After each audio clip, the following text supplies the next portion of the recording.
non aver dimostrato la stessa lealtà. La crisi ha avuto anche Hezbollah e Israele, causando la morte di un soldato francese della missione UNIFIL. In risposta, il presidente italiano Mattarella ha condannato l'attacco, mentre il governo italiano, guidato da Giorgia Meloni, ha dichiarato la disponibilità a garantire la sicurezza della navigazione nello stretto di Hormuz, ma solo a condizione che venga consolidato il cessate il fuoco e dopo l'approvazione del Parlamento. L'Italia si prepara a giocare un ruolo cruciale nella stabilizzazione della regione, in un contesto di alleanze internazionali.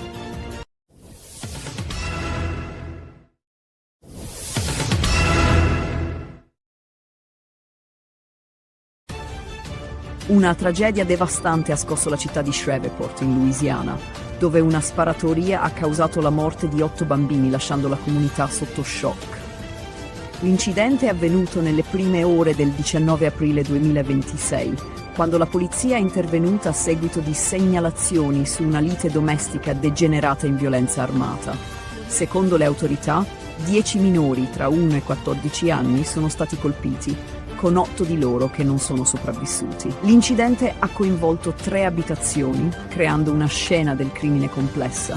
Dopo aver aperto il fuoco, il responsabile è fuggito a bordo di un'auto rubata, ma è stato raggiunto dalle forze dell'ordine e ucciso durante un inseguimento.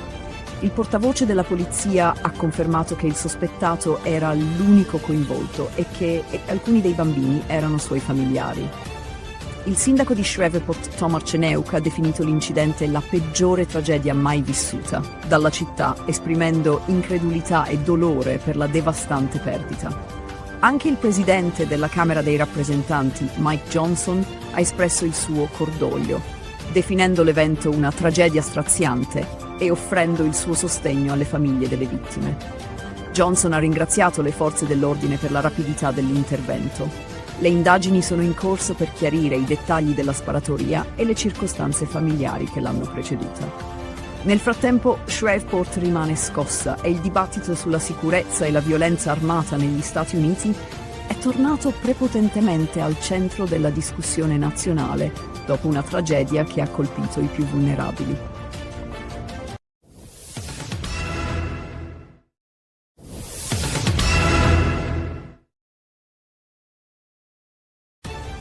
Una tragica sparatoria si è verificata il 19 aprile 2026 a Bisceglie, all'interno del Divine Club, dove un uomo di 43 anni, Filippo Scavo, è stato ucciso. La vittima, residente a Carbonara di Bari e noto alle forze dell'ordine come esponente del clan mafioso Strisciuglio, è stato colpito alla base del collo da uno dei 4 colpi esplosi durante un'aggressione che ha avuto luogo intorno alle 3:55 del mattino. Nonostante i tentativi di rianimazione, Scavo è morto poco dopo essere giunto in ospedale in arresto cardiaco. La sparatoria è avvenuta dopo una lite tra 2 gruppi, probabilmente legata a vecchie faide mafiose o questioni di spaccio di droga. Un aggressore sarebbe riuscito a eludere i controlli di sicurezza uscendo dal locale e rientrando armato per aprire il fuoco. Filippo Scavo era un noto esponente del clan Strisciuglio e il suo coinvolgimento in attività mafiose è stato più volte documentato dalla Direzione Distrettuale Antimafia di Bari. Il Divine Club non è nuovo a episodi violenti. Nel 2021 un giovane era stato ferito in un'aggressione a coltellate all'interno dello stesso locale, sempre con motivazioni mafiose. Le indagini sono condotte dai carabinieri del nucleo investigativo e della tenenza di Bisceglie, sotto il coordinamento della procura di Trani, e mirano a ricostruire l'accaduto e identificare i responsabili. La morte di Scavo si inserisce in un contesto di conflitti tra clan che continuano a minare la sicurezza nei luoghi pubblici. Le indagini proseguono e la direzione antimafia monitora attentamente la situazione, con possibili arresti nei prossimi giorni. Il caso evidenzia l'escalation della violenza nelle discoteche del Barese e il persistente potere delle mafie locali.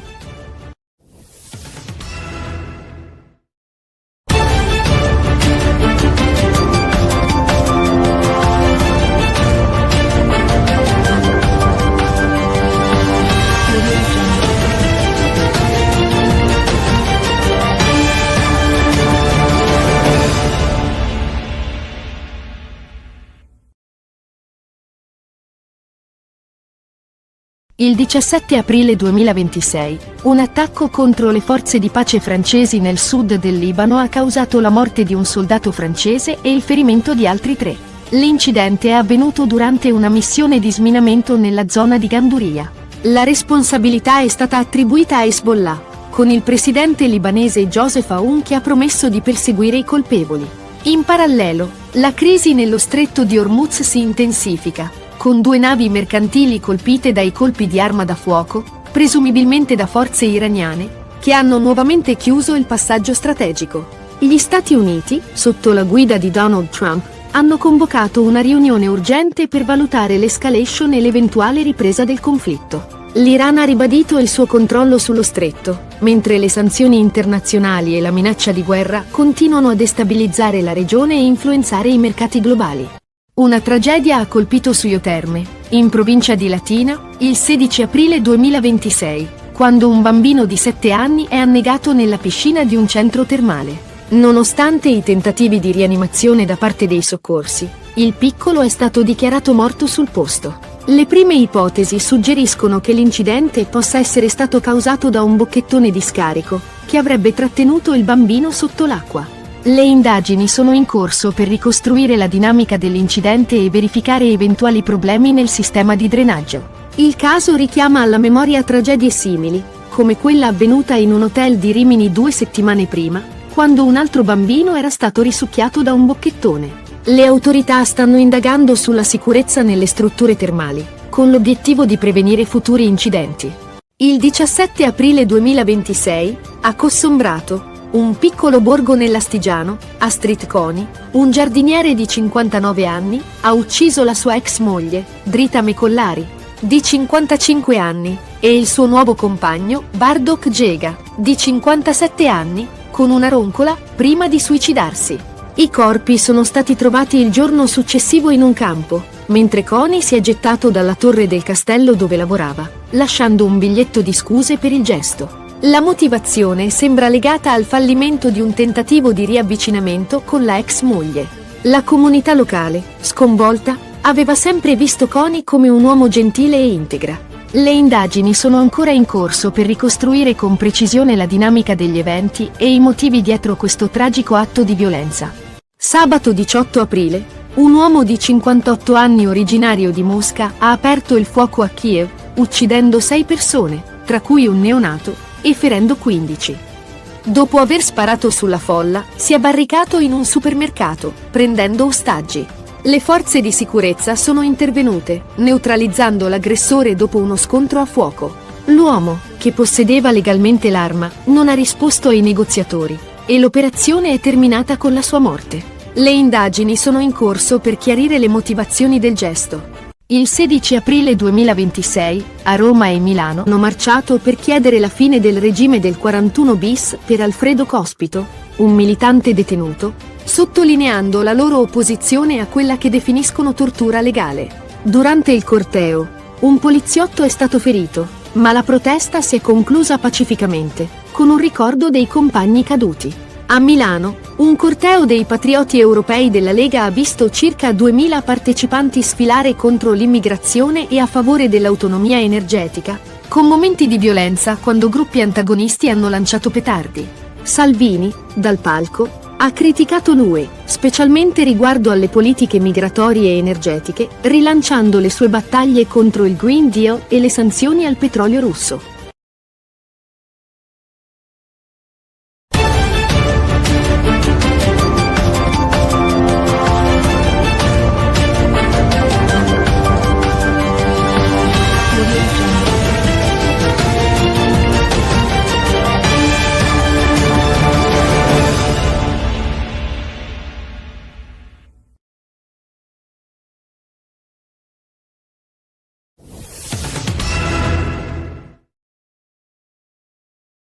A Roma, il 18 aprile 2026, circa 200 anarchici hanno marciato per il 4º anno consecutivo in solidarietà con Alfredo Cospito, detenuto al 41 bis. La manifestazione, partita da San Lorenzo, ha attraversato il centro di Roma, chiedendo la fine del regime di carcere duro per Cospito.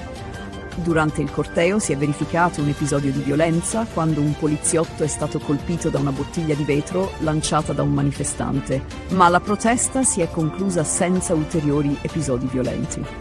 Gli anarchici hanno definito il 41 bis tortura legale e, con il rischio che il regime di Cospito venga prolungato, la protesta ha assunto una rilevanza maggiore. I manifestanti hanno anche ricordato 2 anarchici uccisi recentemente in un'esplosione. La protesta si è conclusa pacificamente nel quartiere Pigneto, sebbene persista il sostegno per Cospito.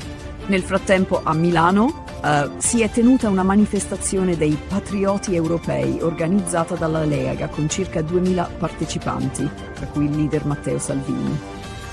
La manifestazione, che trattava temi come l'immigrazione e la sicurezza, ha incontrato l'opposizione di gruppi antagonisti e centri sociali.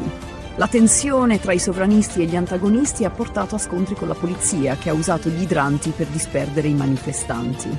Salvini dal palco ha criticato l'Unione Europea per le sue politiche migratorie e ha ribadito la sua posizione contro il Green Deal e il patto di stabilità, chiedendo anche la sospensione delle sanzioni al petrolio russo. Le manifestazioni a Roma e Milano hanno messo in evidenza la crescente divisione tra movimenti anarchici e sovranisti, con il paese sempre più diviso su temi politici e sociali e la tensione che sembra destinata a crescere.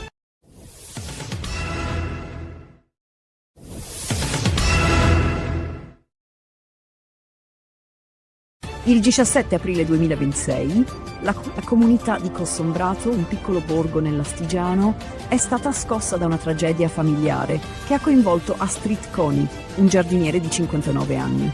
Coni ha ucciso la sua ex moglie Drita Mecollari di 55 anni e il suo nuovo compagno Bardok Gega di 57 anni utilizzando una roncola, un attrezzo che aveva a disposizione per il suo lavoro. I corpi delle vittime sono stati trovati il 18 aprile in un campo vicino al borgo, con segni evidenti di violenza. La comunità è rimasta sconvolta da questa brutalità, poiché Coni era considerato un uomo gentile e ben integrato. Dopo l'omicidio, Coni si è recato al castello di Cossombrato, dove lavorava, e, utilizzando le chiavi, ha avuto accesso alla struttura. Giunto sulla sommità della torre, si è suicidato, lasciando un mazzo di fiori e un biglietto che recitava: «Mi hai rovinato la vita, ma adesso è tutto finito». Il messaggio lasciato nel momento di disperazione sembrerebbe indicare che l'omicidio fosse motivato dal fallimento di un tentativo di riavvicinamento con la sua ex moglie, che aveva ormai intrapreso una nuova relazione. Le indagini condotte dai carabinieri di Asti sono ancora in corso. Si ipotizza che l'omicidio sia stato un atto impulsivo legato alla gelosia e alla frustrazione di un uomo incapace di accettare la fine del suo matrimonio. Gli investigatori stanno cercando di ricostruire la tempistica esatta dei fatti, sospettando che le vittime possano essere state uccise giorni prima che Coni decidesse di suicidarsi. La piccola comunità di Cossombrato, dove tutti si conoscono, è sotto shock per l'accaduto. La sindaca Elsa Ormea ha dichiarato che l'intero paese è profondamente afflitto dalla tragedia, poiché Coni era ritenuto una persona integra, sempre disponibile e dedita al bene della collettività.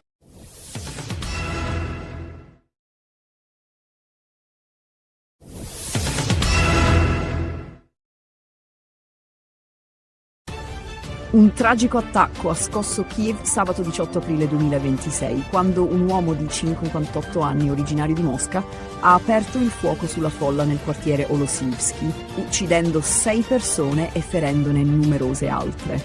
L'aggressore ha prima sparato contro i passanti e poi si è barricato all'interno di un supermercato Walmart, dove ha preso in ostaggio diverse persone.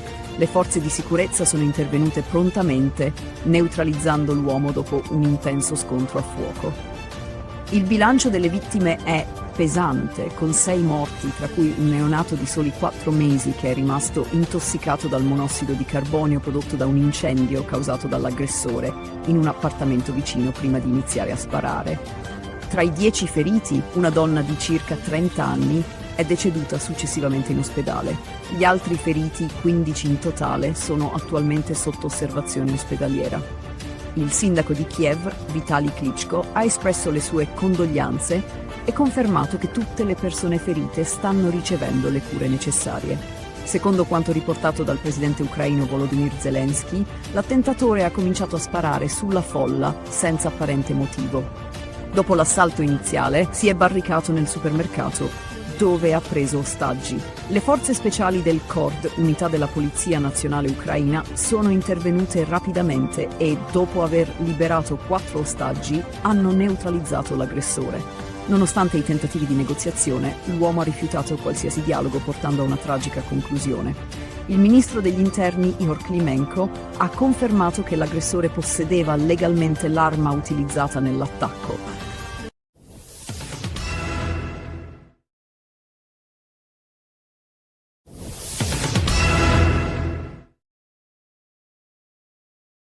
Il 16 aprile 2026 a Latisana i carabinieri dell'aliquota radiomobile hanno arrestato 2 persone coinvolte in un traffico illecito di animali. Durante un controllo di routine è stato intercettato un autocarro con targa straniera che trasportava 19 cuccioli di cane in condizioni disumane. Gli animali di razze pregiate come il pastore del Caucaso e l'American Bully erano stipati in 6 piccole gabbie senza spazio per muoversi e con evidenti segni di disagio. Il sospetto sul traffico illegale è nato grazie al controllo della stazione di Lignano Sabbiadoro, che aveva notato comportamenti sospetti da parte degli occupanti del veicolo. L'ispezione del veicolo ha rivelato numerose irregolarità. I cuccioli erano privi di microchip identificativo e alcuni avevano passaporti falsi o incompleti.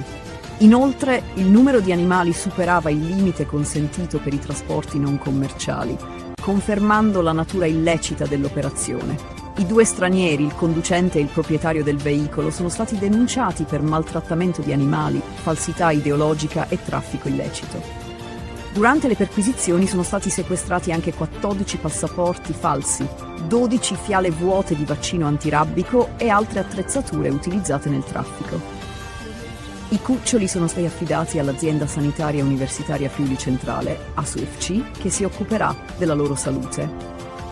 Il valore economico degli animali sequestrati è stimato in circa 30.000 euro. I cuccioli ora sono pronti per l'adozione e chiunque fosse interessato può compilare un modulo disponibile sul sito dell'ASUFC per adottarli.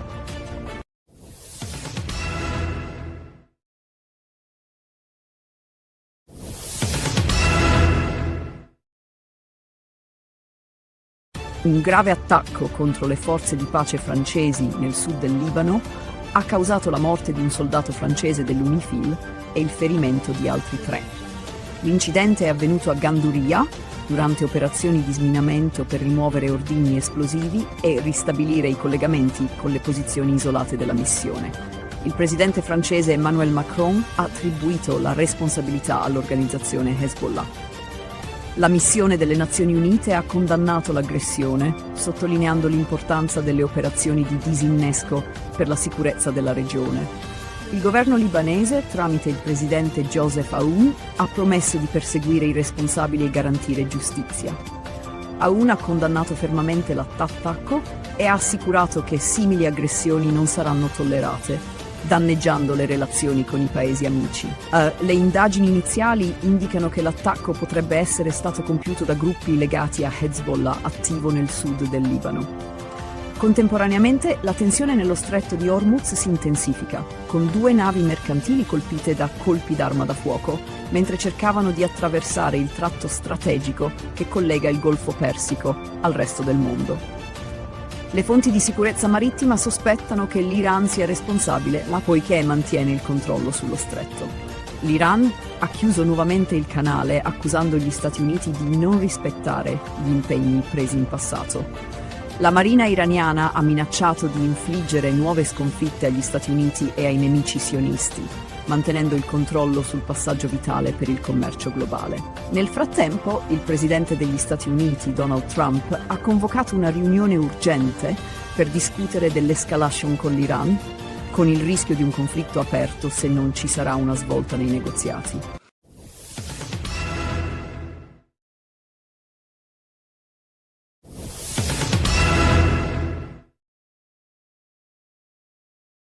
Una tragedia ha colpito Suio Terme, nel comune di Castelforte, in provincia di Latina, dove un bambino di 7 anni è morto annegato nella piscina nel centro Terme. Nonostante l'intervento immediato dei soccorsi, tra cui ambulanza automedica ed eliambulanza, ogni tentativo di rianimazione è stato vano. L'incidente è sotto inchiesta, con l'ipotesi che il bambino sia stato risucchiato da un bocchettone di scarico, impedendogli di risalire in superficie.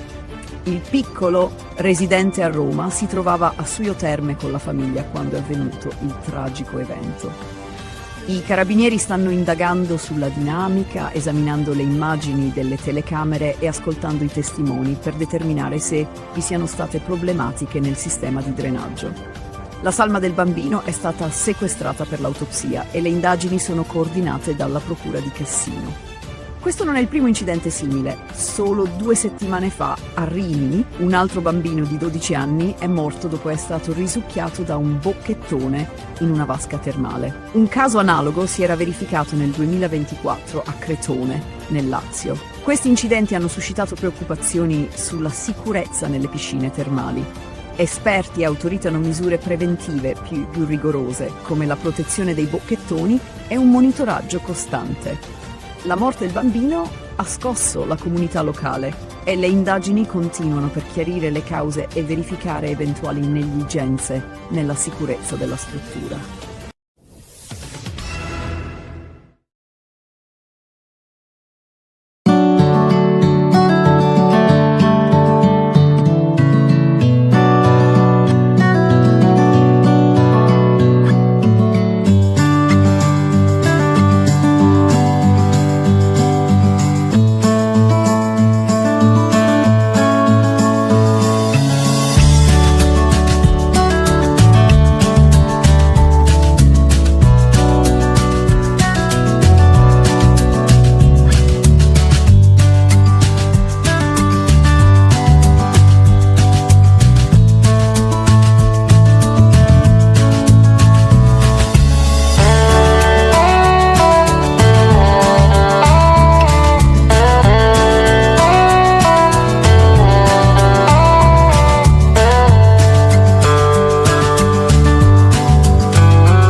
Si è messo a fare l'autista di August. Non faccio l'autista di Augusto. Beh, che fai?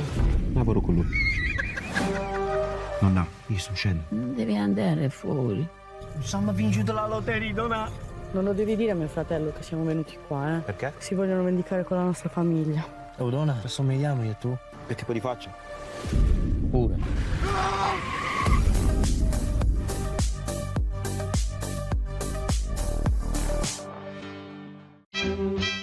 Pensate a cosa amate del vostro partner.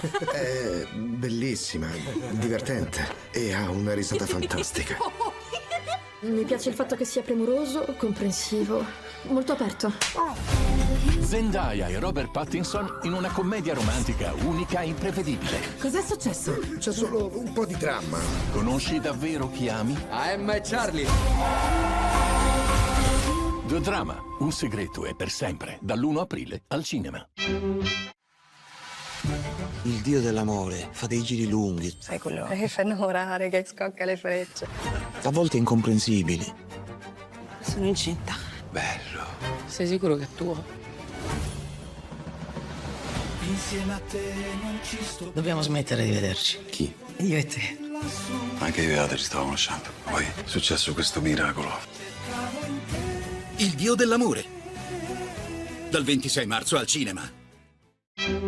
Quando vuoi siamo pronti, Michael. Sai cosa voglio? Essere la star più grande al mondo. Tu hai una luce molto speciale. Credo che la musica possa cambiare il mondo.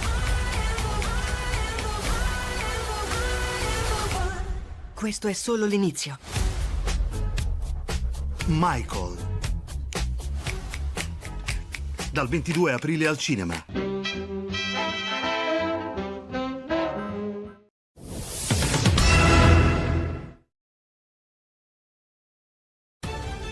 Domenica 19 aprile 2026, la città di Vasto in provincia di Chieti è stata scossa da un tragico omicidio. Il corpo di Andrea Sciorilli, un giovane di 21 anni, è stato trovato senza vita nel garage del condominio dove viveva con i suoi genitori. A fare la macabra scoperta sono stati proprio i genitori, che hanno trovato il figlio con evidenti ferite da arma da taglio. Nonostante l'intervento dei sanitari del 118, per Andrea non c'era più nulla da fare. Le forze dell'ordine, tra cui i carabinieri e la polizia locale, hanno isolato l'area circostante il condominio e avviato le indagini. La prima ipotesi formulata dagli investigatori è quella di omicidio, dato il numero delle coltellate rinvenute sul corpo della vittima. Il medico legale ha avviato un esame preliminare e le indagini sono coordinate dal tenente colonnello Mario Giacona. Al momento si stanno cercando prove, in particolare l'arma del delitto, che potrebbe essere ancora nell'area. La comunità di Vasto è rimasta profondamente colpita dalla morte di Andrea e il sindaco Francesco Menna ha espresso il suo cordoglio, unendosi al dolore della famiglia. La madre di Andrea è un dipendente comunale e la città si è subito mobilitata per offrire supporto. Le forze dell'ordine stanno analizzando i filmati delle telecamere di sorveglianza della zona e raccogliendo testimonianze dai residenti del condominio. L'obiettivo delle indagini è fare luce sulle circostanze della morte di Andrea e identificare il responsabile. Il caso ha scosso la città e la speranza di giustizia è alta, con il lavoro delle autorità ancora in corso.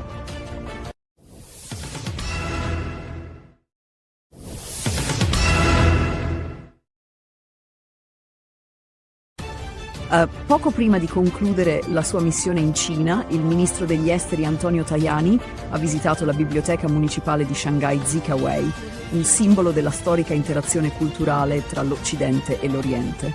Fondata nel 1847, la biblioteca è un punto di riferimento per lo scambio culturale tra Italia e Cina, soprattutto grazie all'operato dei Gesuiti, che dalla metà del XIX secolo hanno svolto un ruolo cruciale nella diffusione della cultura europea in Cina. La residenza della Compagnia di Gesù, presente nell'edificio, testimonia l'importanza di questo scambio culturale, iniziato con missionari come Matteo Ricci, che ha favorito un dialogo scientifico e culturale tra le due tradizioni.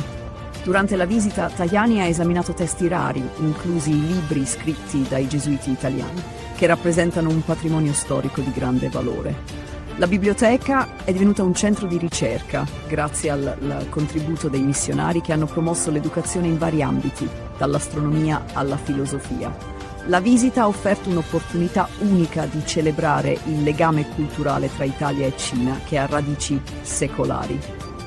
Concludendo la sua missione, Tajani ha incontrato importanti esponenti del governo cinese, tra cui il ministro degli esteri Wang Yi, per rafforzare i legami bilaterali. Durante la tappa a Shanghai, Tajani ha anche incontrato la comunità imprenditoriale italiana, sottolineando l'impegno del governo italiano nel sostenere le aziende italiane in Cina. Ha poi inaugurato la mostra Italia Meravigliosa in occasione della Giornata Nazionale del Made in Italy, celebrando le eccellenze italiane e il continuo successo della cooperazione culturale ed economica tra i due paesi.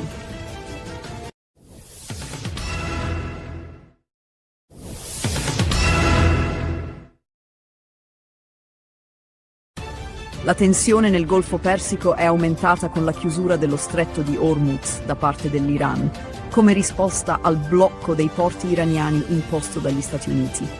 La chiusura ha portato all'attacco di 3 mercantili da parte dei Pasdaran, ma uno di essi, l'italiana MSC, è riuscito a passare senza problemi. Il presidente degli Stati Uniti, Donald Trump, ha accusato l'Iran di ricatto, ribadendo il sostegno americano alla libertà di navigazione.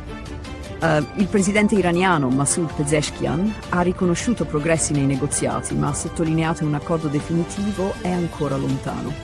Pezeshkian ha difeso il diritto dell'Iran a perseguire programmi nucleari pacifici e ha chiesto agli Stati Uniti di abbandonare un approccio unilaterale.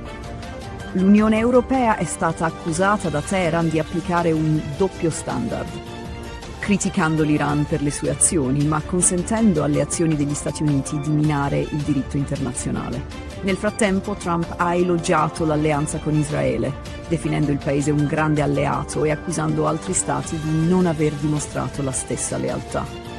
La crisi ha avuto anche ripercussioni in Libano, dove un attacco ha violato la tregua tra Hezbollah e Israele, causando la morte di un soldato francese della missione UNIFIL. In risposta, il presidente italiano Mattarella ha condannato l'attacco, mentre il governo italiano, guidato da Giorgia Meloni, ha dichiarato la disponibilità a garantire la sicurezza della navigazione nello stretto di Hormuz, ma solo a condizione che venga consolidato il cessate il fuoco e dopo l'approvazione del Parlamento. L'Italia si prepara a giocare un ruolo cruciale nella stabilizzazione della regione, in un contesto di alleanze internazionali.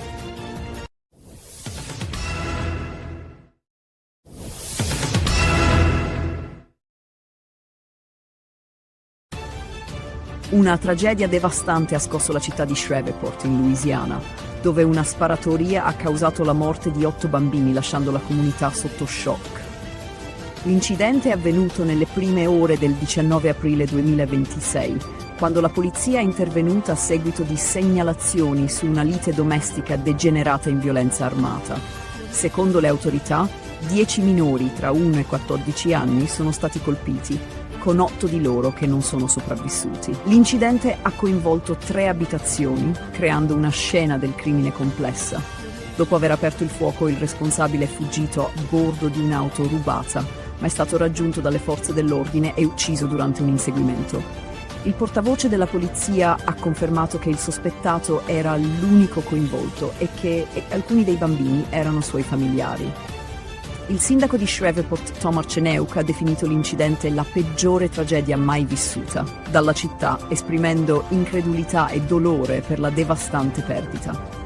Anche il presidente della Camera dei Rappresentanti, Mike Johnson, ha espresso il suo cordoglio, definendo l'evento una tragedia straziante e offrendo il suo sostegno alle famiglie delle vittime. Johnson ha ringraziato le forze dell'ordine per la rapidità dell'intervento. Le indagini sono in corso per chiarire i dettagli della sparatoria e le circostanze familiari che l'hanno preceduta. Nel frattempo, Shreveport rimane scossa e il dibattito sulla sicurezza e la violenza armata negli Stati Uniti è tornato prepotentemente al centro della discussione nazionale dopo una tragedia che ha colpito i più vulnerabili.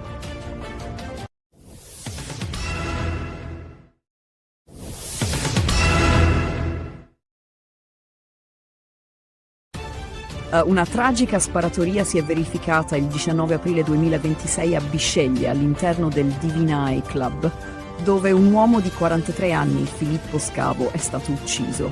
La vittima, residente a Carbonara di Bari e noto alle forze dell'ordine come esponente del clan mafioso Strisciuglio, è stato colpito alla base del collo da uno dei 4 colpi esplosi durante un'aggressione che ha avuto luogo intorno alle 3:55 del mattino. Nonostante i tentativi di rianimazione, Scavo è morto poco dopo essere giunto in ospedale in arresto cardiaco.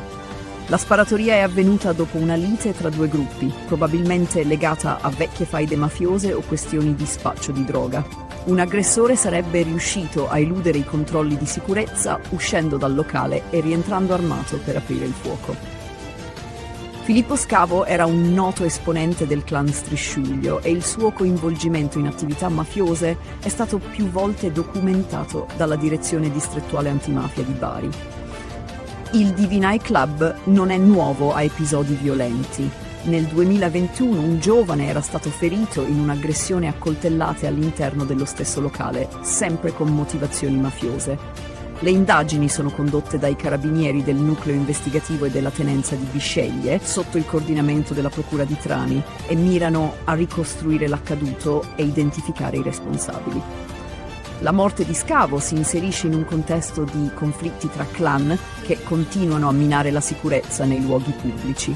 Le indagini proseguono e la direzione antimafia monitora attentamente la situazione, con possibili arresti nei prossimi giorni. Il caso evidenzia l'escalation della violenza nelle discoteche del Barese e il persistente potere delle mafie locali.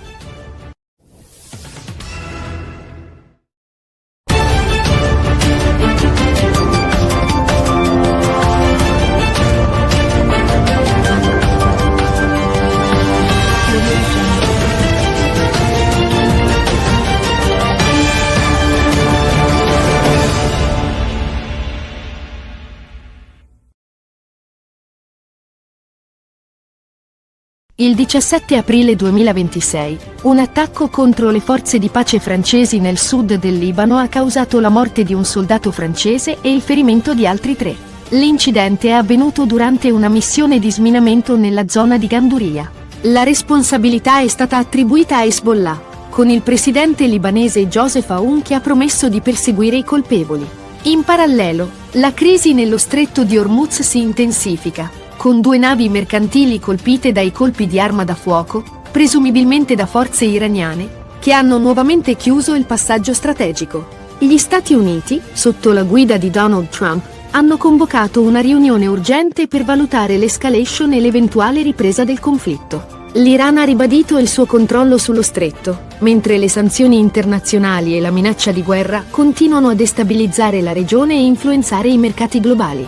Una tragedia ha colpito Suio Terme, in provincia di Latina, il 16 aprile 2026, quando un bambino di 7 anni è annegato nella piscina di un centro termale. Nonostante i tentativi di rianimazione da parte dei soccorsi, il piccolo è stato dichiarato morto sul posto. Le prime ipotesi suggeriscono che l'incidente possa essere stato causato da un bocchettone di scarico, che avrebbe trattenuto il bambino sotto l'acqua. Le indagini sono in corso per ricostruire la dinamica dell'incidente e verificare eventuali problemi nel sistema di drenaggio. Il caso richiama alla memoria tragedie simili, come quella avvenuta in un hotel di Rimini 2 settimane prima, quando un altro bambino era stato risucchiato da un bocchettone. Le autorità stanno indagando sulla sicurezza nelle strutture termali, con l'obiettivo di prevenire futuri incidenti. Il 17 aprile 2026, a Cossombrato, un piccolo borgo nell'Astigiano, Astrid Coni, un giardiniere di 59 anni, ha ucciso la sua ex moglie, Drita Mecollari, di 55 anni, e il suo nuovo compagno, Bardok Gega, di 57 anni, con una roncola, prima di suicidarsi. I corpi sono stati trovati il giorno successivo in un campo, mentre Coni si è gettato dalla torre del castello dove lavorava, lasciando un biglietto di scuse per il gesto. La motivazione sembra legata al fallimento di un tentativo di riavvicinamento con la ex moglie. La comunità locale, sconvolta, aveva sempre visto Coni come un uomo gentile e integra. Le indagini sono ancora in corso per ricostruire con precisione la dinamica degli eventi e i motivi dietro questo tragico atto di violenza. Sabato 18 aprile, un uomo di 58 anni originario di Mosca ha aperto il fuoco a Kiev, uccidendo 6 persone, tra cui un neonato, e ferendo 15. Dopo aver sparato sulla folla, si è barricato in un supermercato, prendendo ostaggi. Le forze di sicurezza sono intervenute, neutralizzando l'aggressore dopo uno scontro a fuoco. L'uomo, che possedeva legalmente l'arma, non ha risposto ai negoziatori, e l'operazione è terminata con la sua morte. Le indagini sono in corso per chiarire le motivazioni del gesto. Il 16 aprile 2026, a Roma e Milano, si sono svolte 2 manifestazioni cariche di tensione. A Roma, circa 200 anarchici hanno marciato per chiedere la fine del regime del 41 bis per Alfredo Cospito, un militante detenuto, sottolineando la loro opposizione a quella che definiscono tortura legale. Durante il corteo, un poliziotto è stato ferito, ma la protesta si è conclusa pacificamente, con un ricordo dei compagni caduti. A Milano, un corteo dei patrioti europei della Lega ha visto circa 2000 partecipanti sfilare contro l'immigrazione e a favore dell'autonomia energetica, con momenti di violenza quando gruppi antagonisti hanno lanciato petardi. Salvini, dal palco, ha criticato l'UE, specialmente riguardo alle politiche migratorie e energetiche, rilanciando le sue battaglie contro il Green Deal e le sanzioni al petrolio russo.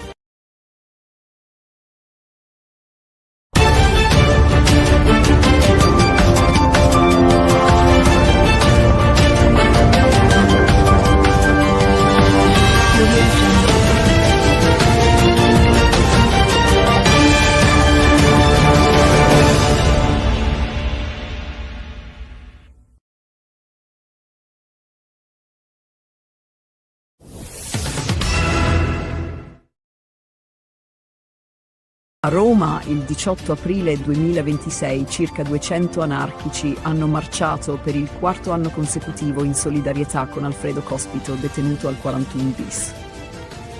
La manifestazione, partita da San Lorenzo, ha attraversato il centro di Roma, chiedendo la fine del regime di carcere duro per Cospito.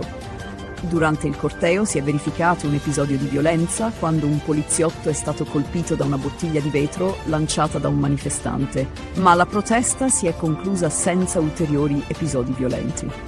Gli anarchici hanno definito il 41 bis tortura legale e, con il rischio che il regime di Cospito venga prolungato, la protesta ha assunto una rilevanza maggiore. I manifestanti hanno anche ricordato 2 anarchici uccisi recentemente in un'esplosione. La protesta si è conclusa pacificamente nel quartiere Pigneto, sebbene persista il sostegno per Cospito. Nel frattempo a Milano si è tenuta una manifestazione dei patrioti europei organizzata dalla Lega con circa 2000 partecipanti, tra cui il leader Matteo Salvini. La manifestazione, che trattava temi come l'immigrazione e la sicurezza, ha incontrato l'opposizione di gruppi antagonisti e centri sociali. La tensione tra i sovranisti e gli antagonisti ha portato a scontri con la polizia, che ha usato gli idranti per disperdere i manifestanti. Salvini dal palco ha criticato l'Unione Europea per le sue politiche migratorie e ha ribadito la sua posizione contro il Green Deal e il patto di stabilità, chiedendo anche la sospensione delle sanzioni al petrolio russo.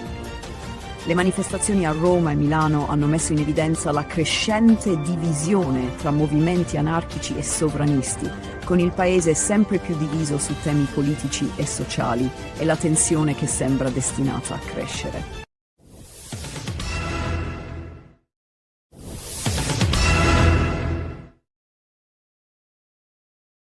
Il 17 aprile 2026, la comunità di Cossombrato, un piccolo borgo nell'Astigiano, è stata scossa da una tragedia familiare che ha coinvolto Astrid Coni, un giardiniere di 59 anni. Coni ha ucciso la sua ex moglie Drita Mecollari di 55 anni e il suo nuovo compagno Bardok Gega di 57 anni utilizzando una roncola, un attrezzo che aveva a disposizione per il suo lavoro. I corpi delle vittime sono stati trovati il 18 aprile in un campo vicino al borgo, con segni evidenti di violenza. La comunità è rimasta sconvolta da questa brutalità, poiché Coni era considerato un uomo gentile e ben integrato. Dopo l'omicidio, Coni si è recato al castello di Cossombrato, dove lavorava, e, utilizzando le chiavi, ha avuto accesso alla struttura. Giunto sulla sommità della torre, si è suicidato, lasciando un mazzo di fiori e un biglietto che recitava: «Mi hai rovinato la vita, ma adesso è tutto finito». Il messaggio lasciato nel momento di disperazione sembrerebbe indicare che l'omicidio fosse motivato dal fallimento di un tentativo di riavvicinamento con la sua ex moglie, che aveva ormai intrapreso una nuova relazione. Le indagini condotte dai carabinieri di Asti sono ancora in corso. Si ipotizza che l'omicidio sia stato un atto impulsivo legato alla gelosia e alla frustrazione di un uomo incapace di accettare la fine del suo matrimonio. Gli investigatori stanno cercando di ricostruire la tempistica esatta dei fatti, sospettando che le vittime possano essere state uccise giorni prima che Coni decidesse di suicidarsi. La piccola comunità di Cossombrato, dove tutti si conoscono, è sotto shock per l'accaduto. La sindaca Elsa Ormea ha dichiarato che l'intero paese è profondamente affronta la tragedia, poiché Coni era ritenuto una persona integra, sempre disponibile e dedita al bene della collettività.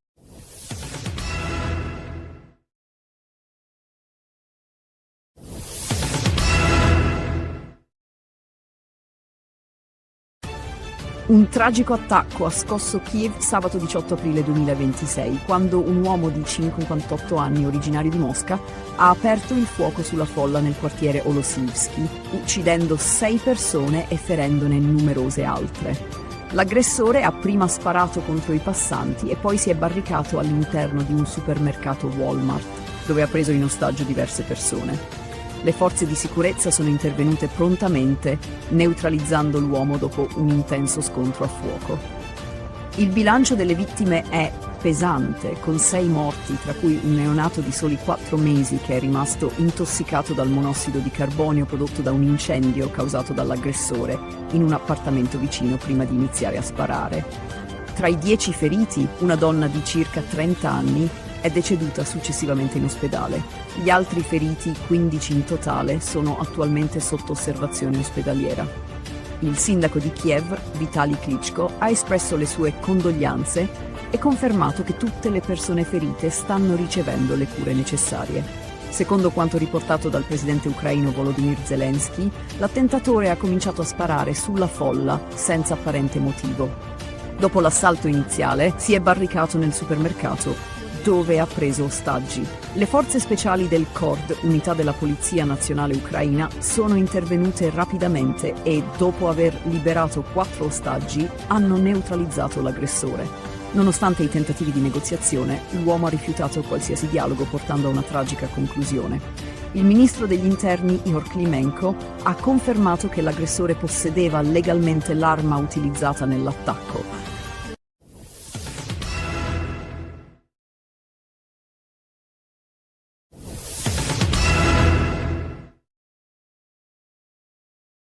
Il 16 aprile 2026 a Latisana i carabinieri dell'aliquota radiomobile hanno arrestato 2 persone coinvolte in un traffico illecito di animali.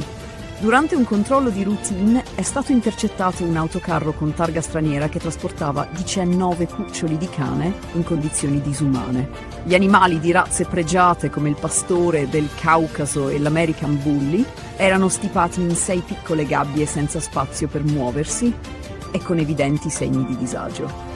Il sospetto sul traffico illegale è nato grazie al controllo della stazione di Lignano Sabbiadoro, che aveva notato comportamenti sospetti da parte degli occupanti del veicolo.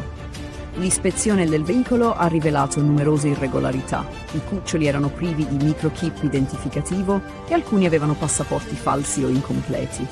Inoltre, il numero di animali superava il limite consentito per i trasporti non commerciali, confermando la natura illecita dell'operazione. I 2 stranieri, il conducente e il proprietario del veicolo, sono stati denunciati per maltrattamento di animali, falsità ideologica e traffico illecito. Durante le perquisizioni sono stati sequestrati anche 14 passaporti falsi, 12 fiale vuote di vaccino antirabbico e altre attrezzature utilizzate nel traffico. I cuccioli sono stati affidati all'azienda sanitaria universitaria Friuli Centrale, ASUFC, che si occuperà della loro salute. Il valore economico degli animali sequestrati è stimato in circa 30.000 euro. I cuccioli ora sono pronti per l'adozione e chiunque fosse interessato può compilare un modulo disponibile sul sito dell'ASUFC per adottarli.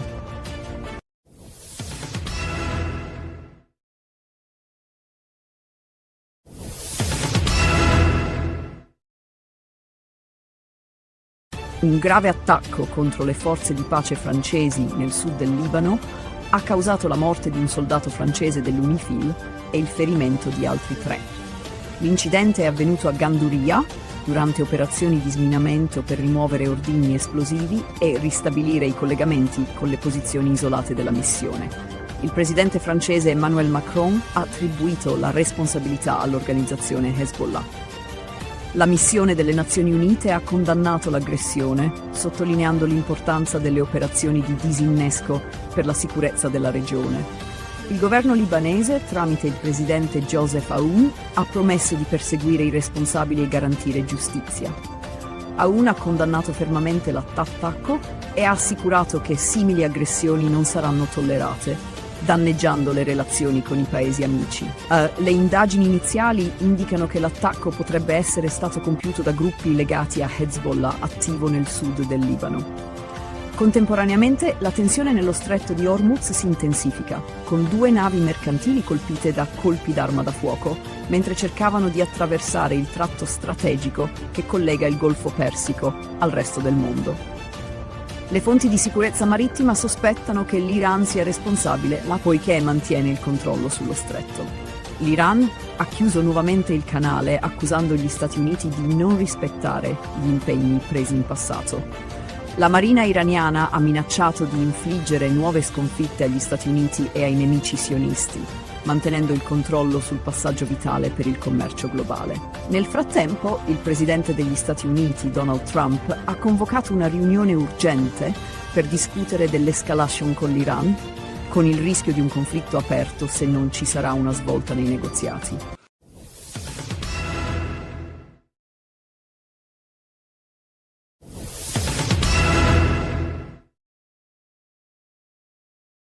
Una tragedia ha colpito Suio Terme, nel comune di Castelforte, in provincia di Latina, dove un bambino di 7 anni è morto annegato nella piscina nel centro. Nonostante l'intervento immediato dei soccorsi, tra cui ambulanza automedica e dell'ambulanza, ogni tentativo di rianimazione è stato vano. L'incidente è sotto inchiesta, con l'ipotesi che il bambino sia stato risucchiato da un bocchettone di scarico, impedendogli di risalire in superficie. Il piccolo, residente a Roma, si trovava a Suio Terme con la famiglia quando è avvenuto il tragico evento. I carabinieri stanno indagando sulla dinamica, esaminando le immagini delle telecamere e ascoltando i testimoni per determinare se vi siano state problematiche nel sistema di drenaggio. La salma del bambino è stata sequestrata per l'autopsia e le indagini sono coordinate dalla Procura di Cassino. Questo non è il primo incidente simile. Solo 2 settimane fa, a Rimini, un altro bambino di 12 anni è morto dopo essere stato risucchiato da un bocchettone in una vasca termale. Un caso analogo si era verificato nel 2024 a Cretone, nel Lazio. Questi incidenti hanno suscitato preoccupazioni sulla sicurezza nelle piscine termali. Esperti autoritano misure preventive più rigorose, come la protezione dei bocchettoni e un monitoraggio costante. La morte del bambino ha scosso la comunità locale e le indagini continuano per chiarire le cause e verificare eventuali negligenze nella sicurezza della struttura.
Si è messo a fare l'autista di August. Non faccio l'autista di Augusta. Beh, che fai? Lavoro con lui. Nonna, io sto uscendo. Non devi andare fuori.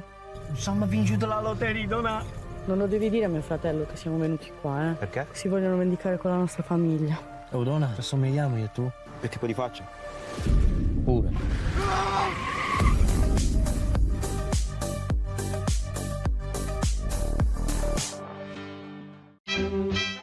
Pensate a cosa amate del vostro partner. È bellissima, divertente e ha una risata fantastica. Mi piace il fatto che sia premuroso, comprensivo, molto aperto.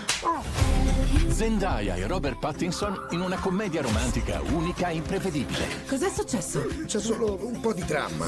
Conosci davvero chi ami? Emma e Charlie. The Drama, un segreto e per sempre, dall'1 aprile al cinema. Il dio dell'amore fa dei giri lunghi, Sai quello che fa innamorare, che scocca le frecce. a volte incomprensibili. Sono incinta. Bello. Sei sicuro che è tuo? Insieme a te non ci sto. Dobbiamo smettere di vederci. Chi? Io e te. Anche io ti stavo conoscendo. Poi è successo questo miracolo. Il dio dell'amore. Dal 26 marzo al cinema. Quando vuoi siamo pronti, Michael. Sa cosa voglio? Essere la star più grande al mondo. Tu hai una luce molto speciale. Credo che la musica possa cambiare il mondo.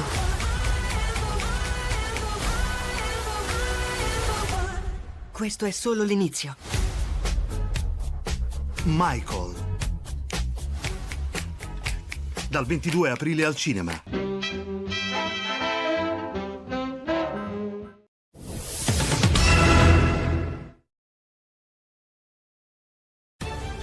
Domenica 19 aprile 2026, la città di Vasto in provincia di Chieti è stata scossa da un tragico omicidio. Il corpo di Andrea Sciorilli, un giovane di 21 anni, è stato trovato senza vita nel garage del condominio dove viveva con i suoi genitori. A fare la macabra scoperta sono stati proprio i genitori, che hanno trovato il figlio con evidenti ferite da arma da taglio. Nonostante l'intervento dei sanitari del 118, per Andrea non c'era più nulla da fare. Le forze dell'ordine, tra cui i carabinieri e la polizia locale, hanno isolato l'area circostante il condominio e avviato le indagini. La prima ipotesi formulata dagli investigatori è quella di omicidio, dato il numero delle coltellate rinvenute sul corpo della vittima. Il medico legale ha avviato un esame preliminare e le indagini sono coordinate dal tenente colonnello Mario Giacona. Al momento si stanno cercando prove, in particolare l'arma del delitto, che potrebbe essere ancora nell'area. La comunità di Vasto è rimasta profondamente colpita dalla morte di Andrea e il sindaco Francesco Menna ha espresso il suo cordoglio, unendosi al dolore della famiglia. La madre di Andrea è un dipendente comunale e la città si è subito mobilitata per offrire supporto. Le forze dell'ordine stanno analizzando i filmati delle telecamere di sorveglianza della zona e raccogliendo testimonianze dai residenti del condominio. L'obiettivo delle indagini è fare luce sulle circostanze della morte di Andrea e identificare il responsabile. Il caso ha scosso la città e la speranza di giustizia è alta, con il lavoro delle autorità ancora in corso.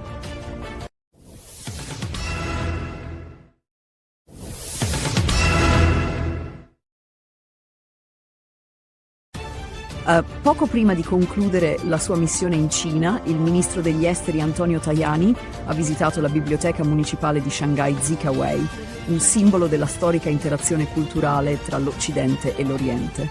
Fondata nel 1847, la biblioteca è un punto di riferimento per lo scambio culturale tra Italia e Cina, soprattutto grazie all'operato dei Gesuiti, che dalla metà del XIX secolo hanno svolto un ruolo cruciale nella diffusione della cultura europea in Cina. La residenza della Compagnia di Gesù, presente nell'edificio, testimonia l'importanza di questo scambio culturale, iniziato con missionari come Matteo Ricci, che ha favorito un dialogo scientifico e culturale tra le due tradizioni. Durante la visita, Tajani ha esaminato testi rari, inclusi i libri scritti dai gesuiti italiani, che rappresentano un patrimonio storico di grande valore. La biblioteca è divenuta un centro di ricerca, grazie al contributo dei missionari che hanno promosso l'educazione in vari ambiti, dall'astronomia alla filosofia. La visita ha offerto un'opportunità unica di celebrare il legame culturale tra Italia e Cina, che ha radici secolari. Concludendo la sua missione, Tajani ha incontrato importanti esponenti del governo cinese, tra cui il ministro degli esteri Wang Yi, per rafforzare i legami bilaterali. Durante la tappa a Shanghai, Tajani ha anche incontrato la comunità imprenditoriale italiana, sottolineando l'impegno del governo italiano nel sostenere le aziende italiane in Cina. Ha poi inaugurato la mostra Italia Meravigliosa in occasione della giornata nazionale del Made in Italy, celebrando le eccellenze italiane e il continuo successo della cooperazione culturale ed economica tra i due paesi.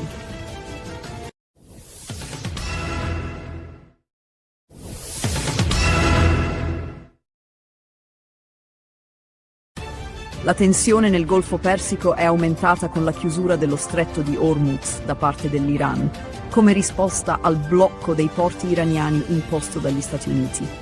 La chiusura ha portato all'attacco di 3 mercantili da parte dei Pasdaran, ma uno di essi, l'italiana MSC, è riuscito a passare senza problemi. Il presidente degli Stati Uniti, Donald Trump, ha accusato l'Iran di ricatto, ribadendo il sostegno americano alla libertà di navigazione.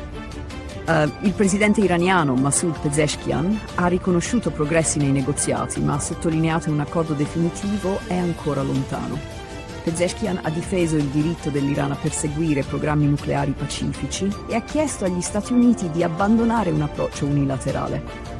L'Unione Europea è stata accusata da Teheran di applicare un doppio standard, criticando l'Iran per le sue azioni, ma consentendo alle azioni degli Stati Uniti di minare il diritto internazionale. Nel frattempo, Trump ha elogiato l'alleanza con Israele, definendo il paese un grande alleato e accusando altri stati di non aver dimostrato la stessa lealtà.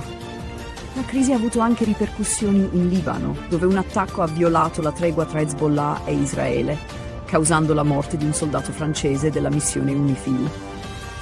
In risposta, il presidente italiano Mattarella ha condannato l'attacco, mentre il governo italiano, guidato da Giorgia Meloni, ha dichiarato la disponibilità a garantire la sicurezza della navigazione nello stretto di Hormuz, ma solo a condizione che venga consolidato il cessate il fuoco e dopo l'approvazione del Parlamento. L'Italia si prepara a giocare un ruolo cruciale nella stabilizzazione della regione, in un contesto di alleanze internazionali.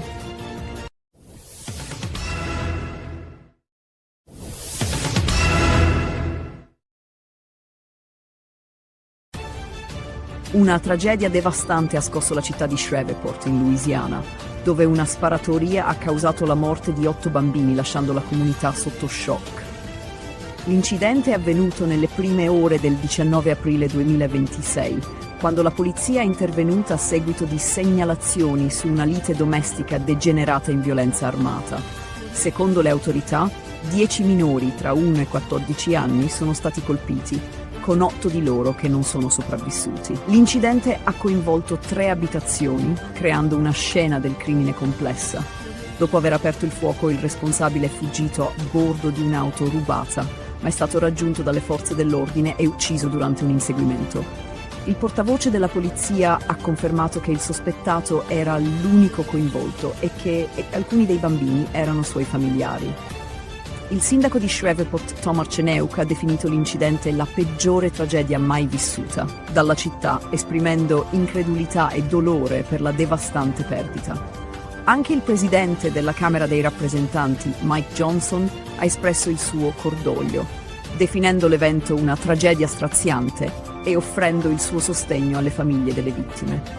Johnson ha ringraziato le forze dell'ordine per la rapidità dell'intervento. Le indagini sono in corso per chiarire i dettagli della sparatoria e le circostanze familiari che l'hanno preceduta. Nel frattempo, Shreveport rimane scossa e il dibattito sulla sicurezza e la violenza armata negli Stati Uniti è tornato prepotentemente al centro della discussione nazionale dopo una tragedia che ha colpito i più vulnerabili.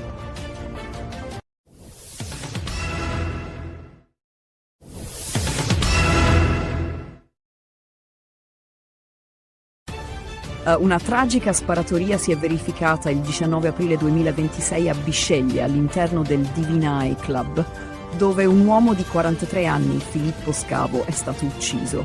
La vittima, residente a Carbonara di Bari e noto alle forze dell'ordine come esponente del clan mafioso Strisciuglio, è stato colpito alla base del collo da uno dei 4 colpi esplosi durante un'aggressione che ha avuto luogo intorno alle 3:55 del mattino. Nonostante i tentativi di rianimazione, Scavo è morto poco dopo essere giunto in ospedale in arresto cardiaco.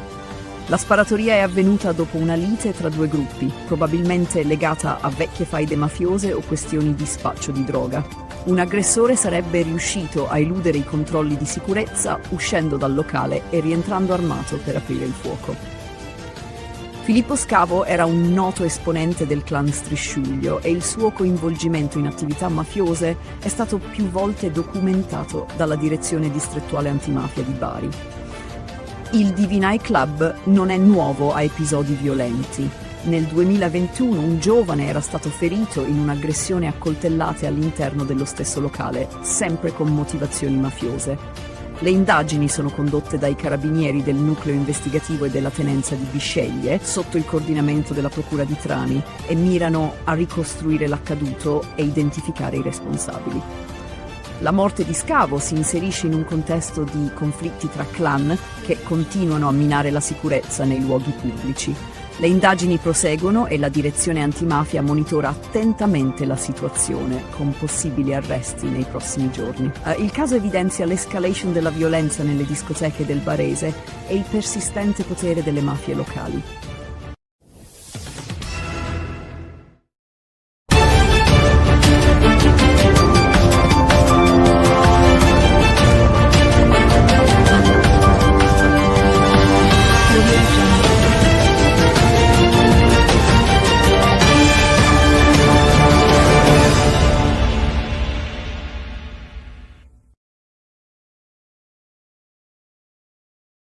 Il 17 aprile 2026, un attacco contro le forze di pace francesi nel sud del Libano ha causato la morte di un soldato francese e il ferimento di altri 3.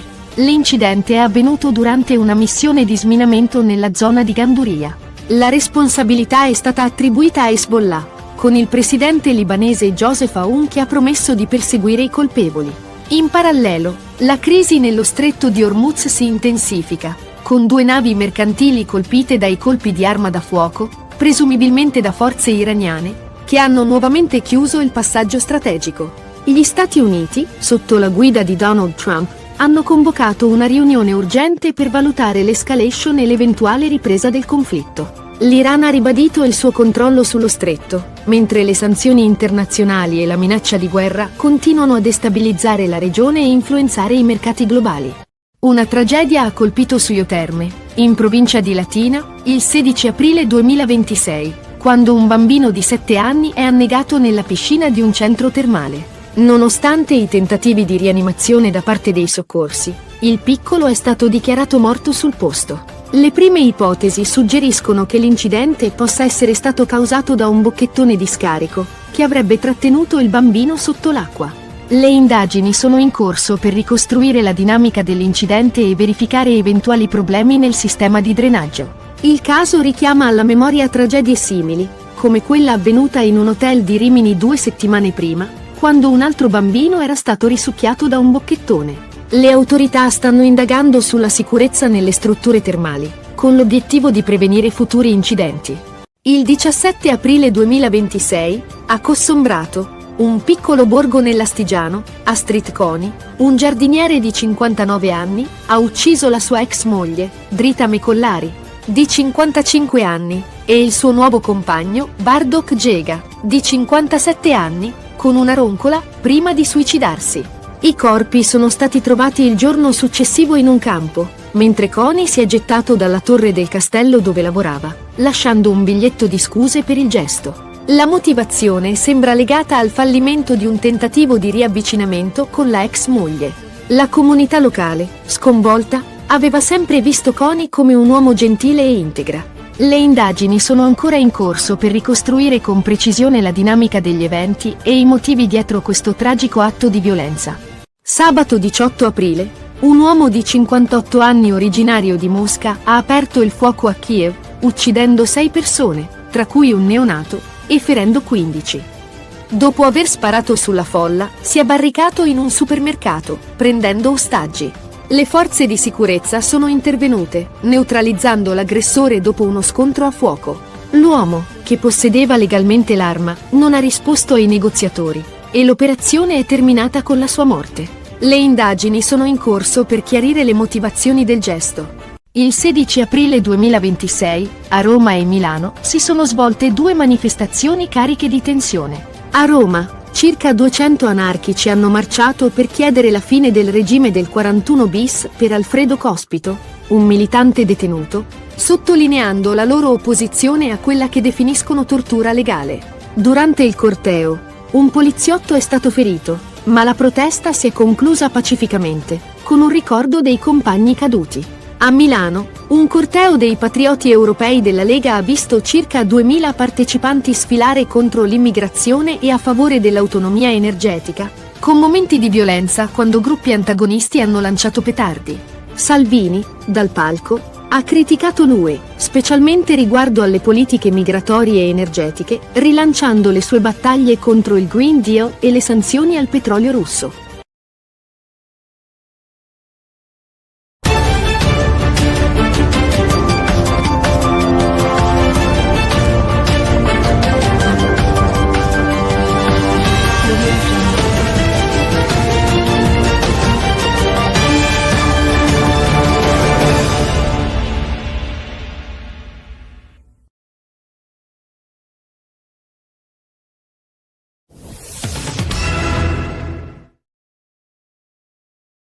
A Roma, il 18 aprile 2026, circa 200 anarchici hanno marciato per il 4º anno consecutivo in solidarietà con Alfredo Cospito, detenuto al 41 bis. La manifestazione, partita da San Lorenzo, ha attraversato il centro di Roma, chiedendo la fine del regime di carcere duro per Cospito.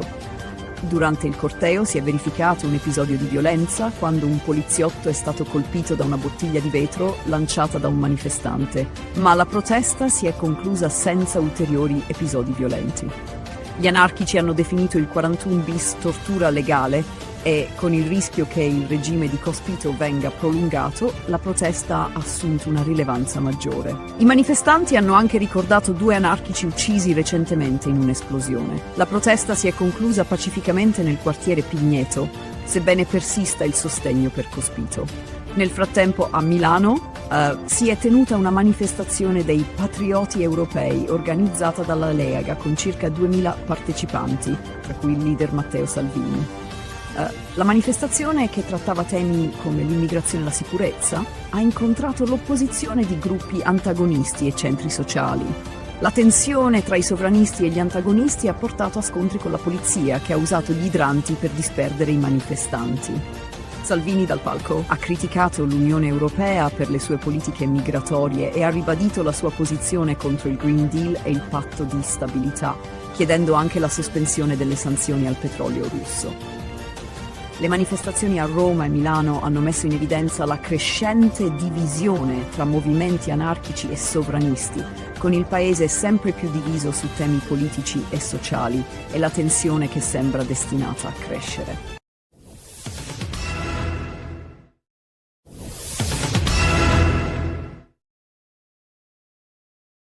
Il 17 aprile 2026, la comunità di Cossombrato, un piccolo borgo nell'Astigiano, è stata scossa da una tragedia familiare che ha coinvolto Astrid Coni, un giardiniere di 59 anni. Coni ha ucciso la sua ex moglie Drita Mecollari di 55 anni e il suo nuovo compagno Bardok Gega di 57 anni utilizzando una roncola, un attrezzo che aveva a disposizione per il suo lavoro. I corpi delle vittime sono stati trovati il 18 aprile in un campo vicino al borgo, con segni evidenti di violenza. La comunità è rimasta sconvolta da questa brutalità, poiché Coni era considerato un uomo gentile e ben integrato. Dopo l'omicidio, Coni si è recato al castello di Cossombrato, dove lavorava, e, utilizzando le chiavi, ha avuto accesso alla struttura. Giunto sulla sommità della torre, si è suicidato, lasciando un mazzo di fiori e un biglietto che recitava: «Mi hai rovinato la vita, ma adesso è tutto finito». Il messaggio lasciato nel momento di disperazione sembrerebbe indicare che l'omicidio fosse motivato dal fallimento di un tentativo di riavvicinamento con la sua ex moglie, che aveva ormai intrapreso una nuova relazione. Le indagini condotte dai carabinieri di Asti sono ancora in corso. Si ipotizza che l'omicidio sia stato un atto impulsivo legato alla gelosia e alla frustrazione di un uomo incapace di accettare la fine del suo matrimonio. Gli investigatori stanno cercando di ricostruire la tempistica esatta dei fatti, sospettando che le vittime possano essere state uccise giorni prima che Coni decidesse di suicidarsi. La piccola comunità di Cossombrato, dove tutti si conoscono, è sotto shock per l'accaduto. La sindaca Elsa Ormea ha dichiarato che l'intero paese è profondamente affronta la tragedia, poiché Coni era ritenuto una persona integra, sempre disponibile e dedita al bene della collettività.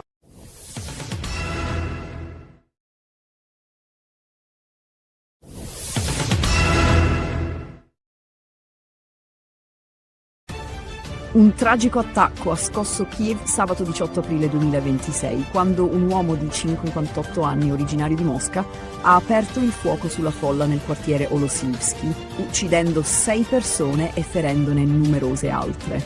L'aggressore ha prima sparato contro i passanti e poi si è barricato all'interno di un supermercato Walmart, dove ha preso in ostaggio diverse persone. Le forze di sicurezza sono intervenute prontamente, neutralizzando l'uomo dopo un intenso scontro a fuoco. Il bilancio delle vittime è pesante, con 6 morti, tra cui un neonato di soli 4 mesi che è rimasto intossicato dal monossido di carbonio prodotto da un incendio causato dall'aggressore in un appartamento vicino prima di iniziare a sparare. Tra i 10 feriti, una donna di circa 30 anni è deceduta successivamente in ospedale. Gli altri feriti, 15 in totale, sono attualmente sotto osservazione ospedaliera. Il sindaco di Kiev, Vitali Klitschko, ha espresso le sue condoglianze e confermato che tutte le persone ferite stanno ricevendo le cure necessarie. Secondo quanto riportato dal presidente ucraino Volodymyr Zelensky, l'attentatore ha cominciato a sparare sulla folla senza apparente motivo. Dopo l'assalto iniziale si è barricato nel supermercato, dove ha preso ostaggi. Le forze speciali del KORD, unità della Polizia Nazionale Ucraina, sono intervenute rapidamente e, dopo aver liberato 4 ostaggi, hanno neutralizzato l'aggressore. Nonostante i tentativi di negoziazione, l'uomo ha rifiutato qualsiasi dialogo, portando a una tragica conclusione.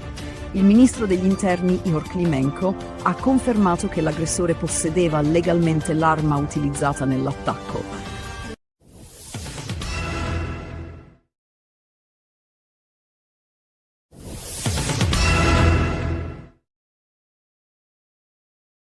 Il 16 aprile 2026 a Latisana i carabinieri dell'aliquota radiomobile hanno arrestato 2 persone coinvolte in un traffico illecito di animali. Durante un controllo di routine è stato intercettato un autocarro con targa straniera che trasportava 19 cuccioli di cane in condizioni disumane. Gli animali di razze pregiate come il pastore del Caucaso e l'American Bully erano stipati in 6 piccole gabbie senza spazio per muoversi e con evidenti segni di disagio.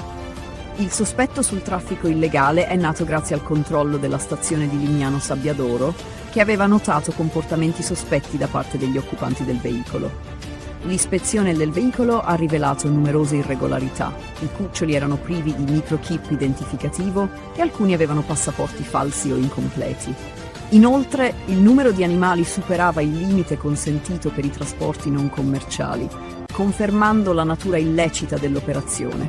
I 2 stranieri, il conducente e il proprietario del veicolo, sono stati denunciati per maltrattamento di animali, falsità ideologica e traffico illecito. Durante le perquisizioni sono stati sequestrati anche 14 passaporti falsi, 12 fiale vuote di vaccino antirabbico e altre attrezzature utilizzate nel traffico. I cuccioli sono stati affidati all'azienda sanitaria universitaria Friuli Centrale, ASUFC, che si occuperà della loro salute. Il valore economico degli animali sequestrati è stimato in circa 30.000 euro. I cuccioli ora sono pronti per l'adozione e chiunque fosse interessato può compilare un modulo disponibile sul sito dell'ASUFC per adottarli.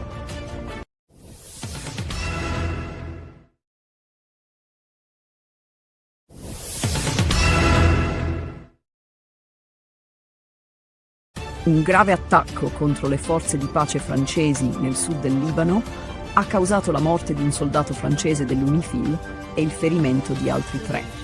L'incidente è avvenuto a Ganduria durante operazioni di sminamento per rimuovere ordigni esplosivi e ristabilire i collegamenti con le posizioni isolate della missione. Il presidente francese Emmanuel Macron ha attribuito la responsabilità all'organizzazione Hezbollah. La missione delle Nazioni Unite ha condannato l'aggressione, sottolineando l'importanza delle operazioni di disinnesco per la sicurezza della regione. Il governo libanese, tramite il presidente Joseph Aoun, ha promesso di perseguire i responsabili e garantire giustizia. Aoun ha condannato fermamente l'attacco e ha assicurato che simili aggressioni non saranno tollerate, danneggiando le relazioni con i paesi amici. Le indagini iniziali indicano che l'attacco potrebbe essere stato compiuto da gruppi legati a Hezbollah attivo nel sud del Libano. Contemporaneamente la tensione nello stretto di Hormuz si intensifica, con 2 navi mercantili colpite da colpi d'arma da fuoco, mentre cercavano di attraversare il tratto strategico che collega il Golfo Persico al resto del mondo.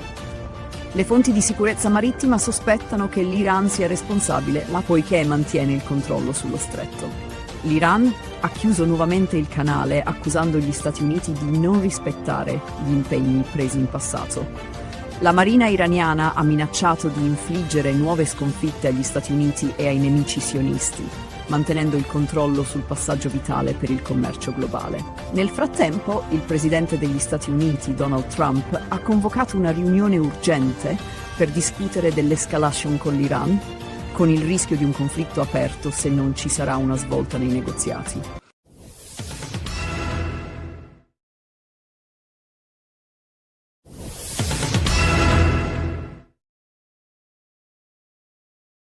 Una tragedia ha colpito Suio Terme, nel comune di Castelforte, in provincia di Latina, dove un bambino di 7 anni è morto annegato nella piscina nel centro Terme. Nonostante l'intervento immediato dei soccorsi, tra cui ambulanza automedica e dell'ambulanza, ogni tentativo di rianimazione è stato vano.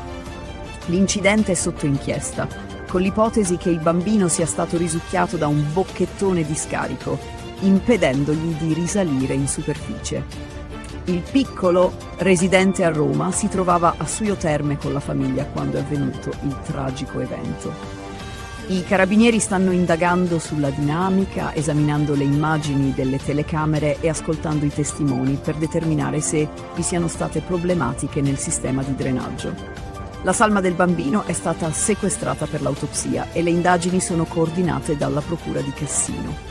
Questo non è il primo incidente simile. Solo 2 settimane fa, a Rimini, un altro bambino di 12 anni è morto dopo essere stato risucchiato da un bocchettone in una vasca termale. Un caso analogo si era verificato nel 2024 a Cretone, nel Lazio. Questi incidenti hanno suscitato preoccupazioni sulla sicurezza nelle piscine termali. Esperti autoritano misure preventive più rigorose, come la protezione dei bocchettoni e un monitoraggio costante. La morte del bambino ha scosso la comunità locale e le indagini continuano per chiarire le cause e verificare eventuali negligenze nella sicurezza della struttura.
Si è messo a fare l'autista di Augusta. Non faccio l'autista di Augusta. Beh, che fai? Lavoro con lui.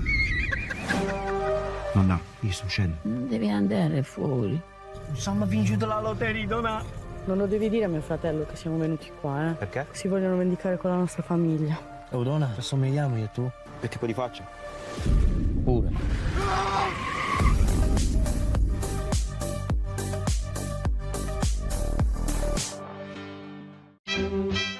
Pensate a cosa amate del vostro partner. È bellissima, divertente e ha una risata fantastica. Mi piace il fatto che sia premuroso, comprensivo, molto aperto. Zendaya e Robert Pattinson in una commedia romantica unica e imprevedibile. Cos'è successo? C'è solo un po' di dramma. Conosci davvero chi ami? Emma e Charlie. The Drama, un segreto e per sempre, dall'1 aprile al cinema. Il dio dell'amore fa dei giri lunghi. Sai quello che fa innamorare, che scocca le frecce. A volte incomprensibili. Sono incinta. Bello. Sei sicuro che è tuo? Insieme a te non ci sto. Dobbiamo smettere di vederci. Chi? Io e te. Anche io e Ada ci stavamo lasciando. Poi è successo questo miracolo. Il dio dell'amore. Dal 26 marzo al cinema. Quando vuoi siamo pronti, Michael. Sa cosa voglio? Essere la star più grande al mondo. Tu hai una luce molto speciale. Credo che la musica possa cambiare il mondo.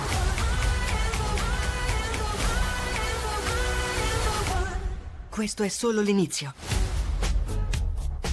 Michael. Dal 22 aprile al cinema.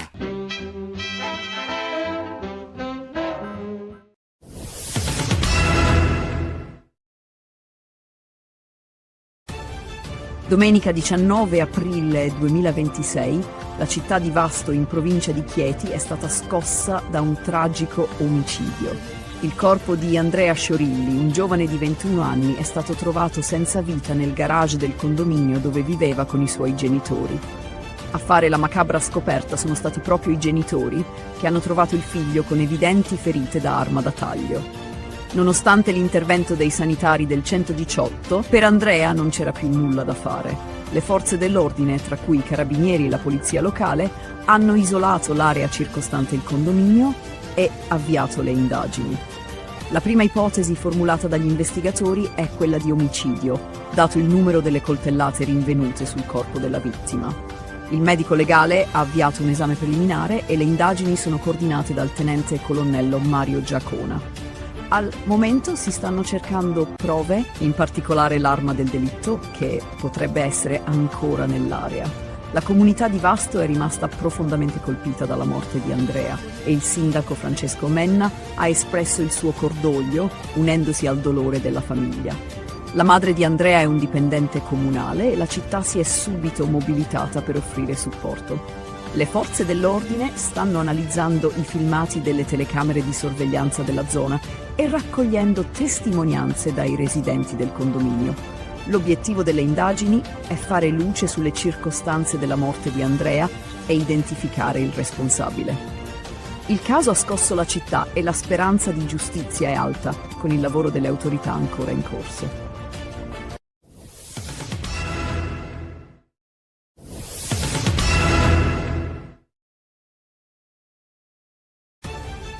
Poco prima di concludere la sua missione in Cina, il ministro degli esteri Antonio Tajani ha visitato la biblioteca municipale di Shanghai Zikawei, un simbolo della storica interazione culturale tra l'Occidente e l'Oriente. Fondata nel 1847, la biblioteca è un punto di riferimento per lo scambio culturale tra Italia e Cina, soprattutto grazie all'operato dei Gesuiti, che dalla metà del XIX secolo hanno svolto un ruolo cruciale nella diffusione della cultura europea in Cina.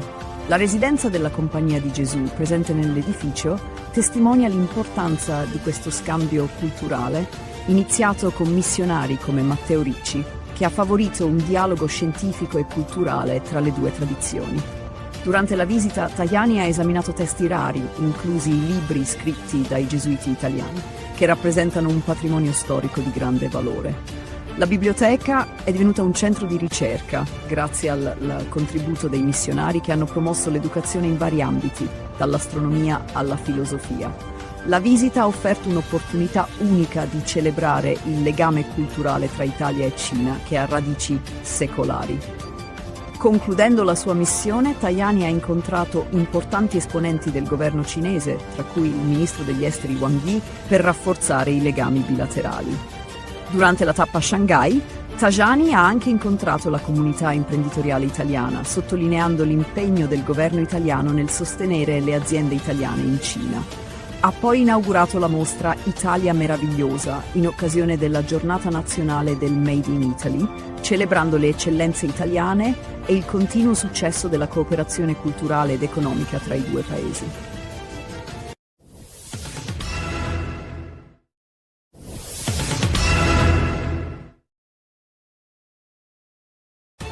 La tensione nel Golfo Persico è aumentata con la chiusura dello stretto di Hormuz da parte dell'Iran, come risposta al blocco dei porti iraniani imposto dagli Stati Uniti.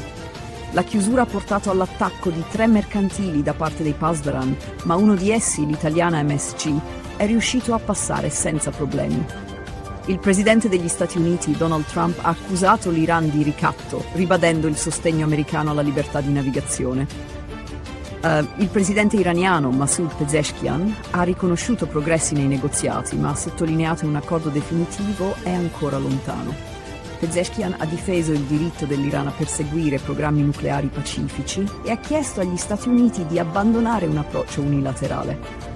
L'Unione Europea è stata accusata da Teheran di applicare un doppio standard, criticando l'Iran per le sue azioni, ma consentendo alle azioni degli Stati Uniti di minare il diritto internazionale. Nel frattempo, Trump ha elogiato l'alleanza con Israele, definendo il paese un grande alleato e accusando altri stati di non aver dimostrato la stessa lealtà.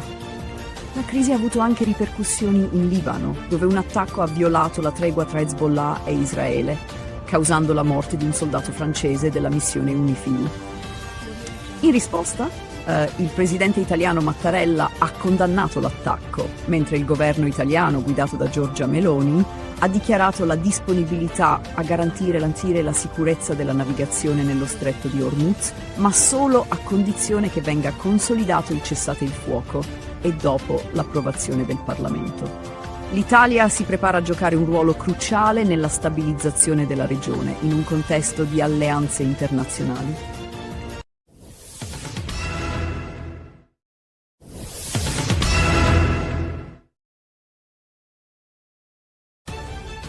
Una tragedia devastante ha scosso la città di Shreveport, in Louisiana, dove una sparatoria ha causato la morte di 8 bambini, lasciando la comunità sotto shock. L'incidente è avvenuto nelle prime ore del 19 aprile 2026, quando la polizia è intervenuta a seguito di segnalazioni su una lite domestica degenerata in violenza armata. Secondo le autorità, 10 minori tra 1 e 14 anni sono stati colpiti, con 8 di loro che non sono sopravvissuti. L'incidente ha coinvolto 3 abitazioni, creando una scena del crimine complessa. Dopo aver aperto il fuoco, il responsabile è fuggito a bordo di un'auto rubata, ma è stato raggiunto dalle forze dell'ordine e ucciso durante un inseguimento. Il portavoce della polizia ha confermato che il sospettato era l'unico coinvolto e che alcuni dei bambini erano suoi familiari. Il sindaco di Shreveport, Tom Arceneuk, ha definito l'incidente la peggiore tragedia mai vissuta dalla città, esprimendo incredulità e dolore per la devastante perdita. Anche il presidente della Camera dei rappresentanti, Mike Johnson, ha espresso il suo cordoglio, definendo l'evento una tragedia straziante e offrendo il suo sostegno alle famiglie delle vittime. Johnson ha ringraziato le forze dell'ordine per la rapidità dell'intervento. Le indagini sono in corso per chiarire i dettagli della sparatoria e le circostanze familiari che l'hanno preceduta.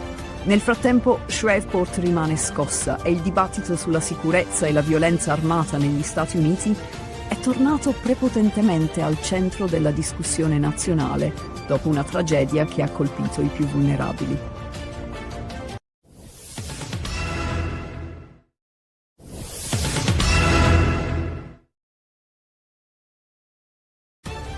Una tragica sparatoria si è verificata il 19 aprile 2026 a Bisceglie, all'interno del Divine Club, dove un uomo di 43 anni, Filippo Scavo, è stato ucciso. La vittima, residente a Carbonara di Bari e noto alle forze dell'ordine come esponente del clan mafioso Strisciuglio, è stato colpito alla base del collo da uno dei 4 colpi esplosi durante un'aggressione che ha avuto luogo intorno alle 3:55 del mattino. Nonostante i tentativi di rianimazione, Scavo è morto poco dopo essere giunto in ospedale in arresto cardiaco.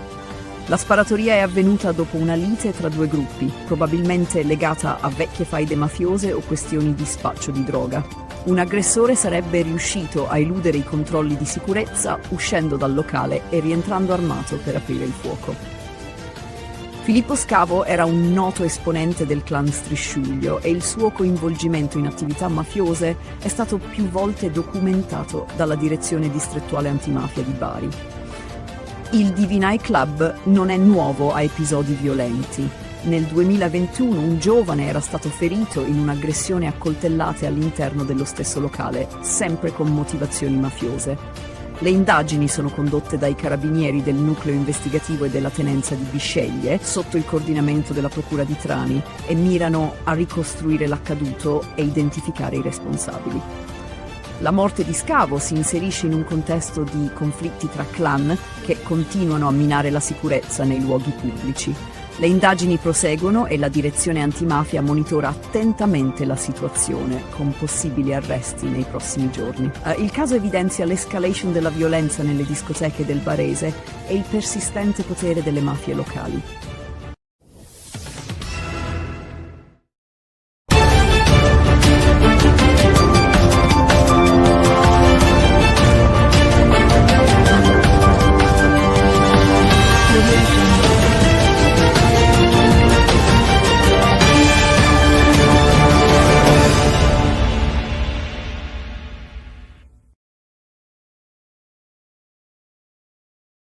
Il 17 aprile 2026, un attacco contro le forze di pace francesi nel sud del Libano ha causato la morte di un soldato francese e il ferimento di altri 3. L'incidente è avvenuto durante una missione di sminamento nella zona di Ganduria. La responsabilità è stata attribuita a Hezbollah, con il presidente libanese Joseph Aoun che ha promesso di perseguire i colpevoli.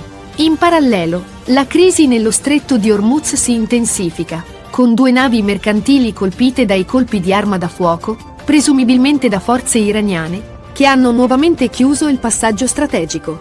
Gli Stati Uniti, sotto la guida di Donald Trump, hanno convocato una riunione urgente per valutare l'escalation e l'eventuale ripresa del conflitto. L'Iran ha ribadito il suo controllo sullo stretto, mentre le sanzioni internazionali e la minaccia di guerra continuano a destabilizzare la regione e influenzare i mercati globali. Una tragedia ha colpito Suio Terme, in provincia di Latina, il 16 aprile 2026, quando un bambino di 7 anni è annegato nella piscina di un centro termale. Nonostante i tentativi di rianimazione da parte dei soccorsi, il piccolo è stato dichiarato morto sul posto. Le prime ipotesi suggeriscono che l'incidente possa essere stato causato da un bocchettone di scarico, che avrebbe trattenuto il bambino sotto l'acqua. Le indagini sono in corso per ricostruire la dinamica dell'incidente e verificare eventuali problemi nel sistema di drenaggio. Il caso richiama alla memoria tragedie simili, come quella avvenuta in un hotel di Rimini 2 settimane prima, quando un altro bambino era stato risucchiato da un bocchettone. Le autorità stanno indagando sulla sicurezza nelle strutture termali, con l'obiettivo di prevenire futuri incidenti. Il 17 aprile 2026, a Cossombrato, un piccolo borgo nell'Astigiano, Astrid Coni, un giardiniere di 59 anni, ha ucciso la sua ex moglie, Drita Mecollari, di 55 anni, e il suo nuovo compagno, Bardok Gega, di 57 anni, con una roncola, prima di suicidarsi. I corpi sono stati trovati il giorno successivo in un campo, mentre Coni si è gettato dalla torre del castello dove lavorava, lasciando un biglietto di scuse per il gesto. La motivazione sembra legata al fallimento di un tentativo di riavvicinamento con la ex moglie. La comunità locale, sconvolta, aveva sempre visto Coni come un uomo gentile e integra. Le indagini sono ancora in corso per ricostruire con precisione la dinamica degli eventi e i motivi dietro questo tragico atto di violenza. Sabato 18 aprile, un uomo di 58 anni originario di Mosca ha aperto il fuoco a Kiev, uccidendo 6 persone, tra cui un neonato, e ferendo 15. Dopo aver sparato sulla folla, si è barricato in un supermercato, prendendo ostaggi. Le forze di sicurezza sono intervenute, neutralizzando l'aggressore dopo uno scontro a fuoco. L'uomo, che possedeva legalmente l'arma, non ha risposto ai negoziatori, e l'operazione è terminata con la sua morte. Le indagini sono in corso per chiarire le motivazioni del gesto. Il 16 aprile 2026, a Roma e Milano, si sono svolte 2 manifestazioni cariche di tensione. A Roma, circa 200 anarchici hanno marciato per chiedere la fine del regime del 41 bis per Alfredo Cospito, un militante detenuto, sottolineando la loro opposizione a quella che definiscono tortura legale. Durante il corteo, un poliziotto è stato ferito, ma la protesta si è conclusa pacificamente, con un ricordo dei compagni caduti. A Milano, un corteo dei patrioti europei della Lega ha visto circa 2000 partecipanti sfilare contro l'immigrazione e a favore dell'autonomia energetica, con momenti di violenza quando gruppi antagonisti hanno lanciato petardi. Salvini, dal palco, ha criticato l'UE, specialmente riguardo alle politiche migratorie e energetiche, rilanciando le sue battaglie contro il Green Deal e le sanzioni al petrolio russo.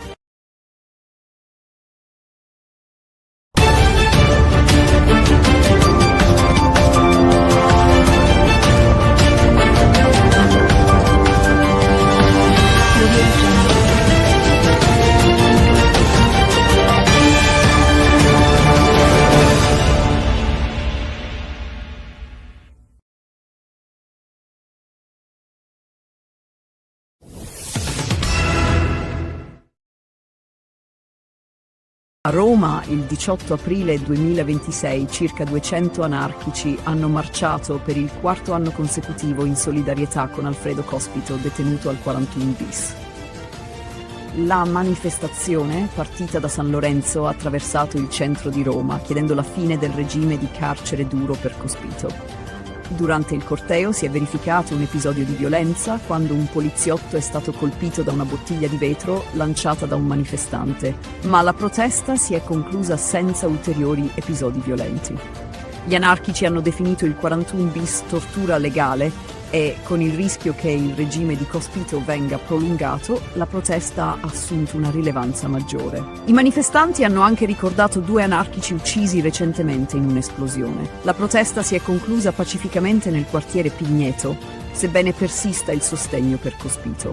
Nel frattempo a Milano si è tenuta una manifestazione dei patrioti europei organizzata dalla Lega con circa 2000 partecipanti, tra cui il leader Matteo Salvini. La manifestazione, che trattava temi come l'immigrazione e la sicurezza, ha incontrato l'opposizione di gruppi antagonisti e centri sociali. La tensione tra i sovranisti e gli antagonisti ha portato a scontri con la polizia, che ha usato gli idranti per disperdere i manifestanti.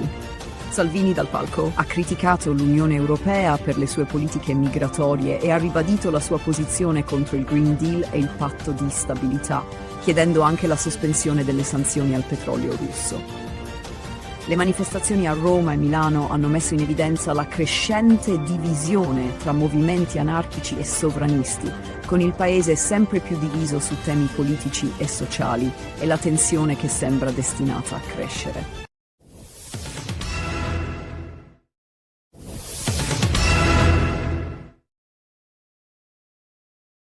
Il 17 aprile 2026, la comunità di Cossombrato, un piccolo borgo nell'Astigiano, è stata scossa da una tragedia familiare che ha coinvolto Astrid Coni, un giardiniere di 59 anni. Coni ha ucciso la sua ex moglie Drita Mecollari di 55 anni e il suo nuovo compagno Bardok Gega di 57 anni utilizzando una roncola, un attrezzo che aveva a disposizione per il suo lavoro. I corpi delle vittime sono stati trovati il 18 aprile in un campo vicino al borgo, con segni evidenti di violenza. La comunità è rimasta sconvolta da questa brutalità, poiché Coni era considerato un uomo gentile e ben integrato. Dopo l'omicidio, Coni si è recato al castello di Cossombrato, dove lavorava, e, utilizzando le chiavi, ha avuto accesso alla struttura. Giunto sulla sommità della torre, si è suicidato, lasciando un mazzo di fiori e un biglietto che recitava: «Mi hai rovinato la vita, ma adesso è tutto finito». Il messaggio lasciato nel momento di disperazione sembrerebbe indicare che l'omicidio fosse motivato dal fallimento di un tentativo di riavvicinamento con la sua ex moglie, che aveva ormai intrapreso una nuova relazione. Le indagini condotte dai carabinieri di Asti sono ancora in corso. Si ipotizza che l'omicidio sia stato un atto impulsivo legato alla gelosia e alla frustrazione di un uomo incapace di accettare la fine del suo matrimonio. Gli investigatori stanno cercando di ricostruire la tempistica esatta dei fatti, sospettando che le vittime possano essere state uccise giorni prima che Coni decidesse di suicidarsi. La piccola comunità di Cossombrato, dove tutti si conoscono, è sotto shock per l'accaduto. La sindaca Elsa Ormea ha dichiarato che l'intero paese è profondamente affronta la tragedia, poiché Coni era ritenuto una persona integra, sempre disponibile e dedita al bene della collettività.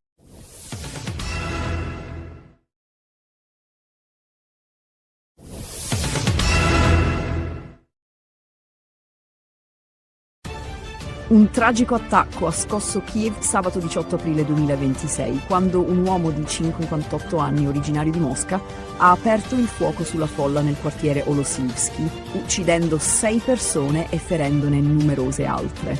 L'aggressore ha prima sparato contro i passanti e poi si è barricato all'interno di un supermercato Walmart, dove ha preso in ostaggio diverse persone. Le forze di sicurezza sono intervenute prontamente, neutralizzando l'uomo dopo un intenso scontro a fuoco. Il bilancio delle vittime è pesante, con 6 morti, tra cui un neonato di soli 4 mesi che è rimasto intossicato dal monossido di carbonio prodotto da un incendio causato dall'aggressore in un appartamento vicino prima di iniziare a sparare. Tra i 10 feriti, una donna di circa 30 anni è deceduta successivamente in ospedale. Gli altri feriti, 15 in totale, sono attualmente sotto osservazione ospedaliera.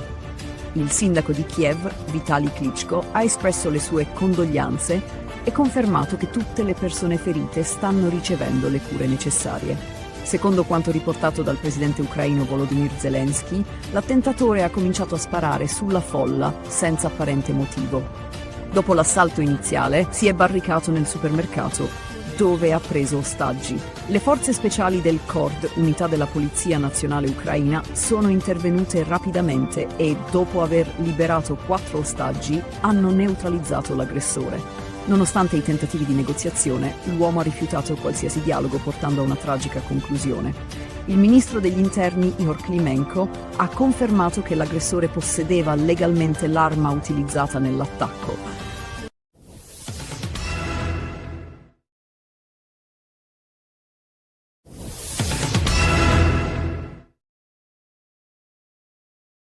Il 16 aprile 2026 a Latisana i carabinieri dell'aliquota radiomobile hanno arrestato 2 persone coinvolte in un traffico illecito di animali. Durante un controllo di routine è stato intercettato un autocarro con targa straniera che trasportava 19 cuccioli di cane in condizioni disumane. Gli animali di razze pregiate come il pastore del Caucaso e l'American Bully erano stipati in 6 piccole gabbie senza spazio per muoversi e con evidenti segni di disagio. Il sospetto sul traffico illegale è nato grazie al controllo della stazione di Lignano Sabbiadoro, che aveva notato comportamenti sospetti da parte degli occupanti del veicolo. L'ispezione del veicolo ha rivelato numerose irregolarità. I cuccioli erano privi di microchip identificativo e alcuni avevano passaporti falsi o incompleti. Inoltre, il numero di animali superava il limite consentito per i trasporti non commerciali, confermando la natura illecita dell'operazione. I 2 stranieri, il conducente e il proprietario del veicolo, sono stati denunciati per maltrattamento di animali, falsità ideologica e traffico illecito. Durante le perquisizioni sono stati sequestrati anche 14 passaporti falsi, 12 fiale vuote di vaccino antirabbico e altre attrezzature utilizzate nel traffico. I cuccioli sono stati affidati all'azienda sanitaria universitaria Friuli Centrale, ASUFC, che si occuperà della loro salute. Il valore economico degli animali sequestrati è stimato in circa 30.000 euro. I cuccioli ora sono pronti per l'adozione e chiunque fosse interessato può compilare un modulo disponibile sul sito dell'ASUFC per adottarli.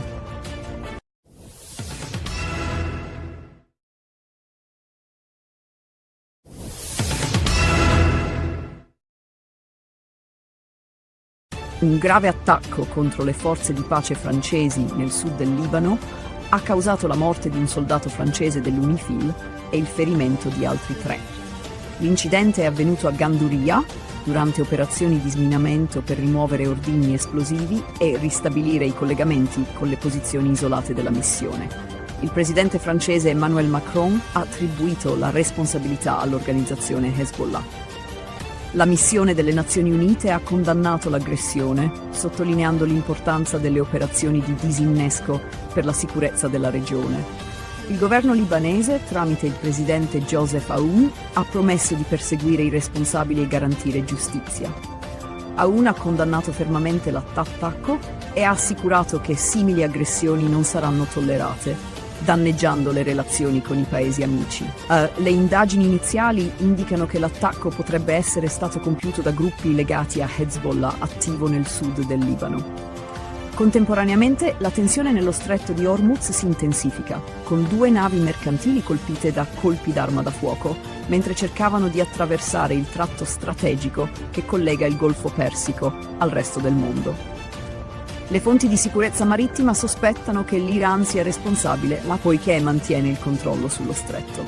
L'Iran ha chiuso nuovamente il canale, accusando gli Stati Uniti di non rispettare gli impegni presi in passato. La marina iraniana ha minacciato di infliggere nuove sconfitte agli Stati Uniti e ai nemici sionisti, mantenendo il controllo sul passaggio vitale per il commercio globale. Nel frattempo, il presidente degli Stati Uniti, Donald Trump, ha convocato una riunione urgente per discutere dell'escalation con l'Iran, con il rischio di un conflitto aperto se non ci sarà una svolta nei negoziati.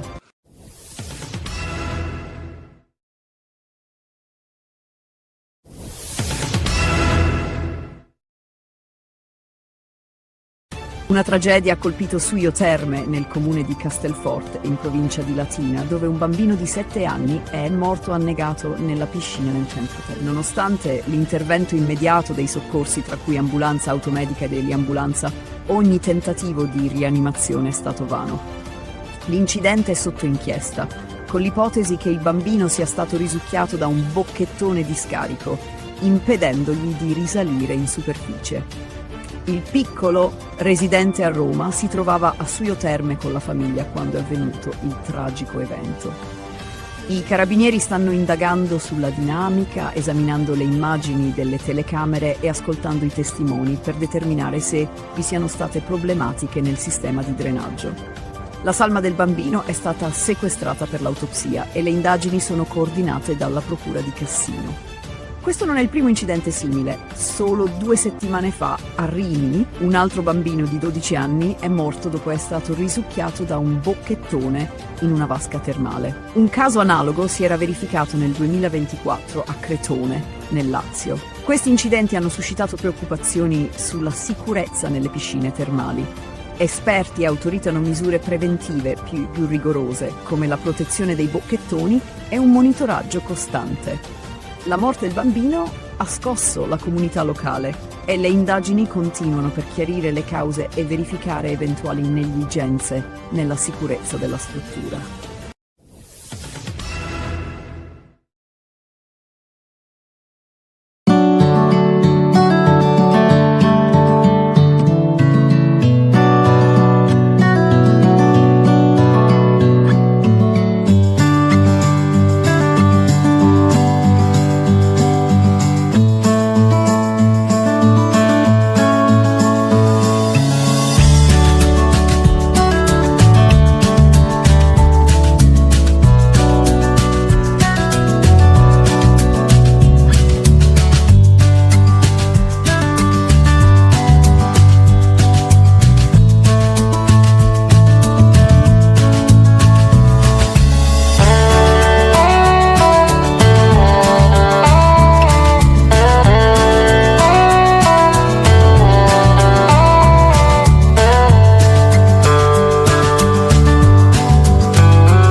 Si è messo a fare l'autista di August? No, faccio l'autista di Augusto. Beh, che fai? Lavoro con lui. Nonna, io sto uscendo. Non devi andare fuori. Siamo vinto la lotteria, donna. Non lo devi dire a mio fratello che siamo venuti qua, eh? Perché? Si vogliono vendicare con la nostra famiglia. Oh, donna, assomigliamo io e tu? Che tipo di faccia? Pure.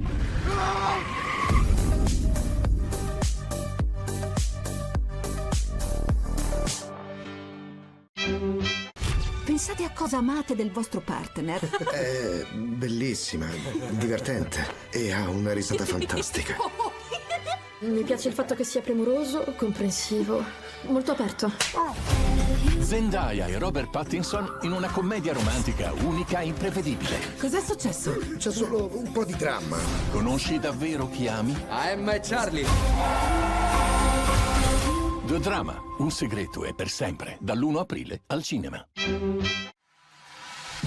Il dio dell'amore fa dei giri lunghi, Sai quello che fa innamorare, che scocca le frecce.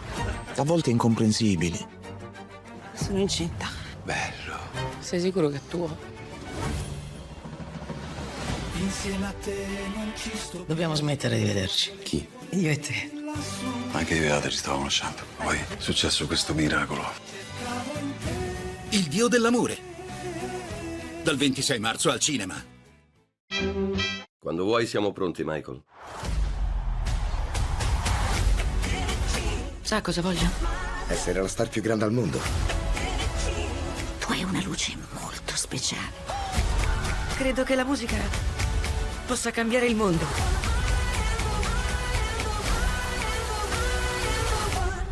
Questo è solo l'inizio. Michael. Dal 22 aprile al cinema.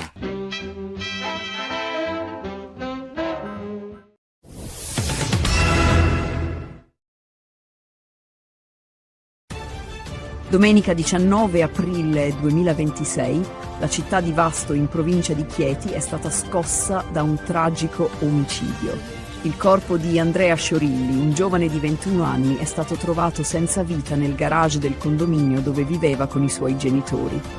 A fare la macabra scoperta sono stati proprio i genitori, che hanno trovato il figlio con evidenti ferite da arma da taglio.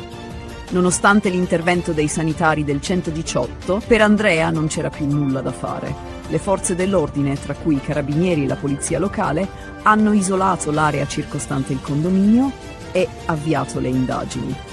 La prima ipotesi formulata dagli investigatori è quella di omicidio, dato il numero delle coltellate rinvenute sul corpo della vittima. Il medico legale ha avviato un esame preliminare e le indagini sono coordinate dal tenente colonnello Mario Giacona.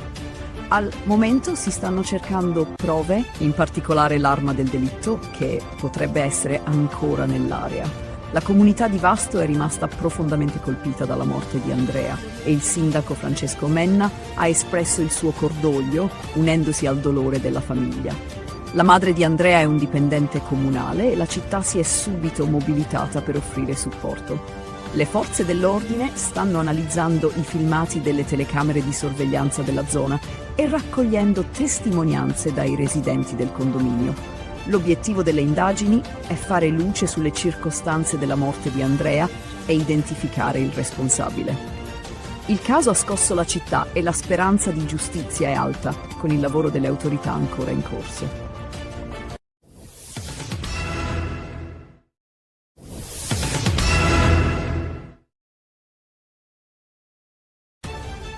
Poco prima di concludere la sua missione in Cina, il ministro degli esteri Antonio Tajani ha visitato la biblioteca municipale di Shanghai Zikawei, un simbolo della storica interazione culturale tra l'Occidente e l'Oriente. Fondata nel 1847, la biblioteca è un punto di riferimento per lo scambio culturale tra Italia e Cina, soprattutto grazie all'operato dei Gesuiti, che dalla metà del XIX secolo hanno svolto un ruolo cruciale nella diffusione della cultura europea in Cina. La residenza della Compagnia di Gesù, presente nell'edificio, testimonia l'importanza di questo scambio culturale, iniziato con missionari come Matteo Ricci, che ha favorito un dialogo scientifico e culturale tra le due tradizioni. Durante la visita, Tajani ha esaminato testi rari, inclusi i libri scritti dai gesuiti italiani, che rappresentano un patrimonio storico di grande valore. La biblioteca è divenuta un centro di ricerca, grazie al contributo dei missionari che hanno promosso l'educazione in vari ambiti, dall'astronomia alla filosofia. La visita ha offerto un'opportunità unica di celebrare il legame culturale tra Italia e Cina, che ha radici secolari. Concludendo la sua missione, Tajani ha incontrato importanti esponenti del governo cinese, tra cui il ministro degli esteri Wang Yi, per rafforzare i legami bilaterali.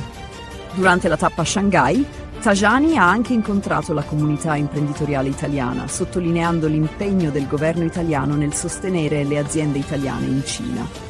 Ha poi inaugurato la mostra Italia Meravigliosa, in occasione della Giornata Nazionale del Made in Italy, celebrando le eccellenze italiane e il continuo successo della cooperazione culturale ed economica tra i due paesi.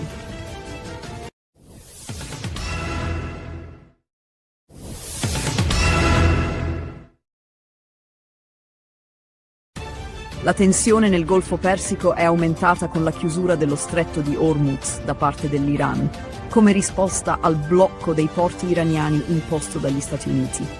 La chiusura ha portato all'attacco di 3 mercantili da parte dei Pasdaran, ma uno di essi, l'italiana MSC, è riuscito a passare senza problemi. Il presidente degli Stati Uniti, Donald Trump, ha accusato l'Iran di ricatto, ribadendo il sostegno americano alla libertà di navigazione. Il presidente iraniano Masoud Pezeshkian ha riconosciuto progressi nei negoziati, ma ha sottolineato che un accordo definitivo è ancora lontano. Pezeshkian ha difeso il diritto dell'Iran a perseguire programmi nucleari pacifici e ha chiesto agli Stati Uniti di abbandonare un approccio unilaterale. l'Unione Europea è stata accusata da Teheran di applicare un doppio standard, criticando l'Iran per le sue azioni, ma consentendo alle azioni degli Stati Uniti di minare il diritto internazionale. Nel frattempo, Trump ha elogiato l'alleanza con Israele, definendo il paese un grande alleato e accusando altri stati di non aver dimostrato la stessa lealtà. La crisi ha avuto anche ripercussioni in Libano, dove un attacco ha violato la tregua tra Hezbollah e Israele, causando la morte di un soldato francese della missione UNIFIL. In risposta, il presidente italiano Mattarella ha condannato l'attacco, mentre il governo italiano, guidato da Giorgia Meloni, ha dichiarato la disponibilità a garantire la sicurezza della navigazione nello stretto di Hormuz, ma solo a condizione che venga consolidato il cessate il fuoco e dopo l'approvazione del Parlamento. L'Italia si prepara a giocare un ruolo cruciale nella stabilizzazione della regione, in un contesto di alleanze internazionali.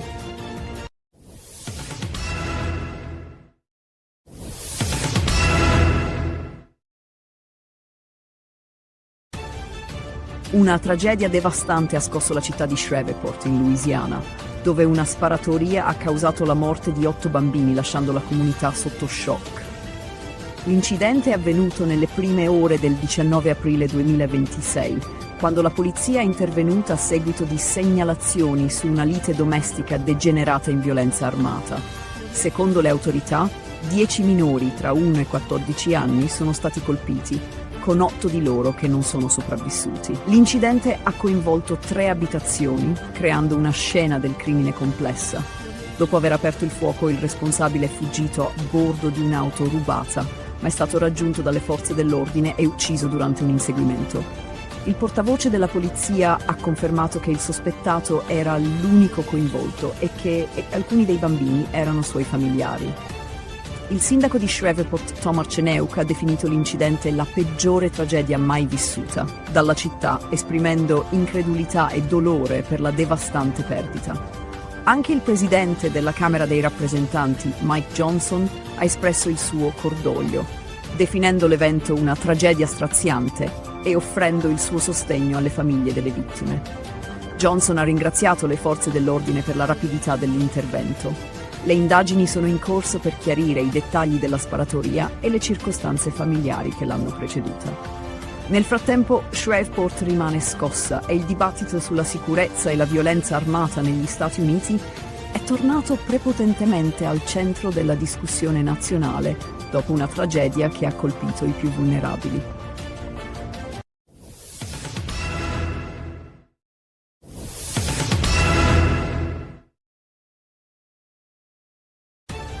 Una tragica sparatoria si è verificata il 19 aprile 2026 a Bisceglie, all'interno del Divine Club, dove un uomo di 43 anni, Filippo Scavo, è stato ucciso. La vittima, residente a Carbonara di Bari e noto alle forze dell'ordine come esponente del clan mafioso Strisciuglio, è stato colpito alla base del collo da uno dei 4 colpi esplosi durante un'aggressione che ha avuto luogo intorno alle 3:55 del mattino. Nonostante i tentativi di rianimazione, Scavo è morto poco dopo essere giunto in ospedale in arresto cardiaco. La sparatoria è avvenuta dopo una lite tra 2 gruppi, probabilmente legata a vecchie faide mafiose o questioni di spaccio di droga. Un aggressore sarebbe riuscito a eludere i controlli di sicurezza uscendo dal locale e rientrando armato per aprire il fuoco. Filippo Scavo era un noto esponente del clan Strisciuglio e il suo coinvolgimento in attività mafiose è stato più volte documentato dalla Direzione Distrettuale Antimafia di Bari. Il Divine Club non è nuovo a episodi violenti. Nel 2021 un giovane era stato ferito in un'aggressione a coltellate all'interno dello stesso locale, sempre con motivazioni mafiose. Le indagini sono condotte dai carabinieri del nucleo investigativo e della tenenza di Bisceglie, sotto il coordinamento della procura di Trani, e mirano a ricostruire l'accaduto e identificare i responsabili. La morte di Scavo si inserisce in un contesto di conflitti tra clan che continuano a minare la sicurezza nei luoghi pubblici. Le indagini proseguono e la direzione antimafia monitora attentamente la situazione, con possibili arresti nei prossimi giorni. Il caso evidenzia l'escalation della violenza nelle discoteche del Barese e il persistente potere delle mafie locali.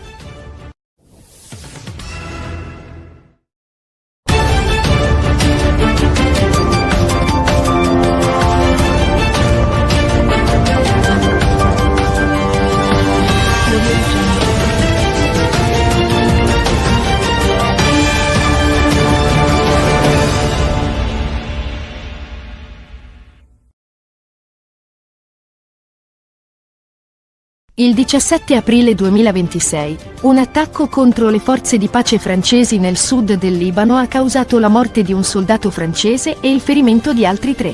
L'incidente è avvenuto durante una missione di sminamento nella zona di Ganduria. La responsabilità è stata attribuita a Hezbollah, con il presidente libanese Joseph Aoun che ha promesso di perseguire i colpevoli. In parallelo, la crisi nello stretto di Hormuz si intensifica, con 2 navi mercantili colpite dai colpi di arma da fuoco, presumibilmente da forze iraniane, che hanno nuovamente chiuso il passaggio strategico. Gli Stati Uniti, sotto la guida di Donald Trump, hanno convocato una riunione urgente per valutare l'escalation e l'eventuale ripresa del conflitto. L'Iran ha ribadito il suo controllo sullo stretto, mentre le sanzioni internazionali e la minaccia di guerra continuano a destabilizzare la regione e influenzare i mercati globali. Una tragedia ha colpito Suio Terme, in provincia di Latina, il 16 aprile 2026, quando un bambino di 7 anni è annegato nella piscina di un centro termale. Nonostante i tentativi di rianimazione da parte dei soccorsi, il piccolo è stato dichiarato morto sul posto. Le prime ipotesi suggeriscono che l'incidente possa essere stato causato da un bocchettone di scarico, che avrebbe trattenuto il bambino sotto l'acqua. Le indagini sono in corso per ricostruire la dinamica dell'incidente e verificare eventuali problemi nel sistema di drenaggio. Il caso richiama alla memoria tragedie simili, come quella avvenuta in un hotel di Rimini 2 settimane prima, quando un altro bambino era stato risucchiato da un bocchettone. Le autorità stanno indagando sulla sicurezza nelle strutture termali, con l'obiettivo di prevenire futuri incidenti. Il 17 aprile 2026, a Cossombrato, un piccolo borgo nell'Astigiano, Astrid Coni, un giardiniere di 59 anni, ha ucciso la sua ex moglie, Drita Mecollari, di 55 anni, e il suo nuovo compagno, Bardok Jega, di 57 anni, con una roncola, prima di suicidarsi. I corpi sono stati trovati il giorno successivo in un campo, mentre Coni si è gettato dalla torre del castello dove lavorava, lasciando un biglietto di scuse per il gesto. La motivazione sembra legata al fallimento di un tentativo di riavvicinamento con la ex moglie. La comunità locale, sconvolta, aveva sempre visto Coni come un uomo gentile e integra. Le indagini sono ancora in corso per ricostruire con precisione la dinamica degli eventi e i motivi dietro questo tragico atto di violenza. Sabato 18 aprile, un uomo di 58 anni originario di Mosca ha aperto il fuoco a Kiev, uccidendo 6 persone, tra cui un neonato, e ferendo 15. Dopo aver sparato sulla folla, si è barricato in un supermercato, prendendo ostaggi. Le forze di sicurezza sono intervenute, neutralizzando l'aggressore dopo uno scontro a fuoco. L'uomo, che possedeva legalmente l'arma, non ha risposto ai negoziatori, e l'operazione è terminata con la sua morte. Le indagini sono in corso per chiarire le motivazioni del gesto. Il 16 aprile 2026, a Roma e Milano, si sono svolte 2 manifestazioni cariche di tensione. A Roma, circa 200 anarchici hanno marciato per chiedere la fine del regime del 41 bis per Alfredo Cospito, un militante detenuto, sottolineando la loro opposizione a quella che definiscono tortura legale. Durante il corteo, un poliziotto è stato ferito, ma la protesta si è conclusa pacificamente, con un ricordo dei compagni caduti. A Milano, un corteo dei patrioti europei della Lega ha visto circa 2000 partecipanti sfilare contro l'immigrazione e a favore dell'autonomia energetica, con momenti di violenza quando gruppi antagonisti hanno lanciato petardi. Salvini, dal palco, ha criticato l'UE, specialmente riguardo alle politiche migratorie e energetiche, rilanciando le sue battaglie contro il Green Deal e le sanzioni al petrolio russo.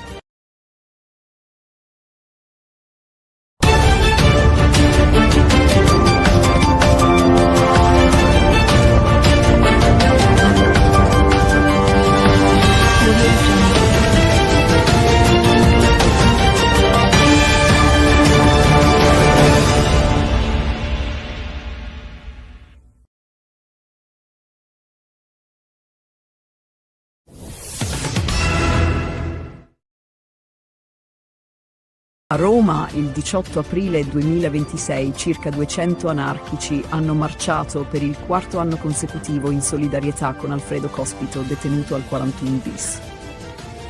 La manifestazione, partita da San Lorenzo, ha attraversato il centro di Roma, chiedendo la fine del regime di carcere duro per Cospito.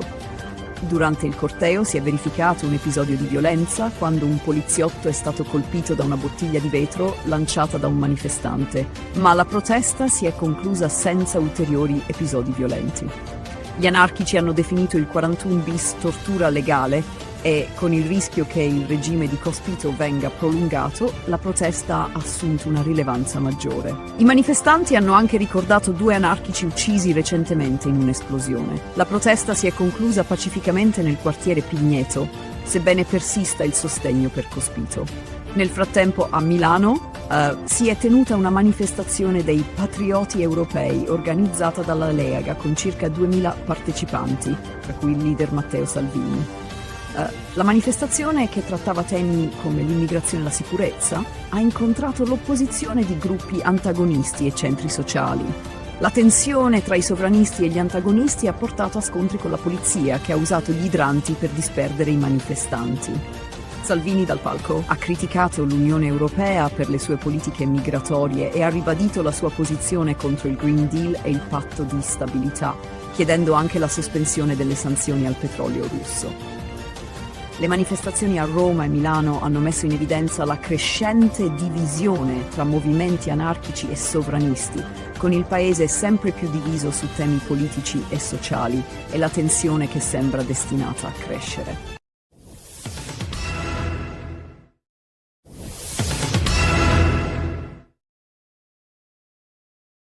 Il 17 aprile 2026, la comunità di Cossombrato, un piccolo borgo nell'Astigiano, è stata scossa da una tragedia familiare che ha coinvolto Astrid Coni, un giardiniere di 59 anni.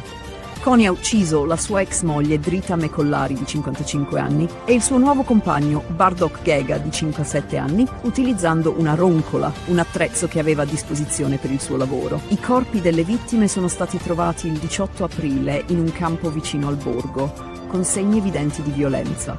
La comunità è rimasta sconvolta da questa brutalità, poiché Coni era considerato un uomo gentile e ben integrato. Dopo l'omicidio, Coni si è recato al castello di Cossombrato, dove lavorava, e, utilizzando le chiavi, ha avuto accesso alla struttura. Giunto sulla sommità della torre, si è suicidato, lasciando un mazzo di fiori e un biglietto che recitava: «Mi hai rovinato la vita, ma adesso è tutto finito». Il messaggio lasciato nel momento di disperazione sembrerebbe indicare che l'omicidio fosse motivato dal fallimento di un tentativo di riavvicinamento con la sua ex moglie, che aveva ormai intrapreso una nuova relazione. Le indagini condotte dai carabinieri di Asti sono ancora in corso. Si ipotizza che l'omicidio sia stato un atto impulsivo legato alla gelosia e alla frustrazione di un uomo incapace di accettare la fine del suo matrimonio. Gli investigatori stanno cercando di ricostruire la tempistica esatta dei fatti, sospettando che le vittime possano essere state uccise giorni prima che Coni decidesse di suicidarsi. La piccola comunità di Cossombrato, dove tutti si conoscono, è sotto shock per l'accaduto. La sindaca Elsa Ormea ha dichiarato che l'intero paese è profondamente affronta la tragedia, poiché Coni era ritenuto una persona integra, sempre disponibile e dedita al bene della collettività.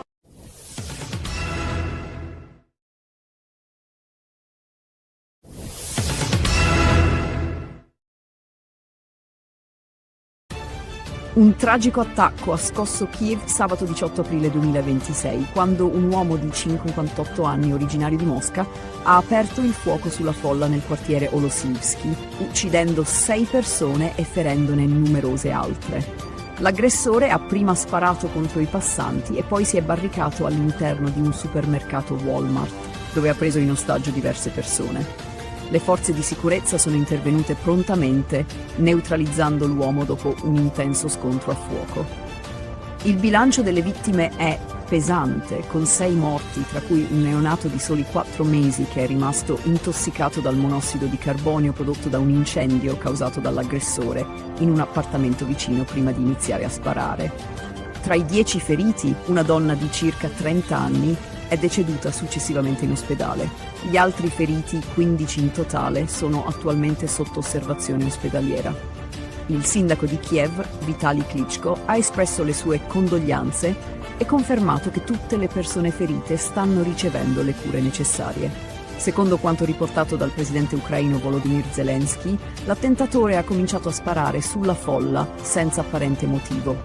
Dopo l'assalto iniziale si è barricato nel supermercato, dove ha preso ostaggi. Le forze speciali del KORD, unità della Polizia Nazionale Ucraina, sono intervenute rapidamente e, dopo aver liberato 4 ostaggi, hanno neutralizzato l'aggressore. Nonostante i tentativi di negoziazione, l'uomo ha rifiutato qualsiasi dialogo, portando a una tragica conclusione.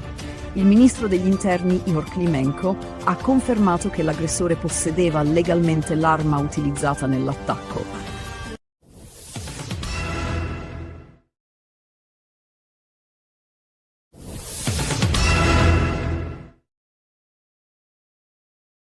Il 16 aprile 2026 a Latisana i carabinieri dell'aliquota radiomobile hanno arrestato 2 persone coinvolte in un traffico illecito di animali.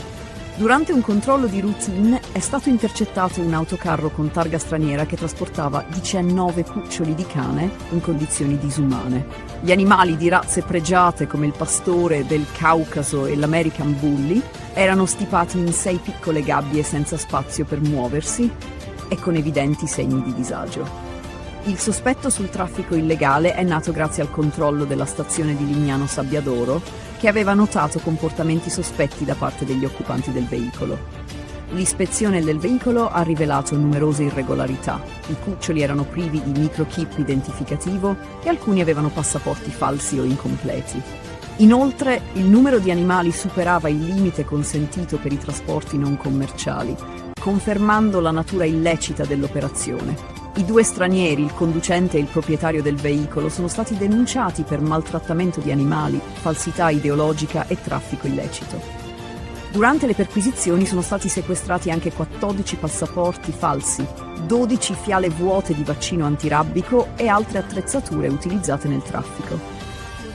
I cuccioli sono stati affidati all'azienda sanitaria universitaria Friuli Centrale, ASUFC, che si occuperà della loro salute. Il valore economico degli animali sequestrati è stimato in circa 30.000 euro. I cuccioli ora sono pronti per l'adozione e chiunque fosse interessato può compilare un modulo disponibile sul sito dell'ASUFC per adottarli.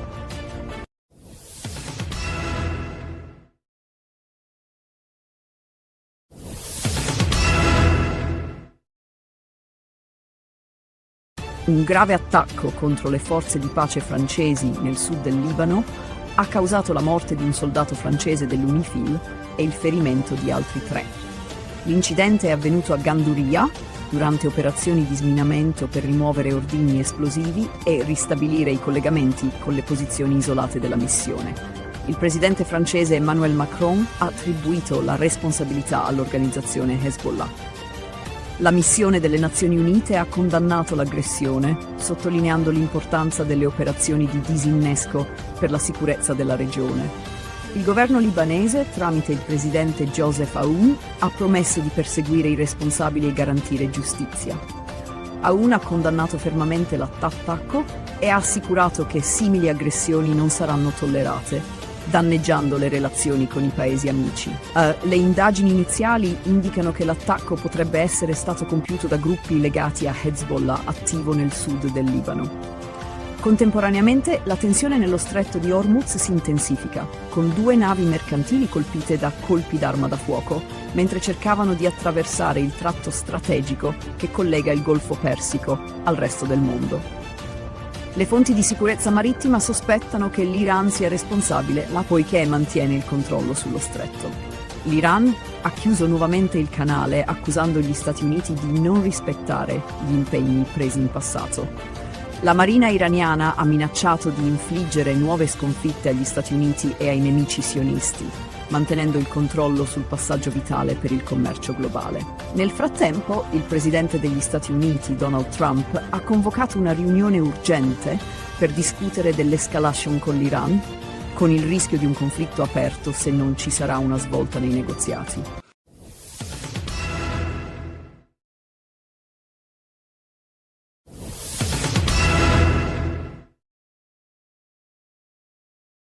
Una tragedia ha colpito Suio Terme, nel comune di Castelforte, in provincia di Latina, dove un bambino di 7 anni è morto annegato nella piscina nel centro. Nonostante l'intervento immediato dei soccorsi, tra cui ambulanza automedica ed eliambulanza, ogni tentativo di rianimazione è stato vano. L'incidente è sotto inchiesta, con l'ipotesi che il bambino sia stato risucchiato da un bocchettone di scarico, impedendogli di risalire in superficie. Il piccolo, residente a Roma, si trovava a Suio Terme con la famiglia quando è avvenuto il tragico evento. I carabinieri stanno indagando sulla dinamica, esaminando le immagini delle telecamere e ascoltando i testimoni per determinare se vi siano state problematiche nel sistema di drenaggio. La salma del bambino è stata sequestrata per l'autopsia e le indagini sono coordinate dalla Procura di Cassino. Questo non è il primo incidente simile. Solo 2 settimane fa, a Rimini, un altro bambino di 12 anni è morto dopo essere stato risucchiato da un bocchettone in una vasca termale. Un caso analogo si era verificato nel 2024 a Cretone, nel Lazio. Questi incidenti hanno suscitato preoccupazioni sulla sicurezza nelle piscine termali. Esperti autoritano misure preventive più rigorose, come la protezione dei bocchettoni e un monitoraggio costante. La morte del bambino ha scosso la comunità locale e le indagini continuano per chiarire le cause e verificare eventuali negligenze nella sicurezza della struttura.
Si è messo a fare l'autista di August. Non faccio l'autista di Augusta. Beh, che fai? Lavoro con lui. Nonna, io sto uscendo. Non devi andare fuori. Siamo vinto la lotteria, Donna. Non lo devi dire a mio fratello che siamo venuti qua, eh? Perché? Si vogliono vendicare con la nostra famiglia. Oh, Donna, assomigliamo io e tu? Perché poi li faccio? Pure.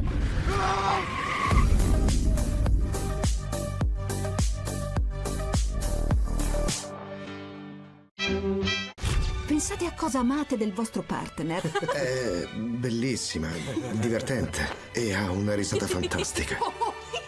Mi piace il fatto che sia premuroso, comprensivo, molto aperto. Zendaya e Robert Pattinson in una commedia romantica unica e imprevedibile. Cos'è successo? C'è solo un po' di dramma. Conosci davvero chi ami? Emma e Charlie.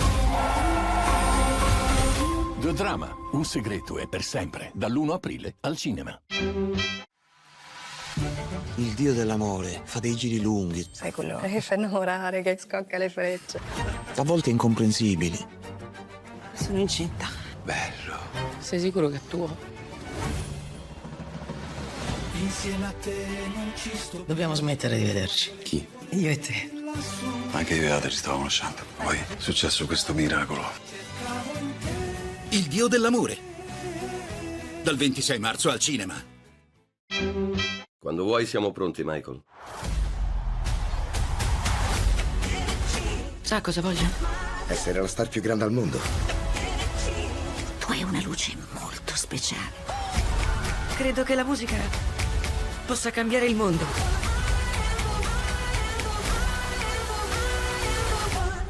Questo è solo l'inizio. Michael. Dal 22 aprile al cinema.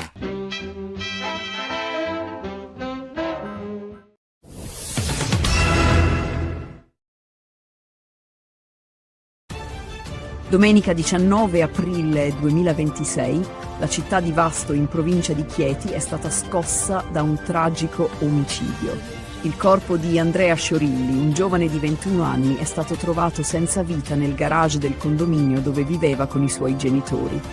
A fare la macabra scoperta sono stati proprio i genitori, che hanno trovato il figlio con evidenti ferite da arma da taglio. Nonostante l'intervento dei sanitari del 118, per Andrea non c'era più nulla da fare.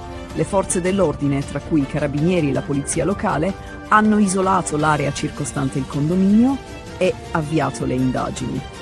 La prima ipotesi formulata dagli investigatori è quella di omicidio, dato il numero delle coltellate rinvenute sul corpo della vittima.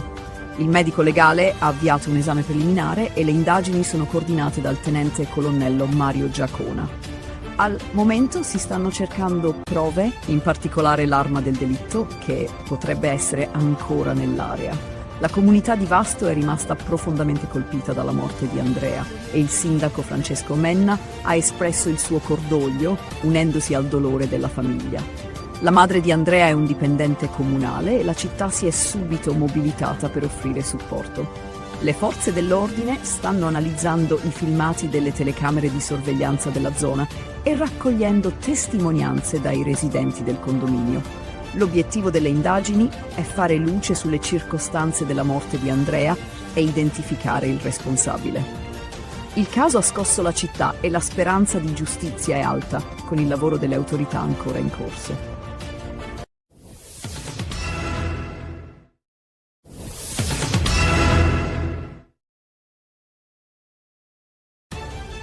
Poco prima di concludere la sua missione in Cina, il ministro degli esteri Antonio Tajani ha visitato la biblioteca municipale di Shanghai Zikawei, un simbolo della storica interazione culturale tra l'Occidente e l'Oriente. Fondata nel 1847, la biblioteca è un punto di riferimento per lo scambio culturale tra Italia e Cina, soprattutto grazie all'operato dei Gesuiti, che dalla metà del XIX secolo hanno svolto un ruolo cruciale nella diffusione della cultura europea in Cina. La residenza della Compagnia di Gesù, presente nell'edificio, testimonia l'importanza di questo scambio culturale, iniziato con missionari come Matteo Ricci, che ha favorito un dialogo scientifico e culturale tra le due tradizioni. Durante la visita, Tajani ha esaminato testi rari, inclusi libri scritti dai gesuiti italiani, che rappresentano un patrimonio storico di grande valore. La biblioteca è divenuta un centro di ricerca, grazie al contributo dei missionari che hanno promosso l'educazione in vari ambiti, dall'astronomia alla filosofia. La visita ha offerto un'opportunità unica di celebrare il legame culturale tra Italia e Cina, che ha radici secolari. Concludendo la sua missione, Tajani ha incontrato importanti esponenti del governo cinese, tra cui il ministro degli esteri Wang Yi, per rafforzare i legami bilaterali. Durante la tappa a Shanghai, Tajani ha anche incontrato la comunità imprenditoriale italiana, sottolineando l'impegno del governo italiano nel sostenere le aziende italiane in Cina. Ha poi inaugurato la mostra Italia Meravigliosa, in occasione della Giornata Nazionale del Made in Italy, celebrando le eccellenze italiane e il continuo successo della cooperazione culturale ed economica tra i due paesi.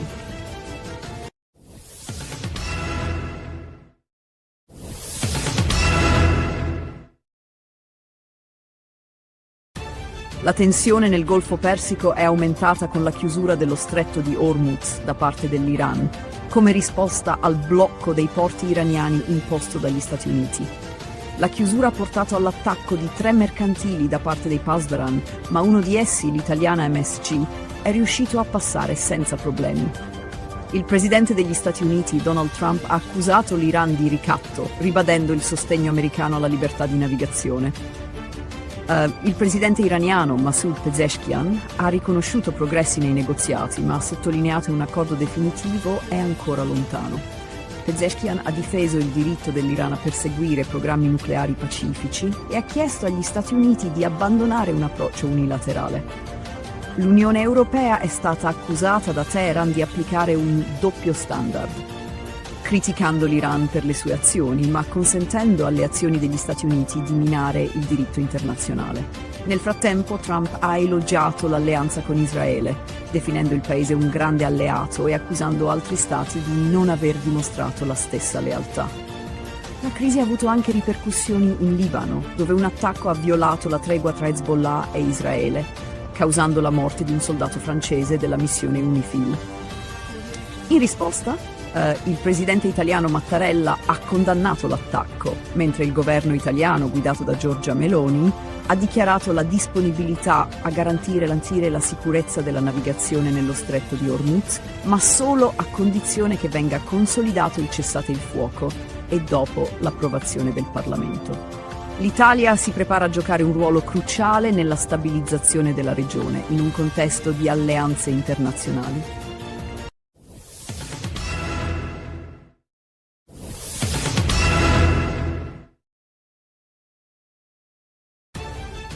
Una tragedia devastante ha scosso la città di Shreveport, in Louisiana, dove una sparatoria ha causato la morte di 8 bambini, lasciando la comunità sotto shock.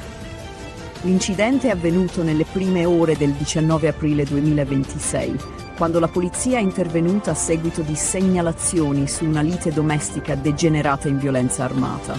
Secondo le autorità, 10 minori tra 1 e 14 anni sono stati colpiti, con 8 di loro che non sono sopravvissuti. L'incidente ha coinvolto 3 abitazioni, creando una scena del crimine complessa.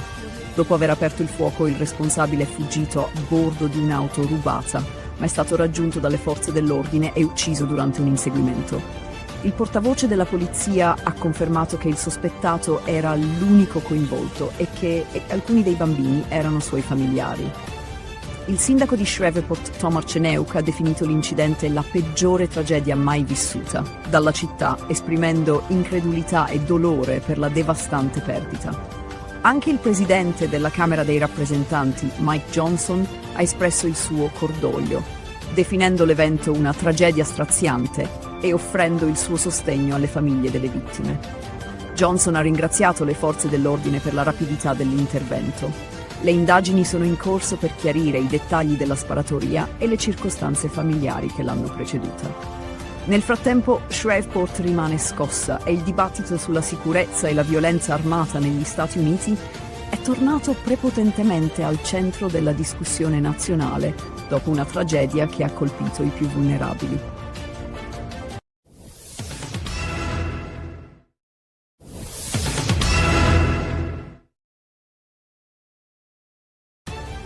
Una tragica sparatoria si è verificata il 19 aprile 2026 a Bisceglie, all'interno del Divinae Club, dove un uomo di 43 anni, Filippo Scavo, è stato ucciso.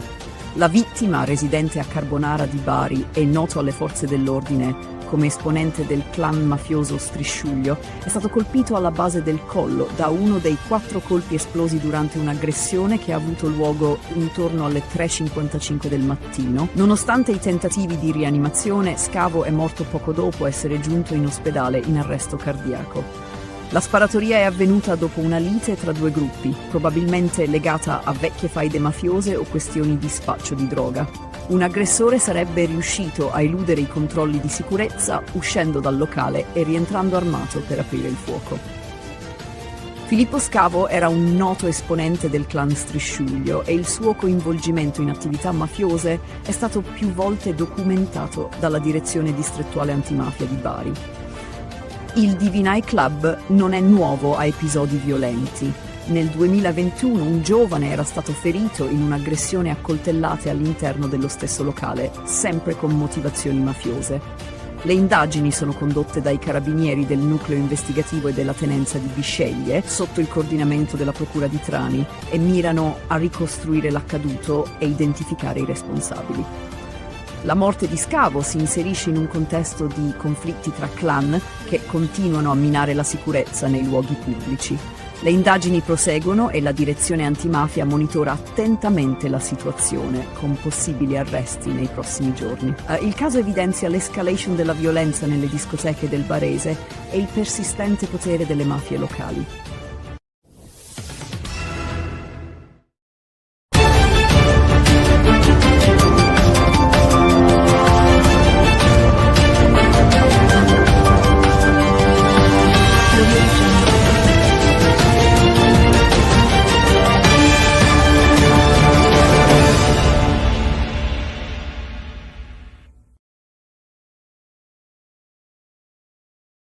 Il 17 aprile 2026, un attacco contro le forze di pace francesi nel sud del Libano ha causato la morte di un soldato francese e il ferimento di altri 3. L'incidente è avvenuto durante una missione di sminamento nella zona di Ganduria. La responsabilità è stata attribuita a Hezbollah, con il presidente libanese Joseph Aoun che ha promesso di perseguire i colpevoli. In parallelo, la crisi nello stretto di Hormuz si intensifica, con 2 navi mercantili colpite dai colpi di arma da fuoco, presumibilmente da forze iraniane, che hanno nuovamente chiuso il passaggio strategico. Gli Stati Uniti, sotto la guida di Donald Trump, hanno convocato una riunione urgente per valutare l'escalation e l'eventuale ripresa del conflitto. L'Iran ha ribadito il suo controllo sullo stretto, mentre le sanzioni internazionali e la minaccia di guerra continuano a destabilizzare la regione e influenzare i mercati globali.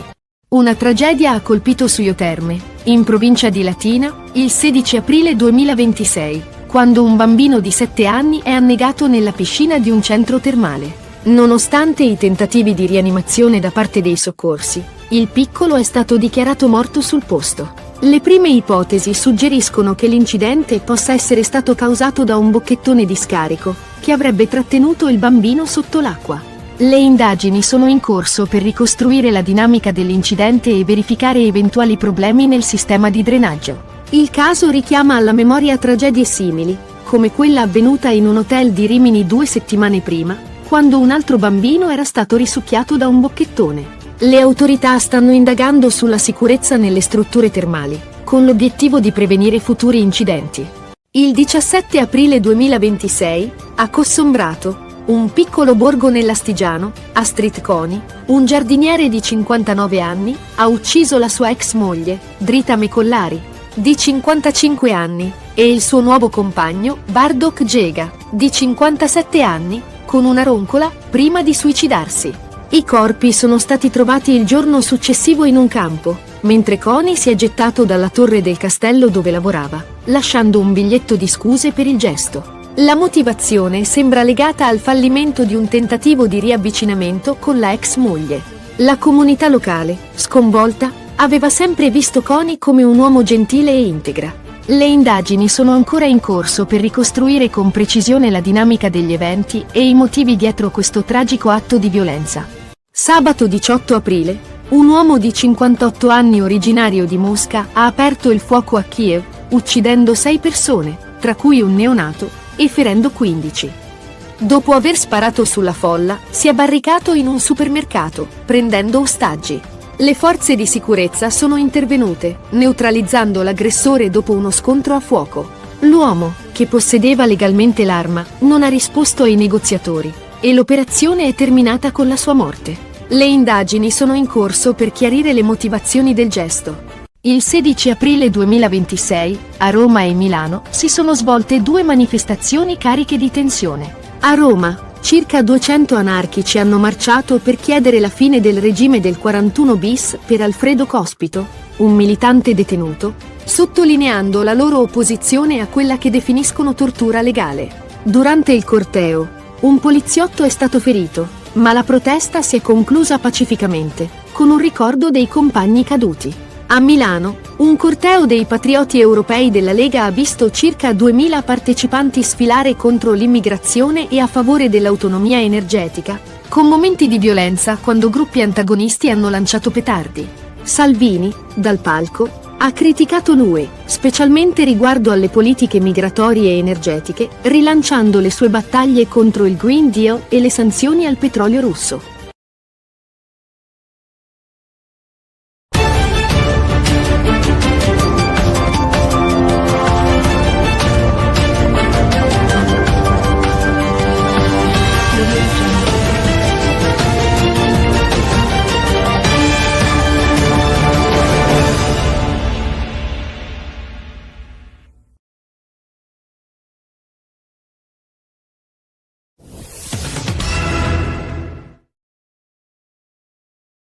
A Roma, il 18 aprile 2026, circa 200 anarchici hanno marciato per il 4º anno consecutivo in solidarietà con Alfredo Cospito, detenuto al 41 bis. La manifestazione, partita da San Lorenzo, ha attraversato il centro di Roma, chiedendo la fine del regime di carcere duro per Cospito. Durante il corteo si è verificato un episodio di violenza quando un poliziotto è stato colpito da una bottiglia di vetro lanciata da un manifestante, ma la protesta si è conclusa senza ulteriori episodi violenti. Gli anarchici hanno definito il 41 bis tortura legale e, con il rischio che il regime di Cospito venga prolungato, la protesta ha assunto una rilevanza maggiore. I manifestanti hanno anche ricordato 2 anarchici uccisi recentemente in un'esplosione. La protesta si è conclusa pacificamente nel quartiere Pigneto, sebbene persista il sostegno per Cospito. Nel frattempo a Milano si è tenuta una manifestazione dei patrioti europei organizzata dalla Lega con circa 2000 partecipanti, tra cui il leader Matteo Salvini.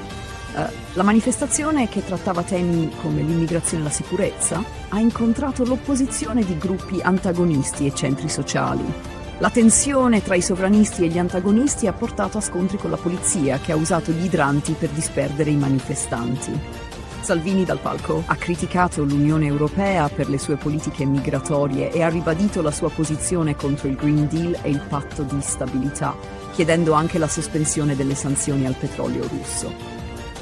Le manifestazioni a Roma e Milano hanno messo in evidenza la crescente divisione tra movimenti anarchici e sovranisti, con il paese sempre più diviso su temi politici e sociali e la tensione che sembra destinata a crescere.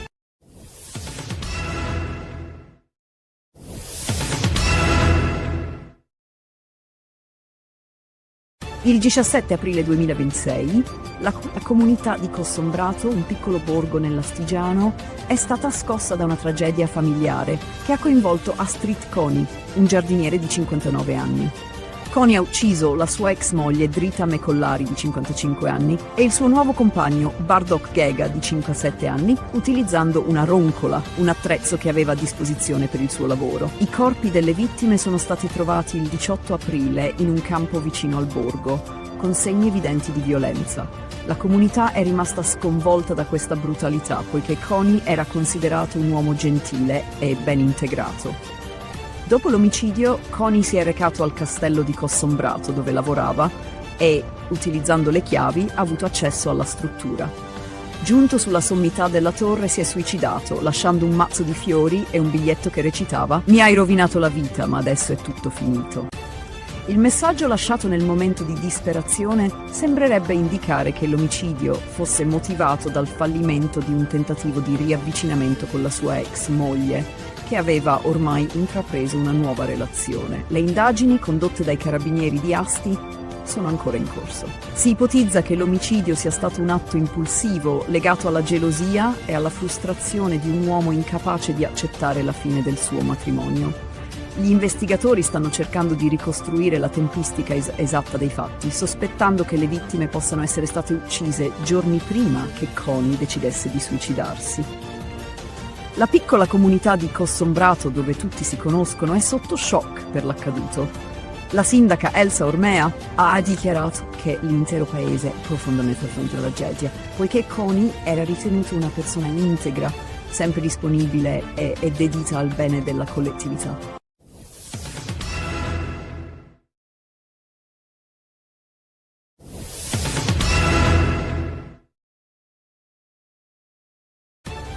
Un tragico attacco ha scosso Kiev sabato 18 aprile 2026, quando un uomo di 58 anni, originario di Mosca, ha aperto il fuoco sulla folla nel quartiere Olosivsky, uccidendo 6 persone e ferendone numerose altre. L'aggressore ha prima sparato contro i passanti e poi si è barricato all'interno di un supermercato Walmart, dove ha preso in ostaggio diverse persone. Le forze di sicurezza sono intervenute prontamente, neutralizzando l'uomo dopo un intenso scontro a fuoco. Il bilancio delle vittime è pesante, con 6 morti, tra cui un neonato di soli 4 mesi che è rimasto intossicato dal monossido di carbonio prodotto da un incendio causato dall'aggressore in un appartamento vicino prima di iniziare a sparare. Tra i 10 feriti, una donna di circa 30 anni è deceduta successivamente in ospedale. Gli altri feriti, 15 in totale, sono attualmente sotto osservazione ospedaliera. Il sindaco di Kiev, Vitali Klitschko, ha espresso le sue condoglianze e confermato che tutte le persone ferite stanno ricevendo le cure necessarie. Secondo quanto riportato dal presidente ucraino Volodymyr Zelensky, l'attentatore ha cominciato a sparare sulla folla senza apparente motivo. Dopo l'assalto iniziale si è barricato nel supermercato, dove ha preso ostaggi. Le forze speciali del KORD, unità della Polizia Nazionale Ucraina, sono intervenute rapidamente e, dopo aver liberato 4 ostaggi, hanno neutralizzato l'aggressore. Nonostante i tentativi di negoziazione, l'uomo ha rifiutato qualsiasi dialogo, portando a una tragica conclusione. Il ministro degli interni Ihor Klimenko ha confermato che l'aggressore possedeva legalmente l'arma utilizzata nell'attacco.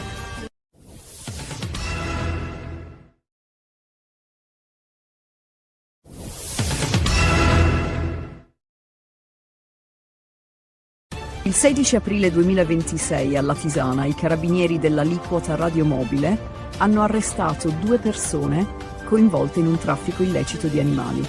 Durante un controllo di routine è stato intercettato un autocarro con targa straniera che trasportava 19 cuccioli di cane in condizioni disumane. Gli animali di razze pregiate come il pastore del Caucaso e l'American Bully erano stipati in 6 piccole gabbie senza spazio per muoversi e con evidenti segni di disagio. Il sospetto sul traffico illegale è nato grazie al controllo della stazione di Lignano Sabbiadoro, che aveva notato comportamenti sospetti da parte degli occupanti del veicolo. L'ispezione del veicolo ha rivelato numerose irregolarità. I cuccioli erano privi di microchip identificativo e alcuni avevano passaporti falsi o incompleti. Inoltre, il numero di animali superava il limite consentito per i trasporti non commerciali, confermando la natura illecita dell'operazione. I 2 stranieri, il conducente e il proprietario del veicolo, sono stati denunciati per maltrattamento di animali, falsità ideologica e traffico illecito. Durante le perquisizioni sono stati sequestrati anche 14 passaporti falsi, 12 fiale vuote di vaccino antirabbico e altre attrezzature utilizzate nel traffico. I cuccioli sono stati affidati all'azienda sanitaria universitaria Friuli Centrale, ASUFC, che si occuperà della loro salute. Il valore economico degli animali sequestrati è stimato in circa 30.000 euro. I cuccioli ora sono pronti per l'adozione e chiunque fosse interessato può compilare un modulo disponibile sul sito dell'ASUFC per adottarli.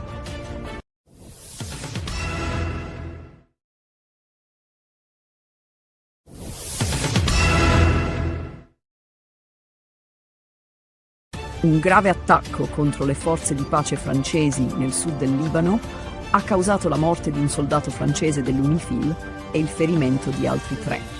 L'incidente è avvenuto a Ganduria durante operazioni di sminamento per rimuovere ordigni esplosivi e ristabilire i collegamenti con le posizioni isolate della missione. Il presidente francese Emmanuel Macron ha attribuito la responsabilità all'organizzazione Hezbollah. La missione delle Nazioni Unite ha condannato l'aggressione, sottolineando l'importanza delle operazioni di disinnesco per la sicurezza della regione. Il governo libanese, tramite il presidente Joseph Aoun, ha promesso di perseguire i responsabili e garantire giustizia. Aoun ha condannato fermamente l'attacco e ha assicurato che simili aggressioni non saranno tollerate, danneggiando le relazioni con i paesi amici. Le indagini iniziali indicano che l'attacco potrebbe essere stato compiuto da gruppi legati a Hezbollah attivo nel sud del Libano. Contemporaneamente la tensione nello stretto di Hormuz si intensifica, con 2 navi mercantili colpite da colpi d'arma da fuoco, mentre cercavano di attraversare il tratto strategico che collega il Golfo Persico al resto del mondo. Le fonti di sicurezza marittima sospettano che l'Iran sia responsabile, ma poiché mantiene il controllo sullo stretto. L'Iran ha chiuso nuovamente il canale, accusando gli Stati Uniti di non rispettare gli impegni presi in passato. La marina iraniana ha minacciato di infliggere nuove sconfitte agli Stati Uniti e ai nemici sionisti, mantenendo il controllo sul passaggio vitale per il commercio globale. Nel frattempo, il presidente degli Stati Uniti, Donald Trump, ha convocato una riunione urgente per discutere dell'escalation con l'Iran, con il rischio di un conflitto aperto se non ci sarà una svolta nei negoziati.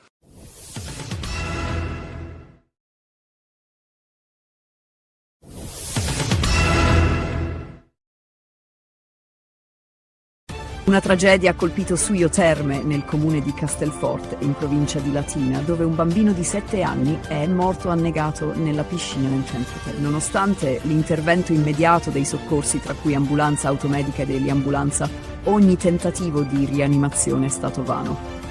L'incidente è sotto inchiesta, con l'ipotesi che il bambino sia stato risucchiato da un bocchettone di scarico, impedendogli di risalire in superficie. Il piccolo, residente a Roma, si trovava a Suio Terme con la famiglia quando è avvenuto il tragico evento. I carabinieri stanno indagando sulla dinamica, esaminando le immagini delle telecamere e ascoltando i testimoni per determinare se vi siano state problematiche nel sistema di drenaggio. La salma del bambino è stata sequestrata per l'autopsia e le indagini sono coordinate dalla Procura di Cassino. Questo non è il primo incidente simile. Solo 2 settimane fa, a Rimini, un altro bambino di 12 anni è morto dopo essere stato risucchiato da un bocchettone in una vasca termale. Un caso analogo si era verificato nel 2024 a Cretone, nel Lazio. Questi incidenti hanno suscitato preoccupazioni sulla sicurezza nelle piscine termali. Esperti autoritano misure preventive più rigorose, come la protezione dei bocchettoni e un monitoraggio costante. La morte del bambino ha scosso la comunità locale e le indagini continuano per chiarire le cause e verificare eventuali negligenze nella sicurezza della struttura.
Si è messo a fare l'autista di Augusta. Non faccio l'autista di Augusta. Beh, che fai?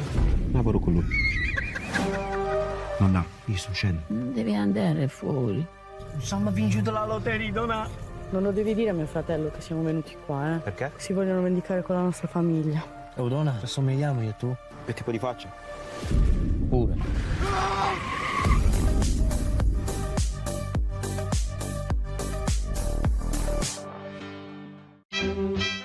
Pensate a cosa amate del vostro partner. È bellissima, divertente e ha una risata fantastica. Mi piace il fatto che sia premuroso, comprensivo, molto aperto. Zendaya e Robert Pattinson in una commedia romantica unica e imprevedibile. Cos'è successo? C'è solo un po' di dramma. Conosci davvero chi ami? Emma e Charlie. The Drama, un segreto e per sempre, dall'1 aprile al cinema. Il dio dell'amore fa dei giri lunghi, Sai quello che fa innamorare, che scocca le frecce. a volte incomprensibili. Sono incinta. Bello. Sei sicuro che è tuo? Insieme a te non ci sto. Dobbiamo smettere di vederci. Chi? Io e te. Anche io e Ada ci stavamo lasciando. Poi è successo questo miracolo. Il dio dell'amore. Dal 26 marzo al cinema. Quando vuoi siamo pronti, Michael. Sa cosa voglio? Essere la star più grande al mondo. Tu hai una luce molto speciale. Credo che la musica possa cambiare il mondo.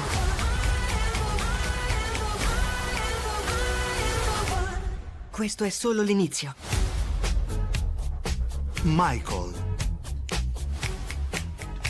Dal 22 aprile al cinema.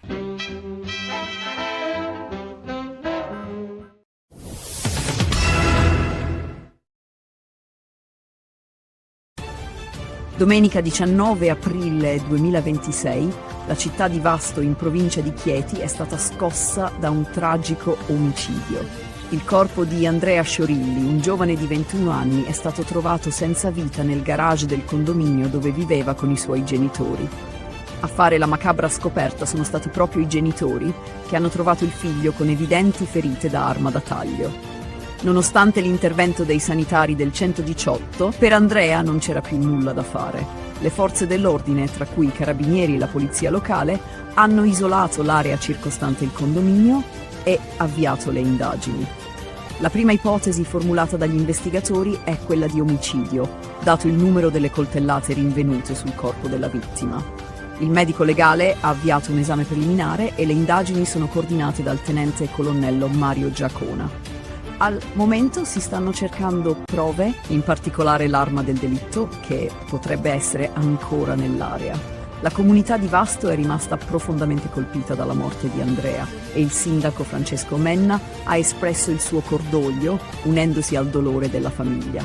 La madre di Andrea è un dipendente comunale e la città si è subito mobilitata per offrire supporto. Le forze dell'ordine stanno analizzando i filmati delle telecamere di sorveglianza della zona e raccogliendo testimonianze dai residenti del condominio. L'obiettivo delle indagini è fare luce sulle circostanze della morte di Andrea e identificare il responsabile. Il caso ha scosso la città e la speranza di giustizia è alta, con il lavoro delle autorità ancora in corso.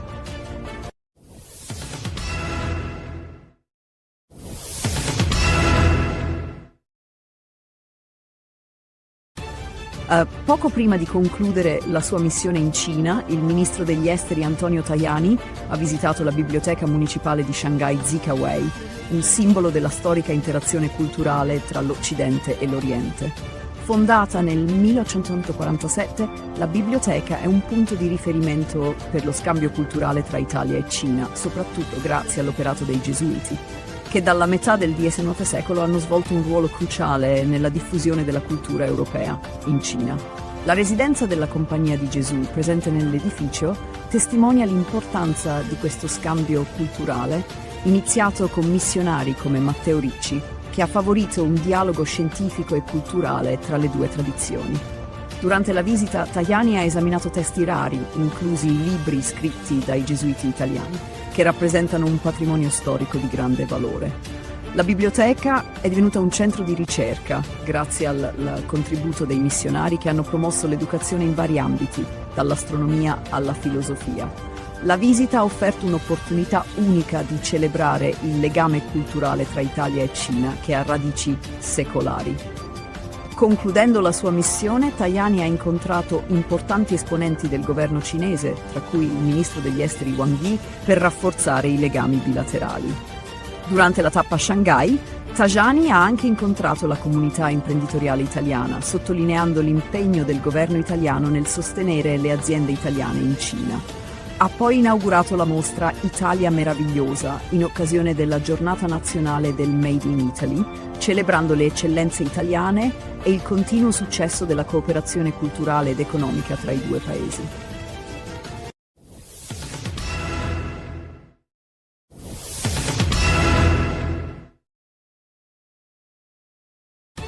La tensione nel Golfo Persico è aumentata con la chiusura dello stretto di Hormuz da parte dell'Iran, come risposta al blocco dei porti iraniani imposto dagli Stati Uniti. La chiusura ha portato all'attacco di 3 mercantili da parte dei Pasdaran, ma uno di essi, l'italiana MSC, è riuscito a passare senza problemi. Il presidente degli Stati Uniti, Donald Trump, ha accusato l'Iran di ricatto, ribadendo il sostegno americano alla libertà di navigazione. Il presidente iraniano Masoud Pezeshkian ha riconosciuto progressi nei negoziati, ma ha sottolineato che un accordo definitivo è ancora lontano.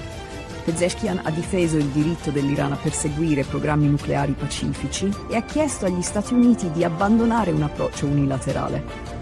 L'Unione Europea è stata accusata da Teheran di applicare un doppio standard, criticando l'Iran per le sue azioni, ma consentendo alle azioni degli Stati Uniti di minare il diritto internazionale. Nel frattempo Trump ha elogiato l'alleanza con Israele, definendo il paese un grande alleato e accusando altri stati di non aver dimostrato la stessa lealtà.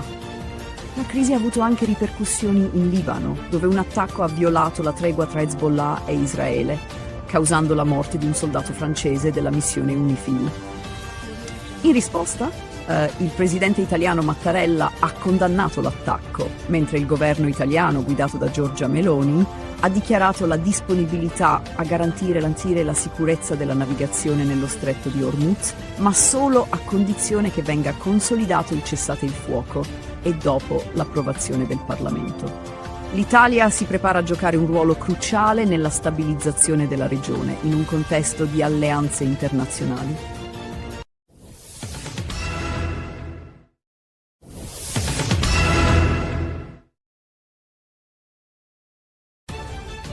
Una tragedia devastante ha scosso la città di Shreveport, in Louisiana, dove una sparatoria ha causato la morte di 8 bambini, lasciando la comunità sotto shock.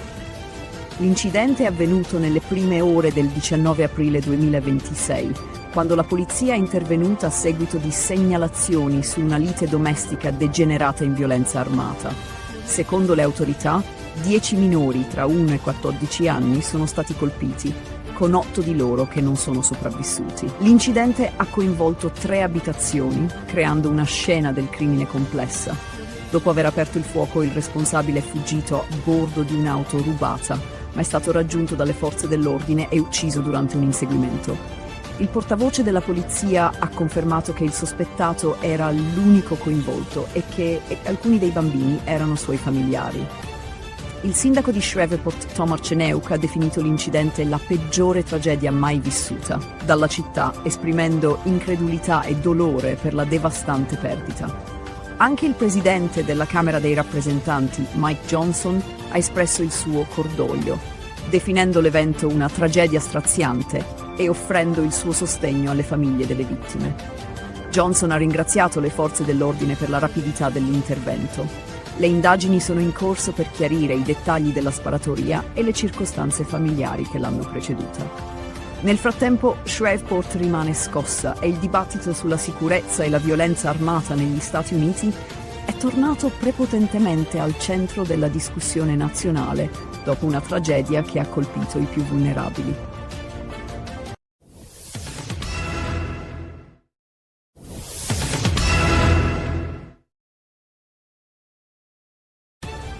Una tragica sparatoria si è verificata il 19 aprile 2026 a Bisceglie, all'interno del Divine Club, dove un uomo di 43 anni, Filippo Scavo, è stato ucciso. La vittima, residente a Carbonara di Bari e noto alle forze dell'ordine come esponente del clan mafioso Strisciuglio, è stato colpito alla base del collo da uno dei 4 colpi esplosi durante un'aggressione che ha avuto luogo intorno alle 3:55 del mattino. Nonostante i tentativi di rianimazione, Scavo è morto poco dopo essere giunto in ospedale in arresto cardiaco. La sparatoria è avvenuta dopo una lite tra 2 gruppi, probabilmente legata a vecchie faide mafiose o questioni di spaccio di droga. Un aggressore sarebbe riuscito a eludere i controlli di sicurezza uscendo dal locale e rientrando armato per aprire il fuoco. Filippo Scavo era un noto esponente del clan Strisciuglio e il suo coinvolgimento in attività mafiose è stato più volte documentato dalla Direzione Distrettuale Antimafia di Bari. Il Divine Club non è nuovo a episodi violenti. Nel 2021 un giovane era stato ferito in un'aggressione a coltellate all'interno dello stesso locale, sempre con motivazioni mafiose. Le indagini sono condotte dai carabinieri del nucleo investigativo e della tenenza di Bisceglie, sotto il coordinamento della procura di Trani, e mirano a ricostruire l'accaduto e identificare i responsabili. La morte di Scavo si inserisce in un contesto di conflitti tra clan che continuano a minare la sicurezza nei luoghi pubblici. Le indagini proseguono e la direzione antimafia monitora attentamente la situazione, con possibili arresti nei prossimi giorni. Il caso evidenzia l'escalation della violenza nelle discoteche del Barese e il persistente potere delle mafie locali.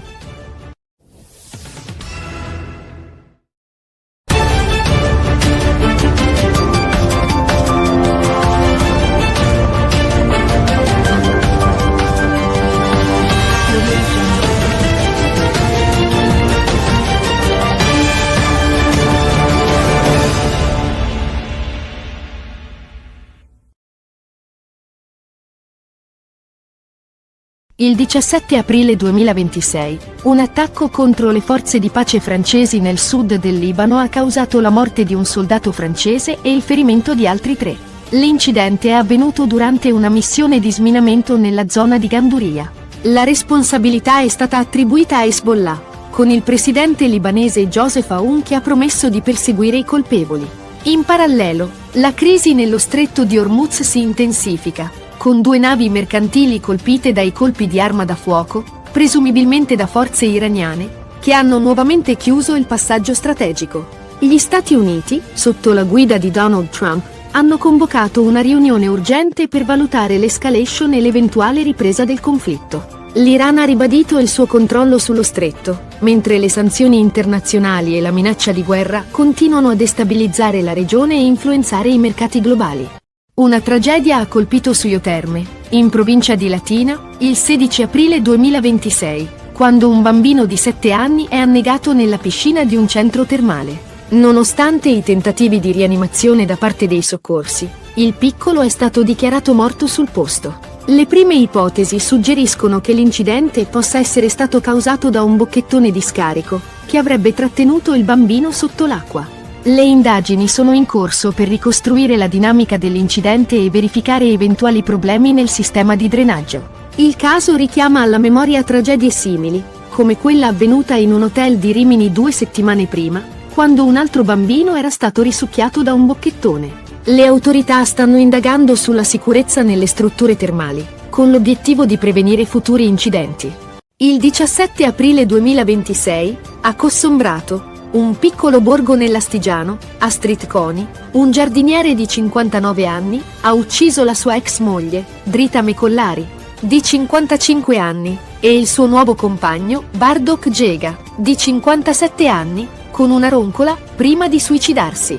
I corpi sono stati trovati il giorno successivo in un campo, mentre Coni si è gettato dalla torre del castello dove lavorava, lasciando un biglietto di scuse per il gesto. La motivazione sembra legata al fallimento di un tentativo di riavvicinamento con la ex moglie. La comunità locale, sconvolta, aveva sempre visto Coni come un uomo gentile e integra. Le indagini sono ancora in corso per ricostruire con precisione la dinamica degli eventi e i motivi dietro questo tragico atto di violenza. Sabato 18 aprile, un uomo di 58 anni originario di Mosca ha aperto il fuoco a Kiev, uccidendo 6 persone, tra cui un neonato, e ferendo 15. Dopo aver sparato sulla folla, si è barricato in un supermercato, prendendo ostaggi. Le forze di sicurezza sono intervenute, neutralizzando l'aggressore dopo uno scontro a fuoco. L'uomo, che possedeva legalmente l'arma, non ha risposto ai negoziatori, e l'operazione è terminata con la sua morte. Le indagini sono in corso per chiarire le motivazioni del gesto. Il 16 aprile 2026, a Roma e Milano, si sono svolte 2 manifestazioni cariche di tensione. A Roma, circa 200 anarchici hanno marciato per chiedere la fine del regime del 41 bis per Alfredo Cospito, un militante detenuto, sottolineando la loro opposizione a quella che definiscono tortura legale.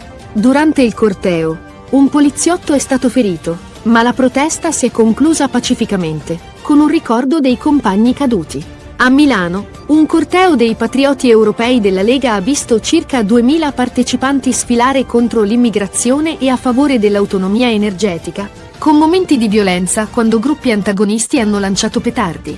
Salvini, dal palco, ha criticato l'UE, specialmente riguardo alle politiche migratorie e energetiche, rilanciando le sue battaglie contro il Green Deal e le sanzioni al petrolio russo.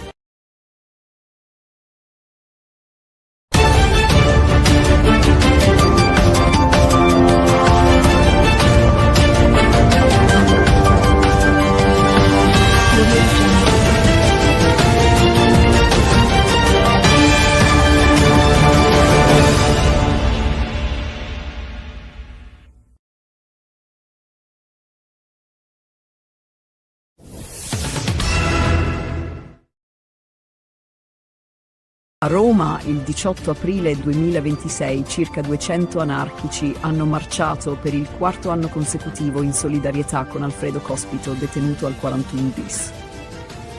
La manifestazione, partita da San Lorenzo, ha attraversato il centro di Roma, chiedendo la fine del regime di carcere duro per Cospito. Durante il corteo si è verificato un episodio di violenza quando un poliziotto è stato colpito da una bottiglia di vetro lanciata da un manifestante, ma la protesta si è conclusa senza ulteriori episodi violenti. Gli anarchici hanno definito il 41 bis tortura legale e, con il rischio che il regime di Cospito venga prolungato, la protesta ha assunto una rilevanza maggiore. I manifestanti hanno anche ricordato 2 anarchici uccisi recentemente in un'esplosione. La protesta si è conclusa pacificamente nel quartiere Pigneto, sebbene persista il sostegno per Cospito.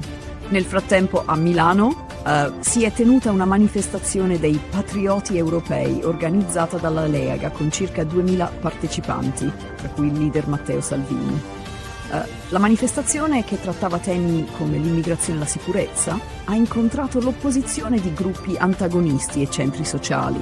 La tensione tra i sovranisti e gli antagonisti ha portato a scontri con la polizia, che ha usato gli idranti per disperdere i manifestanti. Salvini dal palco ha criticato l'Unione Europea per le sue politiche migratorie e ha ribadito la sua posizione contro il Green Deal e il patto di stabilità, chiedendo anche la sospensione delle sanzioni al petrolio russo. Le manifestazioni a Roma e Milano hanno messo in evidenza la crescente divisione tra movimenti anarchici e sovranisti, con il paese sempre più diviso su temi politici e sociali e la tensione che sembra destinata a crescere.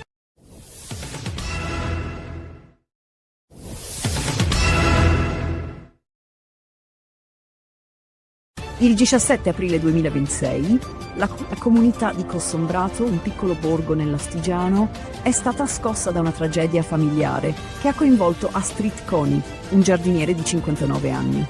Coni ha ucciso la sua ex moglie Drita Mecollari di 55 anni e il suo nuovo compagno Bardok Gega di 57 anni utilizzando una roncola, un attrezzo che aveva a disposizione per il suo lavoro. I corpi delle vittime sono stati trovati il 18 aprile in un campo vicino al borgo, con segni evidenti di violenza.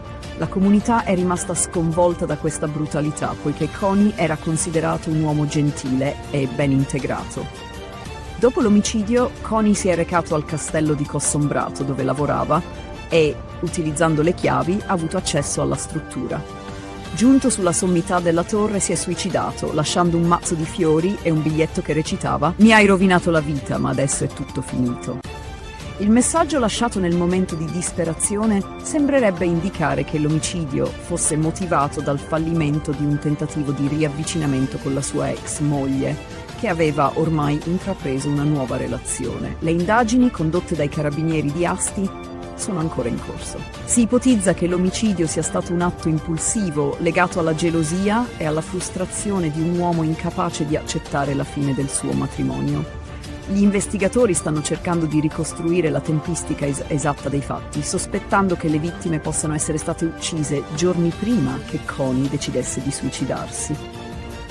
La piccola comunità di Cossombrato, dove tutti si conoscono, è sotto shock per l'accaduto. La sindaca Elsa Ormea ha dichiarato che l'intero paese è profondamente afflitto dalla tragedia, poiché Coni era ritenuto una persona integra, sempre disponibile e dedita al bene della collettività.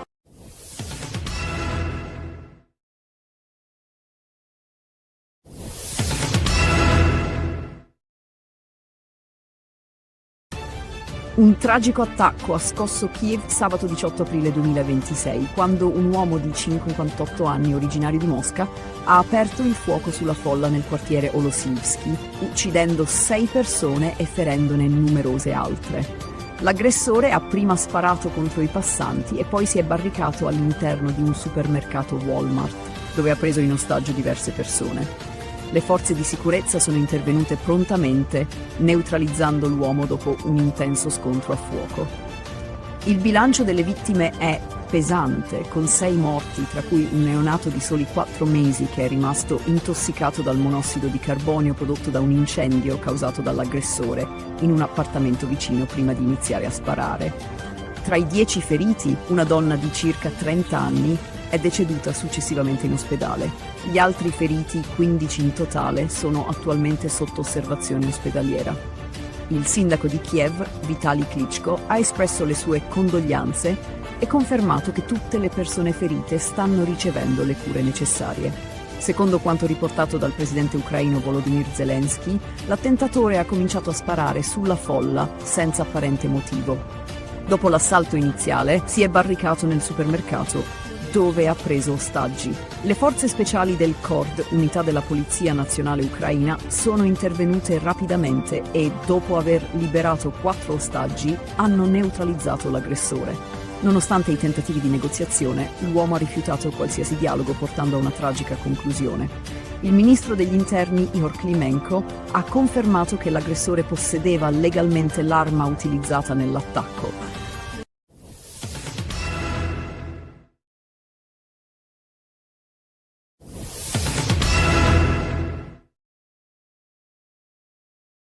Il 16 aprile 2026 a Latisana i carabinieri dell'aliquota radiomobile hanno arrestato 2 persone coinvolte in un traffico illecito di animali. Durante un controllo di routine è stato intercettato un autocarro con targa straniera che trasportava 19 cuccioli di cane in condizioni disumane. Gli animali di razze pregiate come il pastore del Caucaso e l'American Bully erano stipati in 6 piccole gabbie senza spazio per muoversi e con evidenti segni di disagio. Il sospetto sul traffico illegale è nato grazie al controllo della stazione di Lignano Sabbiadoro, che aveva notato comportamenti sospetti da parte degli occupanti del veicolo. L'ispezione del veicolo ha rivelato numerose irregolarità. I cuccioli erano privi di microchip identificativo e alcuni avevano passaporti falsi o incompleti. Inoltre, il numero di animali superava il limite consentito per i trasporti non commerciali, confermando la natura illecita dell'operazione. I 2 stranieri, il conducente e il proprietario del veicolo, sono stati denunciati per maltrattamento di animali, falsità ideologica e traffico illecito. Durante le perquisizioni sono stati sequestrati anche 14 passaporti falsi, 12 fiale vuote di vaccino antirabbico e altre attrezzature utilizzate nel traffico. I cuccioli sono stati affidati all'azienda sanitaria universitaria Friuli Centrale, ASUFC, che si occuperà della loro salute. Il valore economico degli animali sequestrati è stimato in circa 30.000 euro.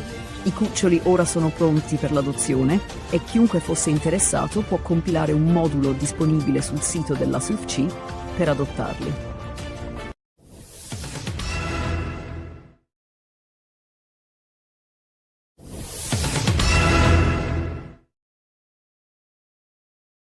Un grave attacco contro le forze di pace francesi nel sud del Libano ha causato la morte di un soldato francese dell'UNIFIL e il ferimento di altri 3. L'incidente è avvenuto a Ganduria durante operazioni di sminamento per rimuovere ordigni esplosivi e ristabilire i collegamenti con le posizioni isolate della missione. Il presidente francese Emmanuel Macron ha attribuito la responsabilità all'organizzazione Hezbollah. La missione delle Nazioni Unite ha condannato l'aggressione, sottolineando l'importanza delle operazioni di disinnesco per la sicurezza della regione. Il governo libanese, tramite il presidente Joseph Aoun, ha promesso di perseguire i responsabili e garantire giustizia. Aoun ha condannato fermamente l'attacco e ha assicurato che simili aggressioni non saranno tollerate, danneggiando le relazioni con i paesi amici. Le indagini iniziali indicano che l'attacco potrebbe essere stato compiuto da gruppi legati a Hezbollah attivo nel sud del Libano. Contemporaneamente, la tensione nello stretto di Hormuz si intensifica, con 2 navi mercantili colpite da colpi d'arma da fuoco, mentre cercavano di attraversare il tratto strategico che collega il Golfo Persico al resto del mondo. Le fonti di sicurezza marittima sospettano che l'Iran sia responsabile, poiché mantiene il controllo sullo stretto. L'Iran ha chiuso nuovamente il canale, accusando gli Stati Uniti di non rispettare gli impegni presi in passato. La marina iraniana ha minacciato di infliggere nuove sconfitte agli Stati Uniti e ai nemici sionisti, mantenendo il controllo sul passaggio vitale per il commercio globale. Nel frattempo, il presidente degli Stati Uniti, Donald Trump, ha convocato una riunione urgente per discutere dell'escalation con l'Iran, con il rischio di un conflitto aperto se non ci sarà una svolta nei negoziati.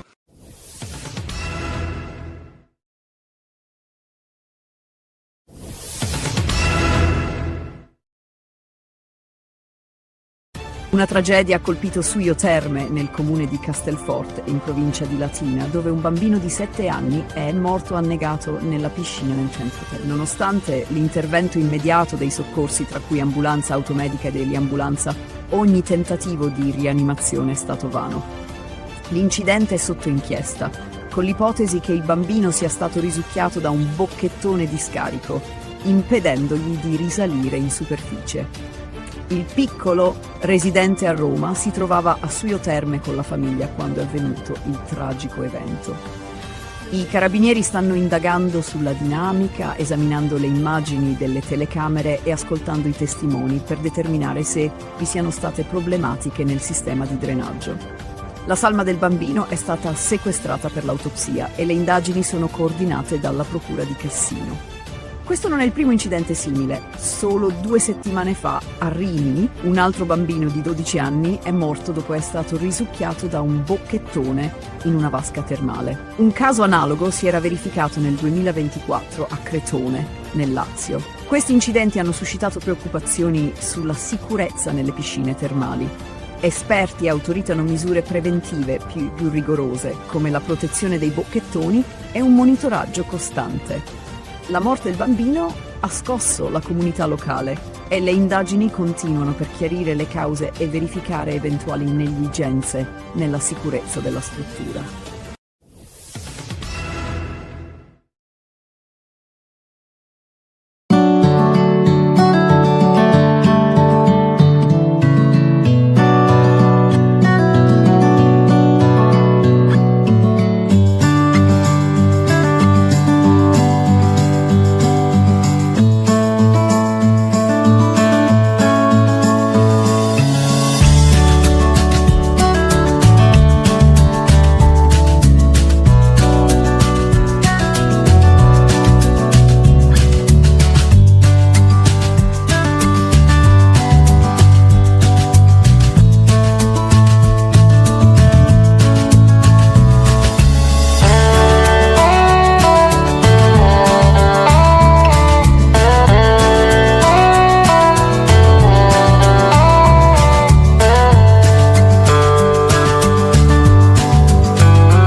Si è messo a fare l'autista di Augusta. No, faccio l'autista di Augusta. Beh, che fai?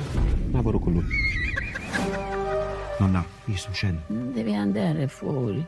Siamo vinto la lotteria, Non lo devi dire a mio fratello che siamo venuti qua, Perché? Si vogliono vendicare con la nostra famiglia. Oh, donna, ci assomigliamo io e tu? Che tipo di faccia? Pure.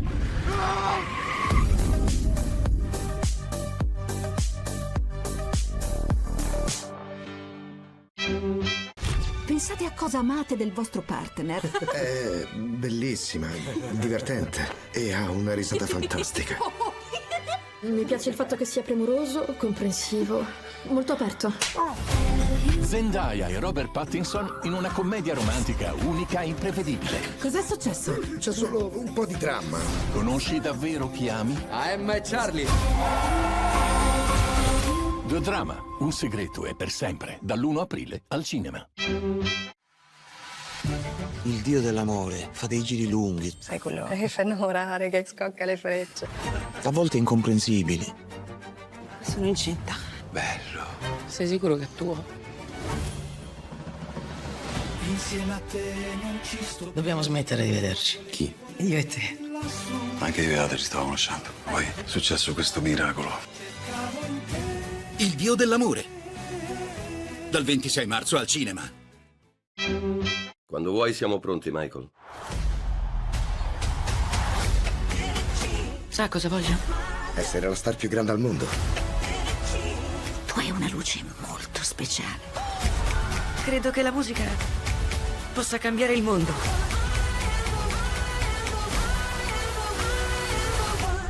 Questo è solo l'inizio. Michael. Dal 22 aprile al cinema.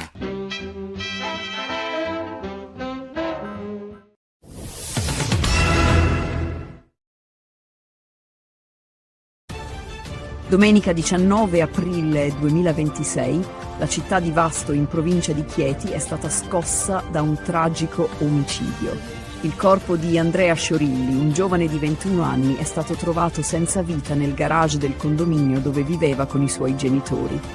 A fare la macabra scoperta sono stati proprio i genitori, che hanno trovato il figlio con evidenti ferite da arma da taglio. Nonostante l'intervento dei sanitari del 118, per Andrea non c'era più nulla da fare. Le forze dell'ordine, tra cui i carabinieri e la polizia locale, hanno isolato l'area circostante il condominio e avviato le indagini. La prima ipotesi formulata dagli investigatori è quella di omicidio, dato il numero delle coltellate rinvenute sul corpo della vittima. Il medico legale ha avviato un esame preliminare e le indagini sono coordinate dal tenente colonnello Mario Giacona. Al momento si stanno cercando prove, in particolare l'arma del delitto, che potrebbe essere ancora nell'area. La comunità di Vasto è rimasta profondamente colpita dalla morte di Andrea e il sindaco Francesco Menna ha espresso il suo cordoglio, unendosi al dolore della famiglia. La madre di Andrea è un dipendente comunale e la città si è subito mobilitata per offrire supporto. Le forze dell'ordine stanno analizzando i filmati delle telecamere di sorveglianza della zona e raccogliendo testimonianze dai residenti del condominio. L'obiettivo delle indagini è fare luce sulle circostanze della morte di Andrea e identificare il responsabile.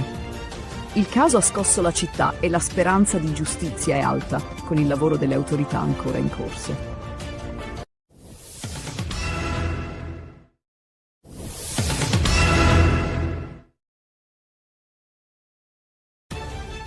Poco prima di concludere la sua missione in Cina, il ministro degli esteri Antonio Tajani ha visitato la biblioteca municipale di Shanghai Zikawei, un simbolo della storica interazione culturale tra l'Occidente e l'Oriente.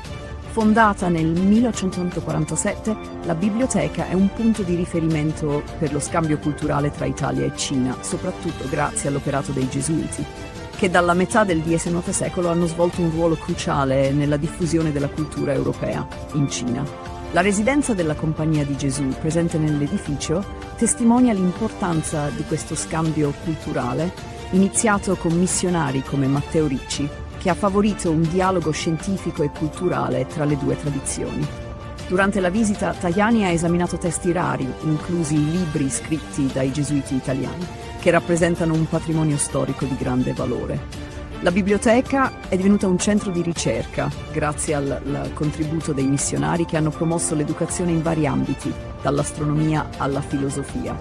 La visita ha offerto un'opportunità unica di celebrare il legame culturale tra Italia e Cina, che ha radici secolari.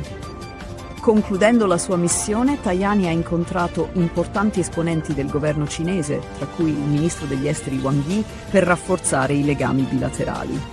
Durante la tappa a Shanghai, Tajani ha anche incontrato la comunità imprenditoriale italiana, sottolineando l'impegno del governo italiano nel sostenere le aziende italiane in Cina. Ha poi inaugurato la mostra Italia Meravigliosa, in occasione della Giornata Nazionale del Made in Italy, celebrando le eccellenze italiane e il continuo successo della cooperazione culturale ed economica tra i due paesi.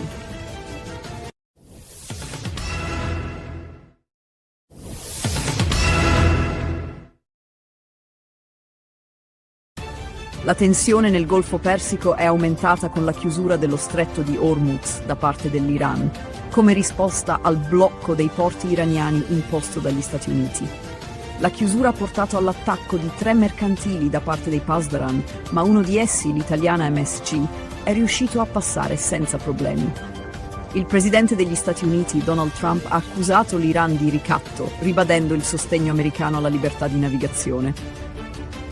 Il presidente iraniano, Masoud Pezeshkian, ha riconosciuto progressi nei negoziati, ma ha sottolineato che un accordo definitivo è ancora lontano. Pezeshkian ha difeso il diritto dell'Iran a perseguire programmi nucleari pacifici e ha chiesto agli Stati Uniti di abbandonare un approccio unilaterale.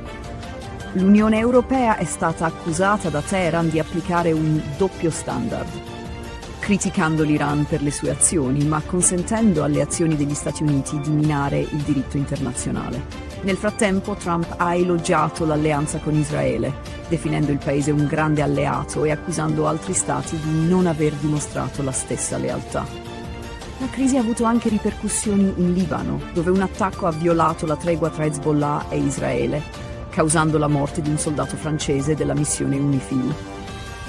In risposta, il presidente italiano Mattarella ha condannato l'attacco, mentre il governo italiano, guidato da Giorgia Meloni, ha dichiarato la disponibilità a garantire la sicurezza della navigazione nello stretto di Hormuz, ma solo a condizione che venga consolidato il cessate il fuoco e dopo l'approvazione del Parlamento. L'Italia si prepara a giocare un ruolo cruciale nella stabilizzazione della regione, in un contesto di alleanze internazionali.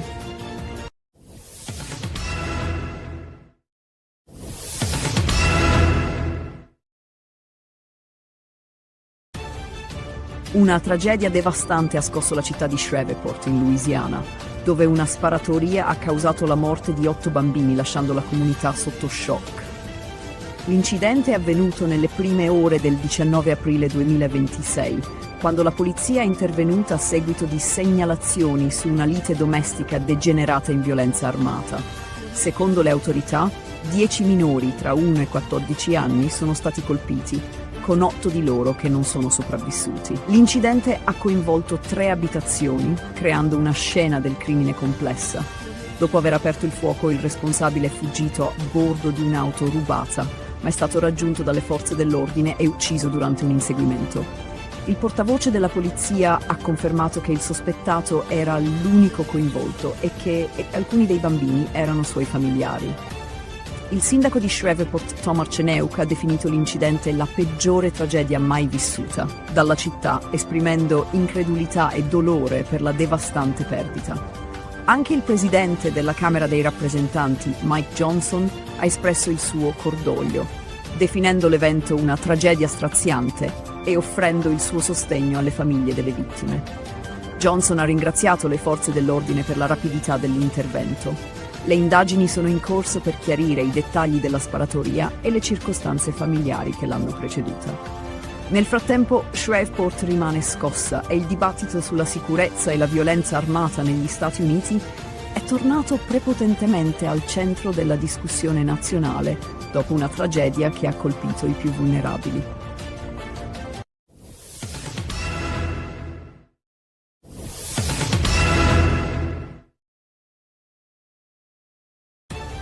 Una tragica sparatoria si è verificata il 19 aprile 2026 a Bisceglie, all'interno del Divinae Club, dove un uomo di 43 anni, Filippo Scavo, è stato ucciso. La vittima, residente a Carbonara di Bari e noto alle forze dell'ordine come esponente del clan mafioso Strisciuglio, è stato colpito alla base del collo da uno dei 4 colpi esplosi durante un'aggressione che ha avuto luogo intorno alle 3:55 del mattino. Nonostante i tentativi di rianimazione, Scavo è morto poco dopo essere giunto in ospedale in arresto cardiaco. La sparatoria è avvenuta dopo una lite tra 2 gruppi, probabilmente legata a vecchie faide mafiose o questioni di spaccio di droga. Un aggressore sarebbe riuscito a eludere i controlli di sicurezza uscendo dal locale e rientrando armato per aprire il fuoco. Filippo Scavo era un noto esponente del clan Strisciuglio e il suo coinvolgimento in attività mafiose è stato più volte documentato dalla Direzione Distrettuale Antimafia di Bari. Il Divinae Club non è nuovo a episodi violenti. Nel 2021 un giovane era stato ferito in un'aggressione a coltellate all'interno dello stesso locale, sempre con motivazioni mafiose. Le indagini sono condotte dai carabinieri del nucleo investigativo e della tenenza di Bisceglie, sotto il coordinamento della procura di Trani, e mirano a ricostruire l'accaduto e identificare i responsabili. La morte di Scavo si inserisce in un contesto di conflitti tra clan che continuano a minare la sicurezza nei luoghi pubblici. Le indagini proseguono e la direzione antimafia monitora attentamente la situazione, con possibili arresti nei prossimi giorni. Il caso evidenzia l'escalation della violenza nelle discoteche del Barese e il persistente potere delle mafie locali.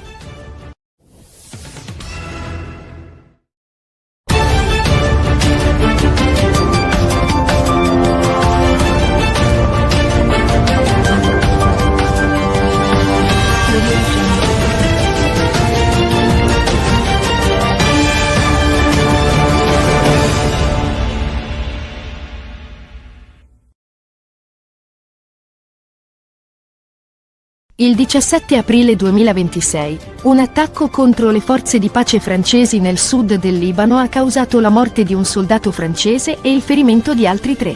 L'incidente è avvenuto durante una missione di sminamento nella zona di Ganduria.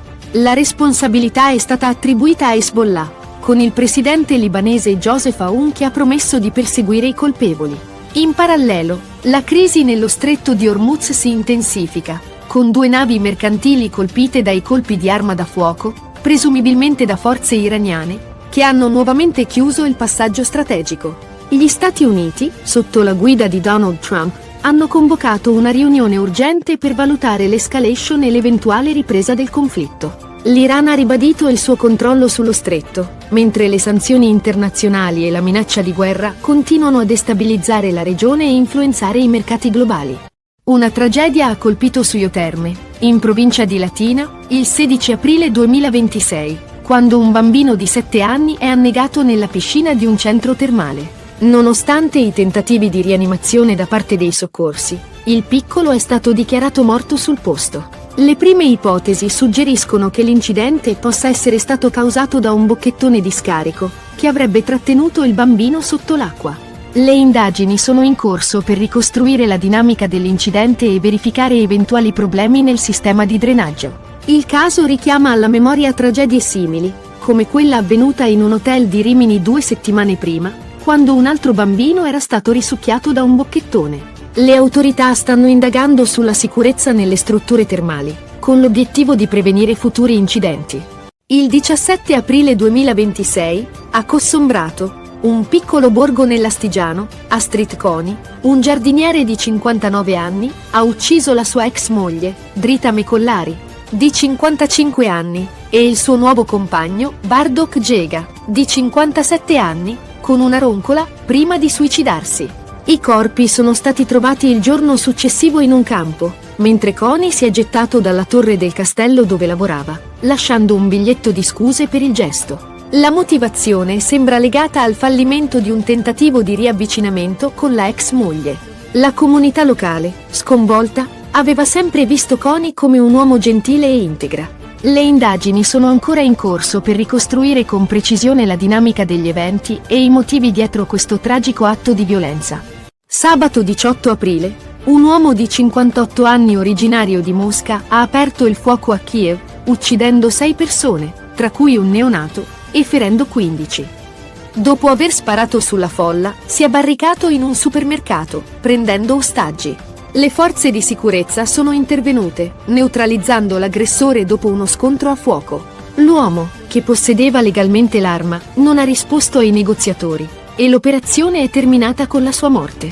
Le indagini sono in corso per chiarire le motivazioni del gesto. Il 16 aprile 2026, a Roma e Milano, si sono svolte 2 manifestazioni cariche di tensione. A Roma, circa 200 anarchici hanno marciato per chiedere la fine del regime del 41 bis per Alfredo Cospito, un militante detenuto, sottolineando la loro opposizione a quella che definiscono tortura legale. Durante il corteo, un poliziotto è stato ferito, ma la protesta si è conclusa pacificamente, con un ricordo dei compagni caduti. A Milano, un corteo dei patrioti europei della Lega ha visto circa 2000 partecipanti sfilare contro l'immigrazione e a favore dell'autonomia energetica, con momenti di violenza quando gruppi antagonisti hanno lanciato petardi. Salvini, dal palco, ha criticato l'UE, specialmente riguardo alle politiche migratorie e energetiche, rilanciando le sue battaglie contro il Green Deal e le sanzioni al petrolio russo.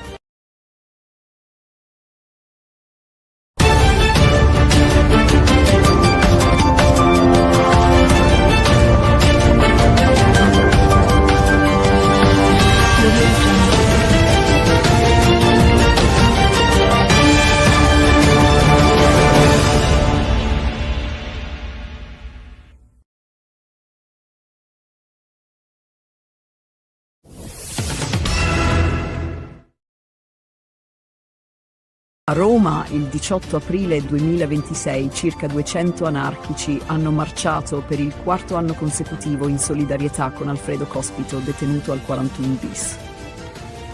La manifestazione, partita da San Lorenzo, ha attraversato il centro di Roma, chiedendo la fine del regime di carcere duro per Cospito. Durante il corteo si è verificato un episodio di violenza quando un poliziotto è stato colpito da una bottiglia di vetro lanciata da un manifestante, ma la protesta si è conclusa senza ulteriori episodi violenti. Gli anarchici hanno definito il 41 bis tortura legale e, con il rischio che il regime di Cospito venga prolungato, la protesta ha assunto una rilevanza maggiore. I manifestanti hanno anche ricordato 2 anarchici uccisi recentemente in un'esplosione. La protesta si è conclusa pacificamente nel quartiere Pigneto, sebbene persista il sostegno per Cospito. Nel frattempo a Milano si è tenuta una manifestazione dei patrioti europei organizzata dalla Lega con circa 2000 partecipanti, tra cui il leader Matteo Salvini. La manifestazione, che trattava temi come l'immigrazione e la sicurezza, ha incontrato l'opposizione di gruppi antagonisti e centri sociali. La tensione tra i sovranisti e gli antagonisti ha portato a scontri con la polizia, che ha usato gli idranti per disperdere i manifestanti. Salvini dal palco ha criticato l'Unione Europea per le sue politiche migratorie e ha ribadito la sua posizione contro il Green Deal e il patto di stabilità, chiedendo anche la sospensione delle sanzioni al petrolio russo. Le manifestazioni a Roma e Milano hanno messo in evidenza la crescente divisione tra movimenti anarchici e sovranisti, con il paese sempre più diviso su temi politici e sociali e la tensione che sembra destinata a crescere.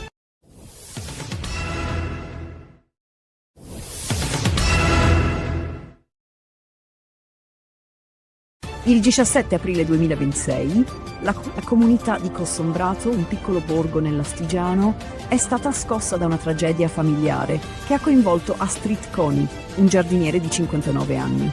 Coni ha ucciso la sua ex moglie Drita Mecollari di 55 anni e il suo nuovo compagno Bardok Gega di 57 anni utilizzando una roncola, un attrezzo che aveva a disposizione per il suo lavoro. I corpi delle vittime sono stati trovati il 18 aprile in un campo vicino al borgo, con segni evidenti di violenza. La comunità è rimasta sconvolta da questa brutalità, poiché Coni era considerato un uomo gentile e ben integrato. Dopo l'omicidio, Coni si è recato al castello di Cossombrato, dove lavorava, e, utilizzando le chiavi, ha avuto accesso alla struttura. Giunto sulla sommità della torre, si è suicidato, lasciando un mazzo di fiori e un biglietto che recitava: «Mi hai rovinato la vita, ma adesso è tutto finito». Il messaggio lasciato nel momento di disperazione sembrerebbe indicare che l'omicidio fosse motivato dal fallimento di un tentativo di riavvicinamento con la sua ex moglie, che aveva ormai intrapreso una nuova relazione. Le indagini condotte dai carabinieri di Asti sono ancora in corso. Si ipotizza che l'omicidio sia stato un atto impulsivo legato alla gelosia e alla frustrazione di un uomo incapace di accettare la fine del suo matrimonio. Gli investigatori stanno cercando di ricostruire la tempistica esatta dei fatti, sospettando che le vittime possano essere state uccise giorni prima che Coni decidesse di suicidarsi. La piccola comunità di Cossombrato, dove tutti si conoscono, è sotto shock per l'accaduto. La sindaca Elsa Ormea ha dichiarato che l'intero paese è profondamente afflitto dalla tragedia, poiché Coni era ritenuto una persona integra, sempre disponibile e dedita al bene della collettività.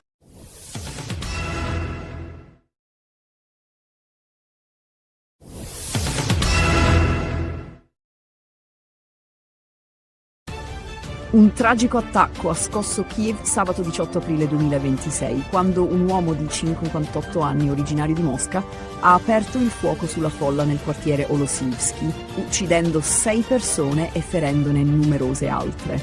L'aggressore ha prima sparato contro i passanti e poi si è barricato all'interno di un supermercato Walmart, dove ha preso in ostaggio diverse persone. Le forze di sicurezza sono intervenute prontamente, neutralizzando l'uomo dopo un intenso scontro a fuoco.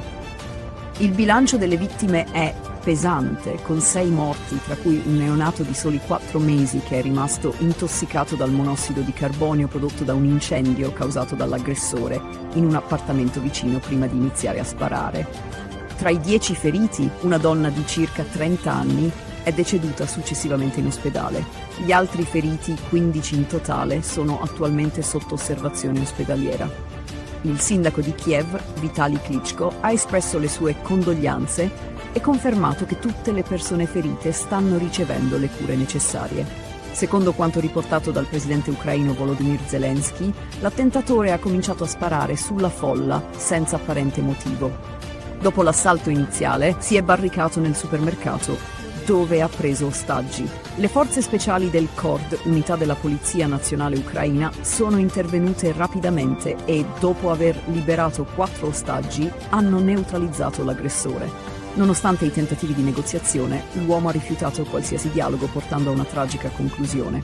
Il ministro degli interni Ihor Klimenko ha confermato che l'aggressore possedeva legalmente l'arma utilizzata nell'attacco.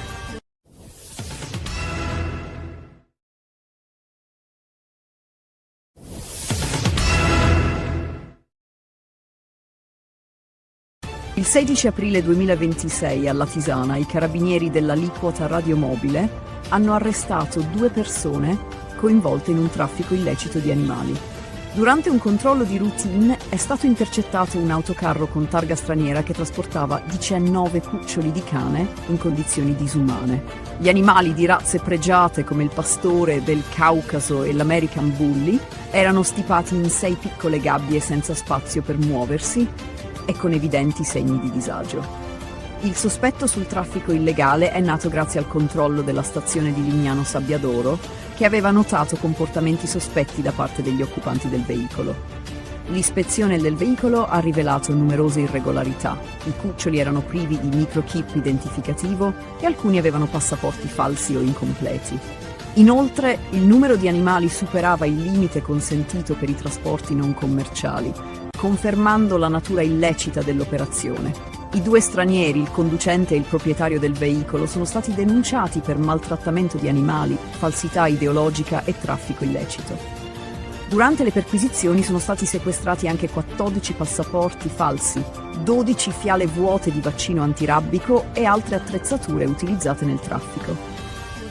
I cuccioli sono stati affidati all'azienda sanitaria universitaria Friuli Centrale, ASUFC, che si occuperà della loro salute. Il valore economico degli animali sequestrati è stimato in circa 30.000 euro. I cuccioli ora sono pronti per l'adozione e chiunque fosse interessato può compilare un modulo disponibile sul sito dell'ASUFC per adottarli.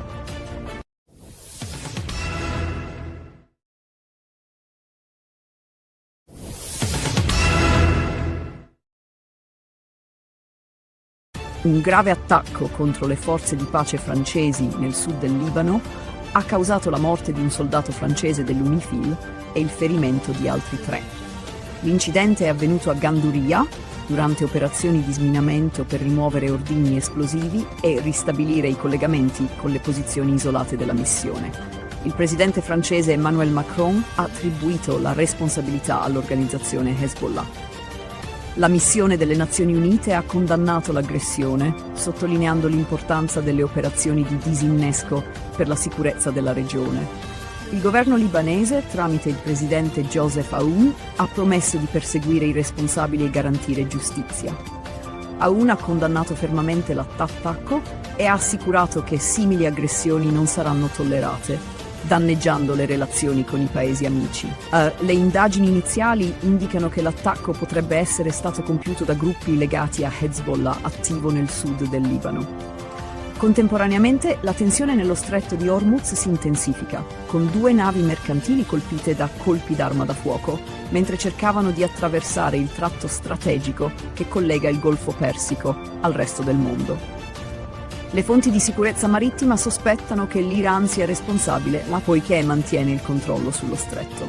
L'Iran ha chiuso nuovamente il canale, accusando gli Stati Uniti di non rispettare gli impegni presi in passato. La marina iraniana ha minacciato di infliggere nuove sconfitte agli Stati Uniti e ai nemici sionisti, mantenendo il controllo sul passaggio vitale per il commercio globale.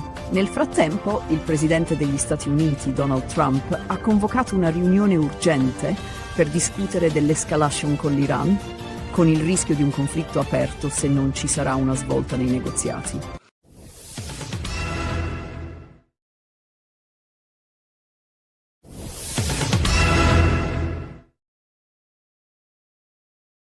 Una tragedia ha colpito Suio Terme, nel comune di Castelforte, in provincia di Latina, dove un bambino di 7 anni è morto annegato nella piscina nel centro. Nonostante l'intervento immediato dei soccorsi, tra cui ambulanza automedica e dell'ambulanza, ogni tentativo di rianimazione è stato vano. L'incidente è sotto inchiesta, con l'ipotesi che il bambino sia stato risucchiato da un bocchettone di scarico, impedendogli di risalire in superficie. Il piccolo, residente a Roma, si trovava a Suio Terme con la famiglia quando è avvenuto il tragico evento. I carabinieri stanno indagando sulla dinamica, esaminando le immagini delle telecamere e ascoltando i testimoni per determinare se vi siano state problematiche nel sistema di drenaggio. La salma del bambino è stata sequestrata per l'autopsia e le indagini sono coordinate dalla Procura di Cassino. Questo non è il primo incidente simile. Solo 2 settimane fa, a Rimini, un altro bambino di 12 anni è morto dopo essere stato risucchiato da un bocchettone in una vasca termale. Un caso analogo si era verificato nel 2024 a Cretone, nel Lazio. Questi incidenti hanno suscitato preoccupazioni sulla sicurezza nelle piscine termali. Esperti autorizzano misure preventive più rigorose, come la protezione dei bocchettoni e un monitoraggio costante. La morte del bambino ha scosso la comunità locale e le indagini continuano per chiarire le cause e verificare eventuali negligenze nella sicurezza della struttura.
Si è messo a fare l'autista di August. Non faccio l'autista di Augusto. Beh, che fai? Lavoro con lui. Nonna, io sto uscendo. Non devi andare fuori. Siamo vinto la lotteria, Dona. Non lo devi dire a mio fratello che siamo venuti qua, eh? Perché? Si vogliono vendicare con la nostra famiglia. Oh, Dona, ci assomigliamo io e tu? Che tipo di faccia? Pure.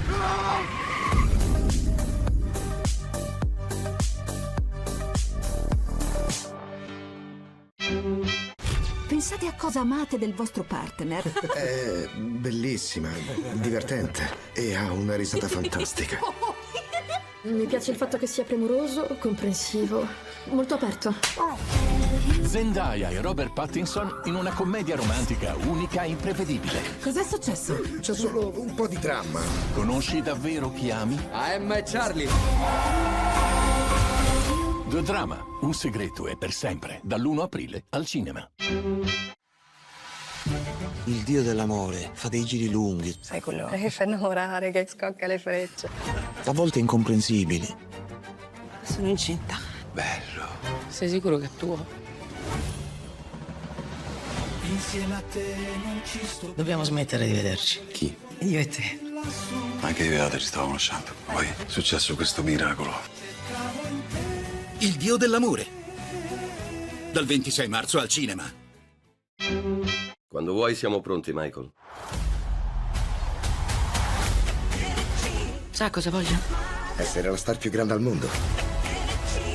Tu hai una luce molto speciale. Credo che la musica possa cambiare il mondo.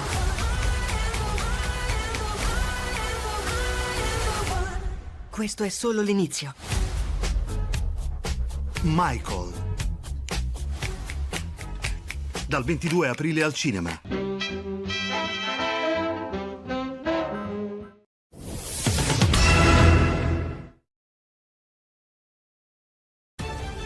Domenica 19 aprile 2026, la città di Vasto in provincia di Chieti è stata scossa da un tragico omicidio. Il corpo di Andrea Sciorilli, un giovane di 21 anni, è stato trovato senza vita nel garage del condominio dove viveva con i suoi genitori.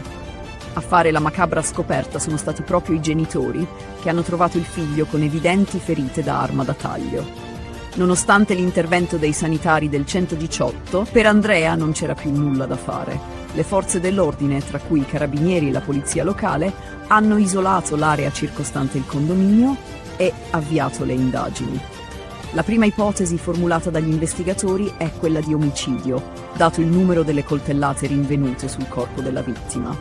Il medico legale ha avviato un esame preliminare e le indagini sono coordinate dal tenente colonnello Mario Giacona. Al momento si stanno cercando prove, in particolare l'arma del delitto, che potrebbe essere ancora nell'area. La comunità di Vasto è rimasta profondamente colpita dalla morte di Andrea e il sindaco Francesco Menna ha espresso il suo cordoglio, unendosi al dolore della famiglia. La madre di Andrea è un dipendente comunale e la città si è subito mobilitata per offrire supporto. Le forze dell'ordine stanno analizzando i filmati delle telecamere di sorveglianza della zona e raccogliendo testimonianze dai residenti del condominio. L'obiettivo delle indagini è fare luce sulle circostanze della morte di Andrea e identificare il responsabile. Il caso ha scosso la città e la speranza di giustizia è alta, con il lavoro delle autorità ancora in corso.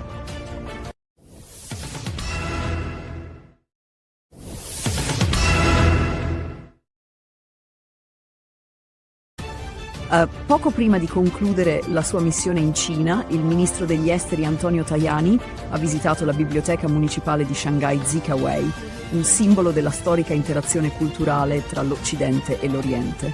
Fondata nel 1847, la biblioteca è un punto di riferimento per lo scambio culturale tra Italia e Cina, soprattutto grazie all'operato dei Gesuiti, che dalla metà del XIX secolo hanno svolto un ruolo cruciale nella diffusione della cultura europea in Cina. La residenza della Compagnia di Gesù, presente nell'edificio, testimonia l'importanza di questo scambio culturale, iniziato con missionari come Matteo Ricci, che ha favorito un dialogo scientifico e culturale tra le due tradizioni. Durante la visita, Tajani ha esaminato testi rari, inclusi i libri scritti dai gesuiti italiani, che rappresentano un patrimonio storico di grande valore. La biblioteca è divenuta un centro di ricerca, grazie al contributo dei missionari che hanno promosso l'educazione in vari ambiti, dall'astronomia alla filosofia. La visita ha offerto un'opportunità unica di celebrare il legame culturale tra Italia e Cina, che ha radici secolari. Concludendo la sua missione, Tajani ha incontrato importanti esponenti del governo cinese, tra cui il ministro degli esteri Wang Yi, per rafforzare i legami bilaterali.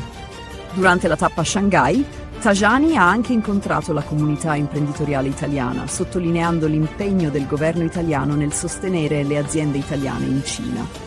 Ha poi inaugurato la mostra Italia Meravigliosa in occasione della Giornata Nazionale del Made in Italy, celebrando le eccellenze italiane e il continuo successo della cooperazione culturale ed economica tra i due paesi.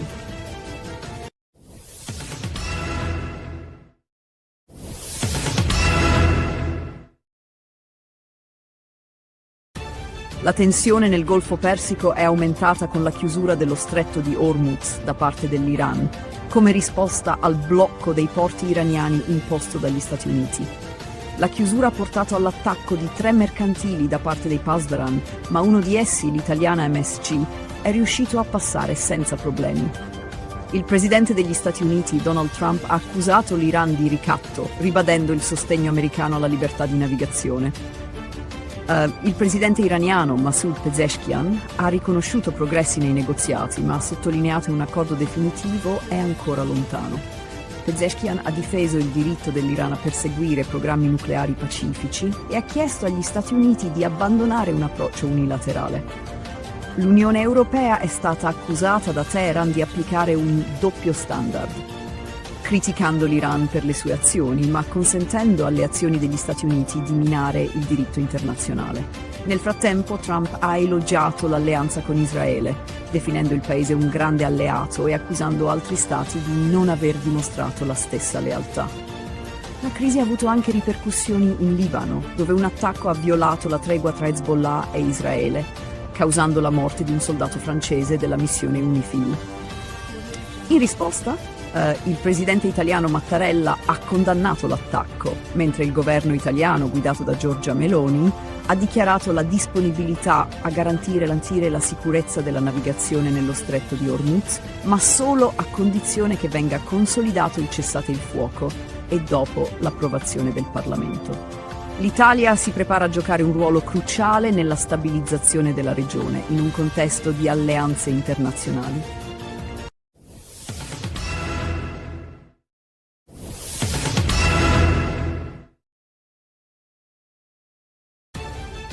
Una tragedia devastante ha scosso la città di Shreveport, in Louisiana, dove una sparatoria ha causato la morte di 8 bambini, lasciando la comunità sotto shock.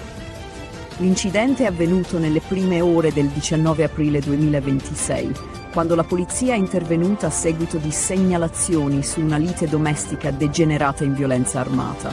Secondo le autorità, 10 minori tra 1 e 14 anni sono stati colpiti, con 8 di loro che non sono sopravvissuti. L'incidente ha coinvolto 3 abitazioni, creando una scena del crimine complessa. Dopo aver aperto il fuoco, il responsabile è fuggito a bordo di un'auto rubata, ma è stato raggiunto dalle forze dell'ordine e ucciso durante un inseguimento. Il portavoce della polizia ha confermato che il sospettato era l'unico coinvolto e che alcuni dei bambini erano suoi familiari. Il sindaco di Shreveport, Tom Arceneuk, ha definito l'incidente la peggiore tragedia mai vissuta dalla città, esprimendo incredulità e dolore per la devastante perdita. Anche il presidente della Camera dei rappresentanti, Mike Johnson, ha espresso il suo cordoglio, definendo l'evento una tragedia straziante e offrendo il suo sostegno alle famiglie delle vittime.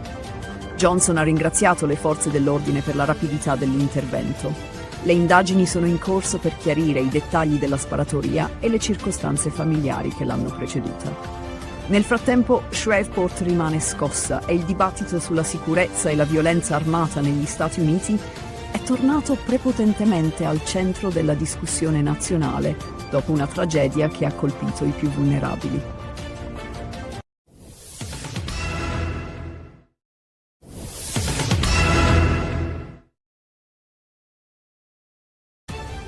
Una tragica sparatoria si è verificata il 19 aprile 2026 a Bisceglie, all'interno del Divine Club, dove un uomo di 43 anni, Filippo Scavo, è stato ucciso. La vittima, residente a Carbonara di Bari e noto alle forze dell'ordine come esponente del clan mafioso Strisciuglio, è stato colpito alla base del collo da uno dei 4 colpi esplosi durante un'aggressione che ha avuto luogo intorno alle 3:55 del mattino. Nonostante i tentativi di rianimazione, Scavo è morto poco dopo essere giunto in ospedale in arresto cardiaco. La sparatoria è avvenuta dopo una lite tra 2 gruppi, probabilmente legata a vecchie faide mafiose o questioni di spaccio di droga. Un aggressore sarebbe riuscito a eludere i controlli di sicurezza uscendo dal locale e rientrando armato per aprire il fuoco.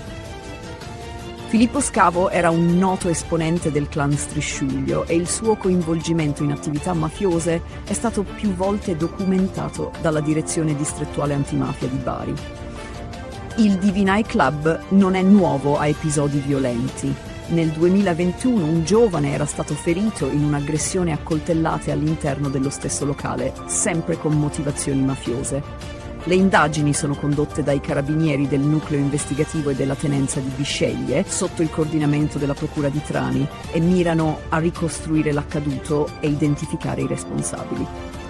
La morte di Scavo si inserisce in un contesto di conflitti tra clan che continuano a minare la sicurezza nei luoghi pubblici.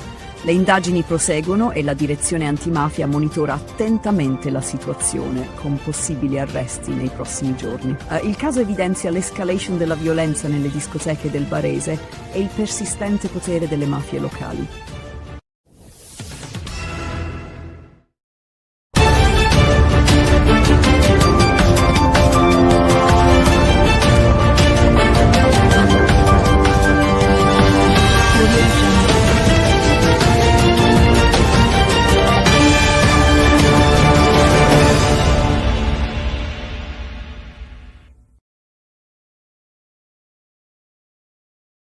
Il 17 aprile 2026, un attacco contro le forze di pace francesi nel sud del Libano ha causato la morte di un soldato francese e il ferimento di altri 3. L'incidente è avvenuto durante una missione di sminamento nella zona di Ganduria. La responsabilità è stata attribuita a Hezbollah, con il presidente libanese Joseph Aoun che ha promesso di perseguire i colpevoli. In parallelo, la crisi nello stretto di Hormuz si intensifica, con 2 navi mercantili colpite dai colpi di arma da fuoco, presumibilmente da forze iraniane, che hanno nuovamente chiuso il passaggio strategico. Gli Stati Uniti, sotto la guida di Donald Trump, hanno convocato una riunione urgente per valutare l'escalation e l'eventuale ripresa del conflitto. L'Iran ha ribadito il suo controllo sullo stretto, mentre le sanzioni internazionali e la minaccia di guerra continuano a destabilizzare la regione e influenzare i mercati globali. Una tragedia ha colpito Suio Terme, in provincia di Latina, il 16 aprile 2026, quando un bambino di 7 anni è annegato nella piscina di un centro termale. Nonostante i tentativi di rianimazione da parte dei soccorsi, il piccolo è stato dichiarato morto sul posto. Le prime ipotesi suggeriscono che l'incidente possa essere stato causato da un bocchettone di scarico, che avrebbe trattenuto il bambino sotto l'acqua. Le indagini sono in corso per ricostruire la dinamica dell'incidente e verificare eventuali problemi nel sistema di drenaggio. Il caso richiama alla memoria tragedie simili, come quella avvenuta in un hotel di Rimini 2 settimane prima, quando un altro bambino era stato risucchiato da un bocchettone. Le autorità stanno indagando sulla sicurezza nelle strutture termali, con l'obiettivo di prevenire futuri incidenti. Il 17 aprile 2026, a Cossombrato, un piccolo borgo nell'Astigiano, Astrid Coni, un giardiniere di 59 anni, ha ucciso la sua ex moglie, Drita Mecollari, di 55 anni, e il suo nuovo compagno, Bardok Jega, di 57 anni, con una roncola, prima di suicidarsi.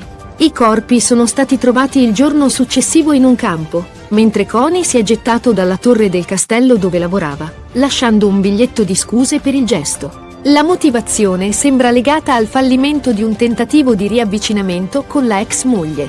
La comunità locale, sconvolta, aveva sempre visto Coni come un uomo gentile e integra. Le indagini sono ancora in corso per ricostruire con precisione la dinamica degli eventi e i motivi dietro questo tragico atto di violenza. Sabato 18 aprile, un uomo di 58 anni originario di Mosca ha aperto il fuoco a Kiev, uccidendo 6 persone, tra cui un neonato, e ferendo 15. Dopo aver sparato sulla folla, si è barricato in un supermercato, prendendo ostaggi. Le forze di sicurezza sono intervenute, neutralizzando l'aggressore dopo uno scontro a fuoco. L'uomo, che possedeva legalmente l'arma, non ha risposto ai negoziatori, e l'operazione è terminata con la sua morte. Le indagini sono in corso per chiarire le motivazioni del gesto. Il 16 aprile 2026, a Roma e Milano, si sono svolte 2 manifestazioni cariche di tensione. A Roma, circa 200 anarchici hanno marciato per chiedere la fine del regime del 41 bis per Alfredo Cospito, un militante detenuto, sottolineando la loro opposizione a quella che definiscono tortura legale.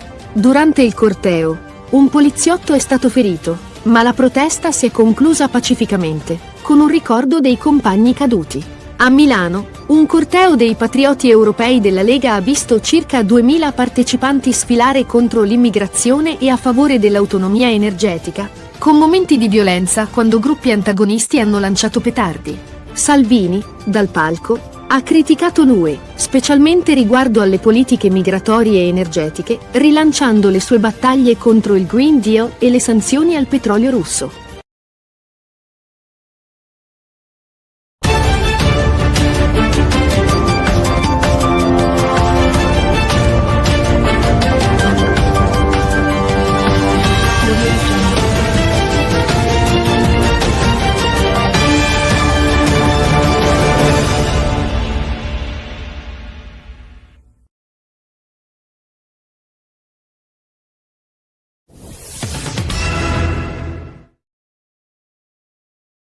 A Roma, il 18 aprile 2026, circa 200 anarchici hanno marciato per il 4º anno consecutivo in solidarietà con Alfredo Cospito, detenuto al 41 bis. La manifestazione, partita da San Lorenzo, ha attraversato il centro di Roma, chiedendo la fine del regime di carcere duro per Cospito. Durante il corteo si è verificato un episodio di violenza quando un poliziotto è stato colpito da una bottiglia di vetro lanciata da un manifestante, ma la protesta si è conclusa senza ulteriori episodi violenti. Gli anarchici hanno definito il 41 bis tortura legale e, con il rischio che il regime di Cospito venga prolungato, la protesta ha assunto una rilevanza maggiore. I manifestanti hanno anche ricordato 2 anarchici uccisi recentemente in un'esplosione. La protesta si è conclusa pacificamente nel quartiere Pigneto, sebbene persista il sostegno per Cospito. Nel frattempo a Milano si è tenuta una manifestazione dei patrioti europei organizzata dalla Lega con circa 2000 partecipanti, tra cui il leader Matteo Salvini. La manifestazione, che trattava temi come l'immigrazione e la sicurezza, ha incontrato l'opposizione di gruppi antagonisti e centri sociali. La tensione tra i sovranisti e gli antagonisti ha portato a scontri con la polizia, che ha usato gli idranti per disperdere i manifestanti. Salvini dal palco ha criticato l'Unione Europea per le sue politiche migratorie e ha ribadito la sua posizione contro il Green Deal e il patto di stabilità, chiedendo anche la sospensione delle sanzioni al petrolio russo. Le manifestazioni a Roma e Milano hanno messo in evidenza la crescente divisione tra movimenti anarchici e sovranisti, con il paese sempre più diviso su temi politici e sociali e la tensione che sembra destinata a crescere.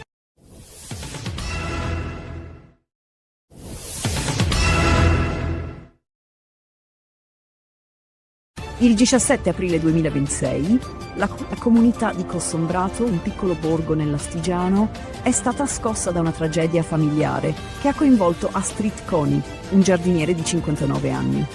Coni ha ucciso la sua ex moglie Drita Mecollari di 55 anni e il suo nuovo compagno Bardok Gega di 57 anni utilizzando una roncola, un attrezzo che aveva a disposizione per il suo lavoro. I corpi delle vittime sono stati trovati il 18 aprile in un campo vicino al borgo, con segni evidenti di violenza. La comunità è rimasta sconvolta da questa brutalità, poiché Coni era considerato un uomo gentile e ben integrato. Dopo l'omicidio, Coni si è recato al castello di Cossombrato, dove lavorava, e, utilizzando le chiavi, ha avuto accesso alla struttura. Giunto sulla sommità della torre, si è suicidato, lasciando un mazzo di fiori e un biglietto che recitava: «Mi hai rovinato la vita, ma adesso è tutto finito». Il messaggio lasciato nel momento di disperazione sembrerebbe indicare che l'omicidio fosse motivato dal fallimento di un tentativo di riavvicinamento con la sua ex moglie, che aveva ormai intrapreso una nuova relazione. Le indagini condotte dai carabinieri di Asti sono ancora in corso. Si ipotizza che l'omicidio sia stato un atto impulsivo legato alla gelosia e alla frustrazione di un uomo incapace di accettare la fine del suo matrimonio. Gli investigatori stanno cercando di ricostruire la tempistica esatta dei fatti, sospettando che le vittime possano essere state uccise giorni prima che Coni decidesse di suicidarsi. La piccola comunità di Cossombrato, dove tutti si conoscono, è sotto shock per l'accaduto. La sindaca Elsa Ormea ha dichiarato che l'intero paese è profondamente afflitto dalla tragedia, poiché Coni era ritenuto una persona integra, sempre disponibile e dedita al bene della collettività.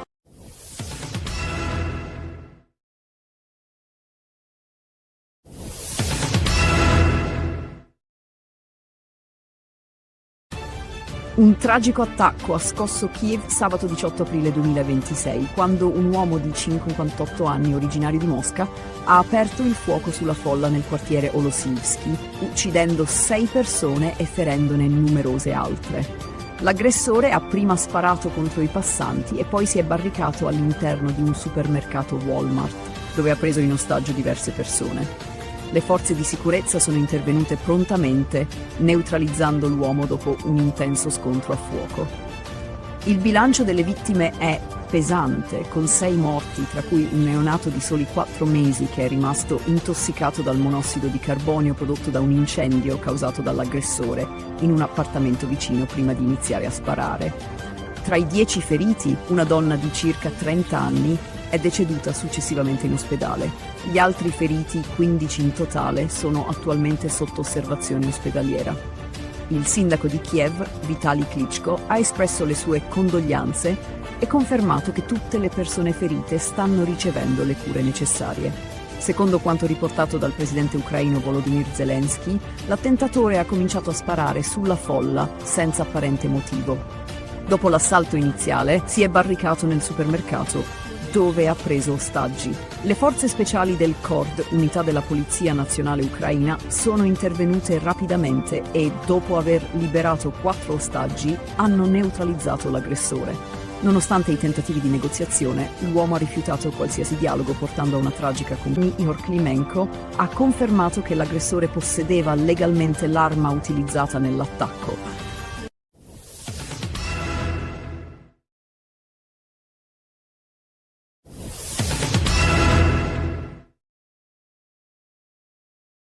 Il 16 aprile 2026 a Latisana i carabinieri dell'aliquota radiomobile hanno arrestato 2 persone coinvolte in un traffico illecito di animali. Durante un controllo di routine è stato intercettato un autocarro con targa straniera che trasportava 19 cuccioli di cane in condizioni disumane. Gli animali di razze pregiate come il pastore del Caucaso e l'American Bully erano stipati in 6 piccole gabbie senza spazio per muoversi e con evidenti segni di disagio. Il sospetto sul traffico illegale è nato grazie al controllo della stazione di Lignano Sabbiadoro, che aveva notato comportamenti sospetti da parte degli occupanti del veicolo.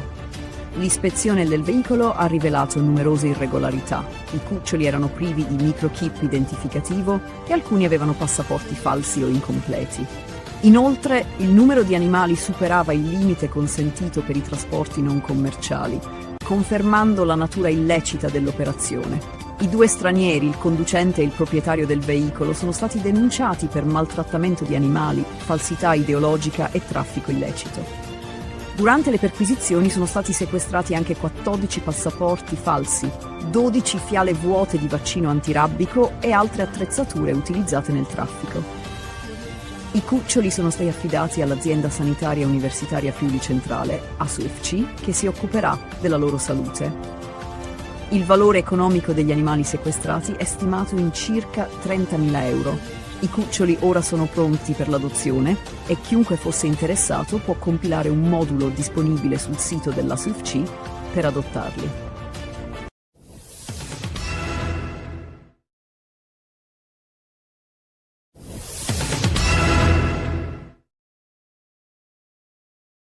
Un grave attacco contro le forze di pace francesi nel sud del Libano ha causato la morte di un soldato francese dell'UNIFIL e il ferimento di altri 3.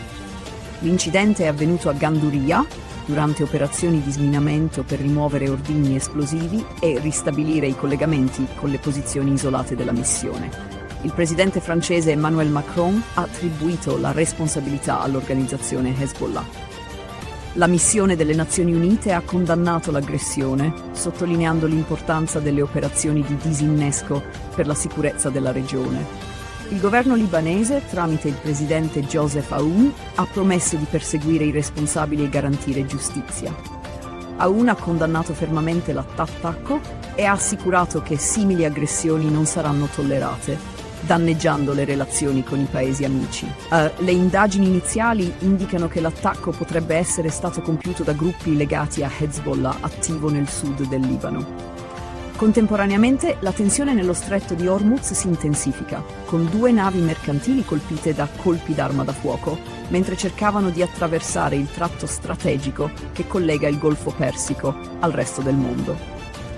Le fonti di sicurezza marittima sospettano che l'Iran sia responsabile, poiché mantiene il controllo sullo stretto. L'Iran ha chiuso nuovamente il canale, accusando gli Stati Uniti di non rispettare gli impegni presi in passato. La marina iraniana ha minacciato di infliggere nuove sconfitte agli Stati Uniti e ai nemici sionisti, mantenendo il controllo sul passaggio vitale per il commercio globale. Nel frattempo, il presidente degli Stati Uniti, Donald Trump, ha convocato una riunione urgente per discutere dell'escalation con l'Iran, con il rischio di un conflitto aperto se non ci sarà una svolta nei negoziati.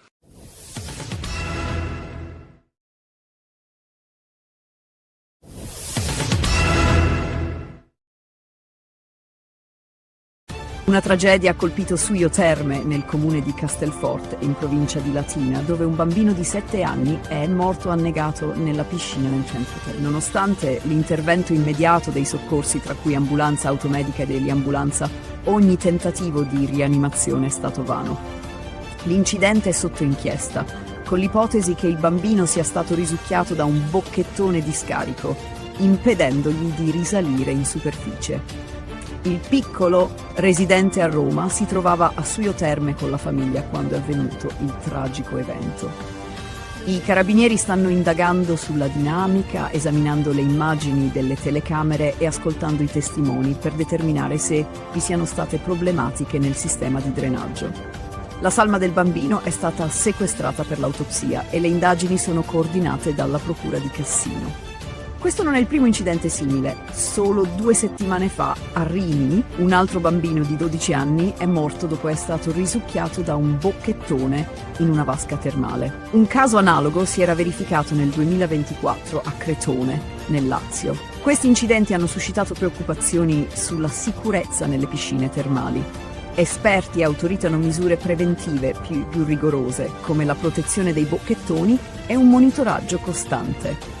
La morte del bambino ha scosso la comunità locale e le indagini continuano per chiarire le cause e verificare eventuali negligenze nella sicurezza della struttura.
Si è messo a fare l'autista di Augusta. No, faccio l'autista di Augusta. Beh, che fai? Lavoro con lui. Nonna, io sto uscendo. Non devi andare fuori. Sono vinto la lotteria, Dona. Non lo devi dire a mio fratello che siamo venuti qua, eh? Perché? Si vogliono vendicare con la nostra famiglia. Oh, Dona, ci assomigliamo io e tu? Che tipo di faccia? Pure.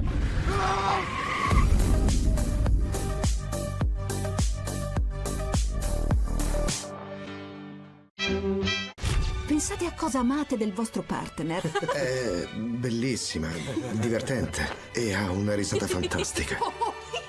Mi piace il fatto che sia premuroso, comprensivo, molto aperto. Zendaya e Robert Pattinson in una commedia romantica unica e imprevedibile. Cos'è successo? C'è solo un po' di dramma. Conosci davvero chi ami? AM e Charlie. The Drama, un segreto e per sempre, dall'1 aprile al cinema. Il dio dell'amore fa dei giri lunghi, Sai quello che fa innamorare, che scocca le frecce. a volte incomprensibili. Sono incinta. Bello. Sei sicuro che è tuo? Insieme a te non ci sto. Dobbiamo smettere di vederci. Chi? Io e te. Anche io e Ada ci stavo conoscendo. Poi è successo questo miracolo. Il dio dell'amore. Dal 26 marzo al cinema. Quando vuoi siamo pronti, Michael. Sa cosa voglio? Essere la star più grande al mondo. Tu hai una luce molto speciale. Credo che la musica possa cambiare il mondo.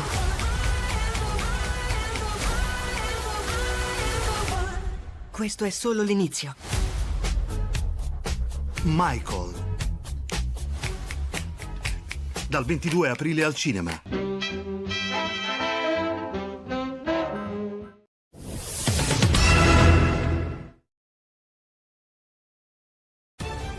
Domenica 19 aprile 2026, la città di Vasto in provincia di Chieti è stata scossa da un tragico omicidio. Il corpo di Andrea Sciorilli, un giovane di 21 anni, è stato trovato senza vita nel garage del condominio dove viveva con i suoi genitori. A fare la macabra scoperta sono stati proprio i genitori, che hanno trovato il figlio con evidenti ferite da arma da taglio. Nonostante l'intervento dei sanitari del 118, per Andrea non c'era più nulla da fare. Le forze dell'ordine, tra cui i carabinieri e la polizia locale, hanno isolato l'area circostante il condominio e avviato le indagini. La prima ipotesi formulata dagli investigatori è quella di omicidio, dato il numero delle coltellate rinvenute sul corpo della vittima. Il medico legale ha avviato un esame preliminare e le indagini sono coordinate dal tenente colonnello Mario Giacona. Al momento si stanno cercando prove, in particolare l'arma del delitto, che potrebbe essere ancora nell'area. La comunità di Vasto è rimasta profondamente colpita dalla morte di Andrea e il sindaco Francesco Menna ha espresso il suo cordoglio, unendosi al dolore della famiglia. La madre di Andrea è un dipendente comunale e la città si è subito mobilitata per offrire supporto. Le forze dell'ordine stanno analizzando i filmati delle telecamere di sorveglianza della zona e raccogliendo testimonianze dai residenti del condominio. L'obiettivo delle indagini è fare luce sulle circostanze della morte di Andrea e identificare il responsabile. Il caso ha scosso la città e la speranza di giustizia è alta, con il lavoro delle autorità ancora in corso.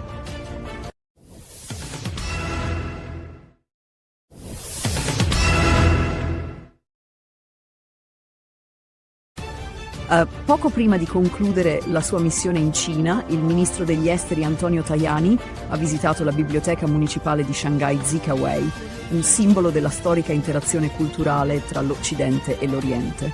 Fondata nel 1847, la biblioteca è un punto di riferimento per lo scambio culturale tra Italia e Cina, soprattutto grazie all'operato dei Gesuiti, che dalla metà del XIX secolo hanno svolto un ruolo cruciale nella diffusione della cultura europea in Cina. La residenza della Compagnia di Gesù, presente nell'edificio, testimonia l'importanza di questo scambio culturale, iniziato con missionari come Matteo Ricci, che ha favorito un dialogo scientifico e culturale tra le due tradizioni. Durante la visita, Tajani ha esaminato testi rari, inclusi libri scritti dai gesuiti italiani, che rappresentano un patrimonio storico di grande valore. La biblioteca è divenuta un centro di ricerca, grazie al contributo dei missionari che hanno promosso l'educazione in vari ambiti, dall'astronomia alla filosofia. La visita ha offerto un'opportunità unica di celebrare il legame culturale tra Italia e Cina, che ha radici secolari. Concludendo la sua missione, Tajani ha incontrato importanti esponenti del governo cinese, tra cui il ministro degli esteri Wang Yi, per rafforzare i legami bilaterali. Durante la tappa a Shanghai, Tajani ha anche incontrato la comunità imprenditoriale italiana, sottolineando l'impegno del governo italiano nel sostenere le aziende italiane in Cina. Ha poi inaugurato la mostra Italia Meravigliosa, in occasione della Giornata Nazionale del Made in Italy, celebrando le eccellenze italiane e il continuo successo della cooperazione culturale ed economica tra i due paesi.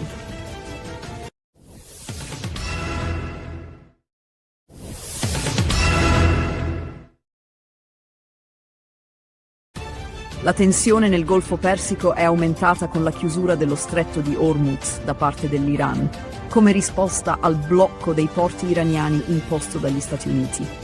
La chiusura ha portato all'attacco di 3 mercantili da parte dei Pasdaran, ma uno di essi, l'italiana MSC, è riuscito a passare senza problemi.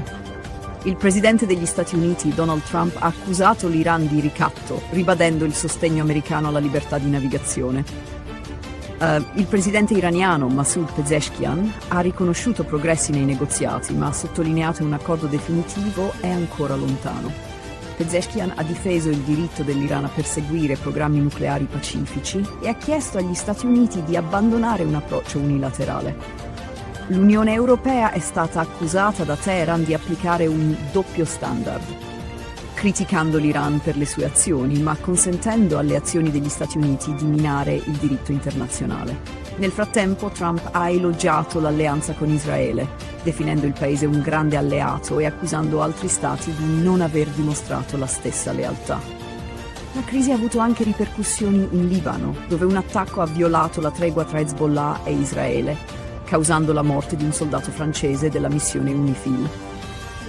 In risposta, il presidente italiano Mattarella ha condannato l'attacco, mentre il governo italiano, guidato da Giorgia Meloni, ha dichiarato la disponibilità a garantire la sicurezza della navigazione nello stretto di Hormuz, ma solo a condizione che venga consolidato il cessate il fuoco e dopo l'approvazione del Parlamento. L'Italia si prepara a giocare un ruolo cruciale nella stabilizzazione della regione, in un contesto di alleanze internazionali.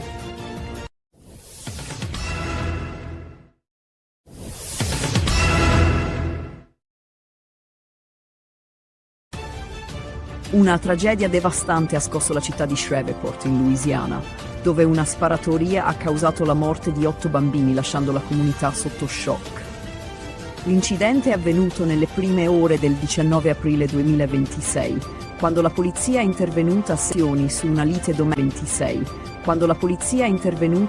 di segnalazioni su una lite domestica.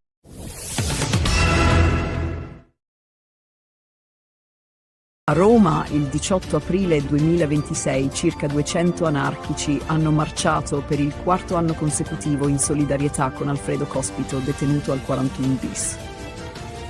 La manifestazione, partita da San Lorenzo, ha attraversato il centro di Roma, chiedendo la fine del regime di carcere duro per Cospito.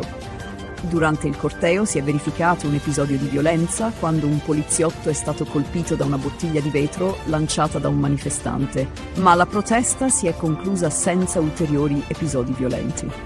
Gli anarchici hanno definito il 41 bis tortura legale e, con il rischio che il regime di Cospito venga prolungato, la protesta ha assunto una rilevanza maggiore. I manifestanti hanno anche ricordato 2 anarchici uccisi recentemente in un'esplosione. La protesta si è conclusa pacificamente nel quartiere Pigneto, sebbene persista il sostegno per Cospito. Nel frattempo a Milano si è tenuta una manifestazione dei patrioti europei organizzata dalla Lega con circa 2000 partecipanti, tra cui il leader Matteo Salvini. La manifestazione, che trattava temi come l'immigrazione e la sicurezza, ha incontrato l'opposizione di gruppi antagonisti e centri sociali. La tensione tra i sovranisti e gli antagonisti ha portato a scontri con la polizia, che ha usato gli idranti per disperdere i manifestanti. Salvini dal palco ha criticato l'Unione Europea per le sue politiche migratorie e ha ribadito la sua posizione contro il Green Deal e il patto di stabilità, chiedendo anche la sospensione delle sanzioni al petrolio russo. Le manifestazioni a Roma e Milano hanno messo in evidenza la crescente divisione tra movimenti anarchici e sovranisti, con il paese sempre più diviso su temi politici e sociali e la tensione che sembra destinata a crescere.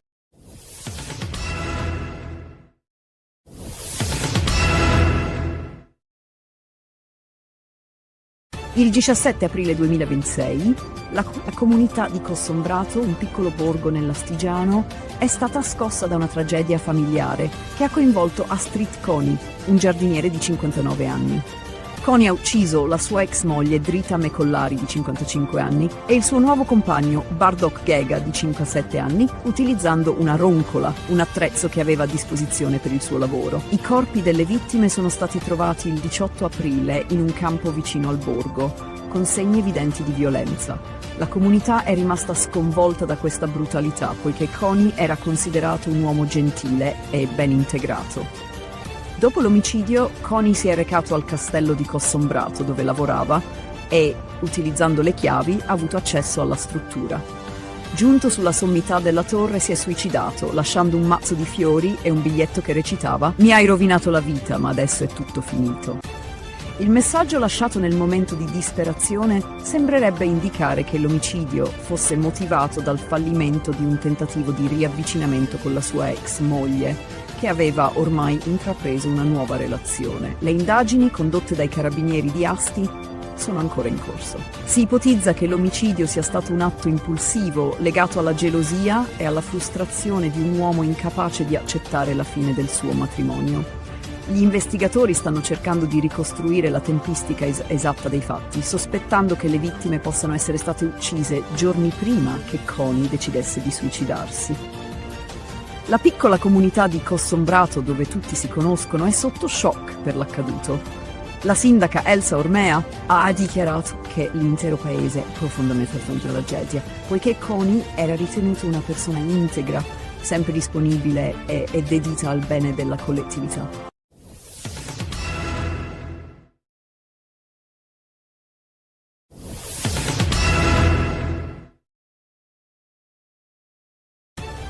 Un tragico attacco ha scosso Kiev sabato 18 aprile 2026, quando un uomo di 58 anni, originario di Mosca, ha aperto il fuoco sulla folla nel quartiere Olosivsky, uccidendo 6 persone e ferendone numerose altre.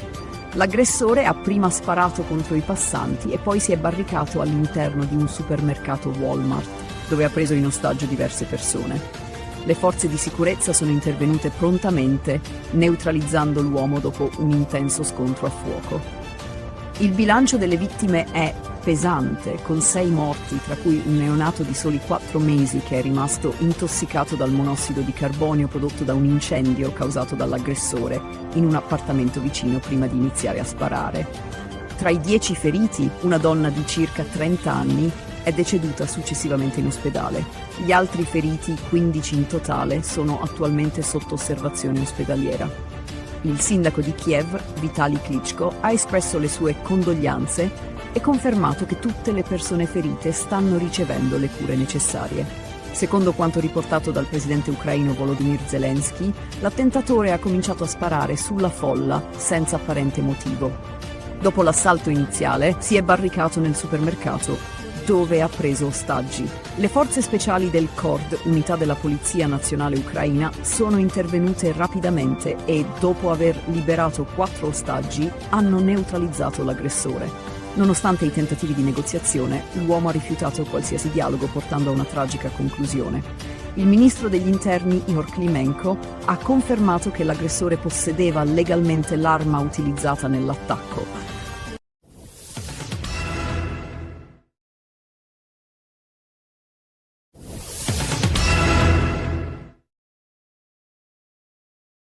Il 16 aprile 2026 alla Tisana i carabinieri dell'aliquota radiomobile hanno arrestato 2 persone coinvolte in un traffico illecito di animali. Durante un controllo di routine è stato intercettato un autocarro con targa straniera che trasportava 19 cuccioli di cane in condizioni disumane. Gli animali di razze pregiate come il pastore del Caucaso e l'American Bully erano stipati in 6 piccole gabbie senza spazio per muoversi e con evidenti segni di disagio. Il sospetto sul traffico illegale è nato grazie al controllo della stazione di Lignano Sabbiadoro, che aveva notato comportamenti sospetti da parte degli occupanti del veicolo. L'ispezione del veicolo ha rivelato numerose irregolarità. I cuccioli erano privi di microchip identificativo e alcuni avevano passaporti falsi o incompleti. Inoltre, il numero di animali superava il limite consentito per i trasporti non commerciali, confermando la natura illecita dell'operazione. I 2 stranieri, il conducente e il proprietario del veicolo, sono stati denunciati per maltrattamento di animali, falsità ideologica e traffico illecito. Durante le perquisizioni sono stati sequestrati anche 14 passaporti falsi, 12 fiale vuote di vaccino antirabbico e altre attrezzature utilizzate nel traffico. I cuccioli sono stati affidati all'azienda sanitaria universitaria Friuli Centrale, ASUFC, che si occuperà della loro salute. Il valore economico degli animali sequestrati è stimato in circa 30.000 euro. I cuccioli ora sono pronti per l'adozione e chiunque fosse interessato può compilare un modulo disponibile sul sito dell'ASUFC per adottarli.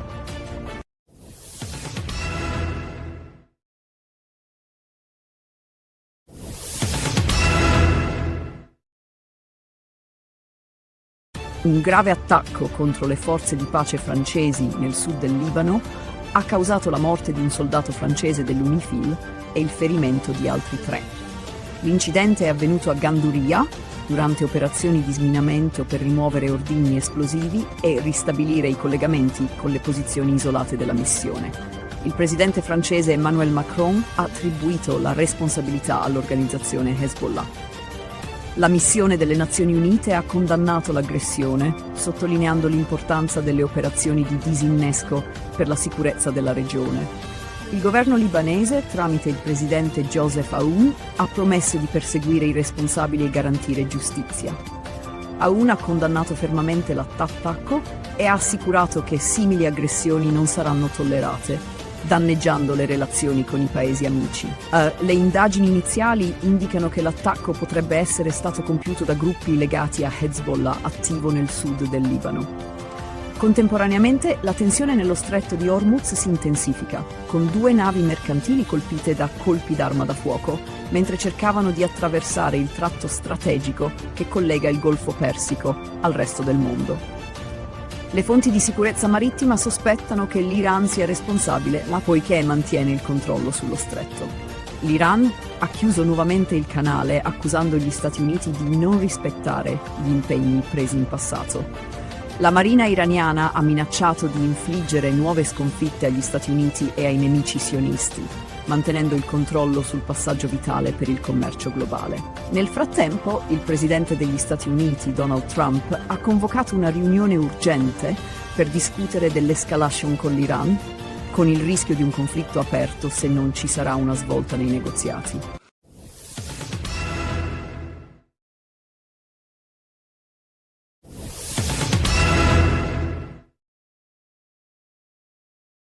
Una tragedia ha colpito Suio Terme, nel comune di Castelforte, in provincia di Latina, dove un bambino di 7 anni è morto annegato nella piscina nel centro Terme. Nonostante l'intervento immediato dei soccorsi, tra cui ambulanza automedica e dell'ambulanza, ogni tentativo di rianimazione è stato vano. L'incidente è sotto inchiesta, con l'ipotesi che il bambino sia stato risucchiato da un bocchettone di scarico, impedendogli di risalire in superficie. Il piccolo, residente a Roma, si trovava a Suio Terme con la famiglia quando è avvenuto il tragico evento. I carabinieri stanno indagando sulla dinamica, esaminando le immagini delle telecamere e ascoltando i testimoni per determinare se vi siano state problematiche nel sistema di drenaggio. La salma del bambino è stata sequestrata per l'autopsia e le indagini sono coordinate dalla Procura di Cassino. Questo non è il primo incidente simile. Solo 2 settimane fa, a Rimini, un altro bambino di 12 anni è morto dopo essere stato risucchiato da un bocchettone in una vasca termale. Un caso analogo si era verificato nel 2024 a Cretone, nel Lazio. Questi incidenti hanno suscitato preoccupazioni sulla sicurezza nelle piscine termali. Esperti autorizzano misure preventive più rigorose, come la protezione dei bocchettoni e un monitoraggio costante. La morte del bambino ha scosso la comunità locale e le indagini continuano per chiarire le cause e verificare eventuali negligenze nella sicurezza della struttura.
Si è messo a fare l'autista di Augusta. Non faccio l'autista di Augusta. Beh, che fai?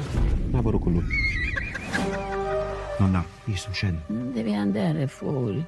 Siamo vinto la lotteria, Non lo devi dire a mio fratello che siamo venuti qua, eh? Perché? Si vogliono vendicare con la nostra famiglia. Oh, donna, ci assomigliamo io e tu? Che tipo di faccia? Pure.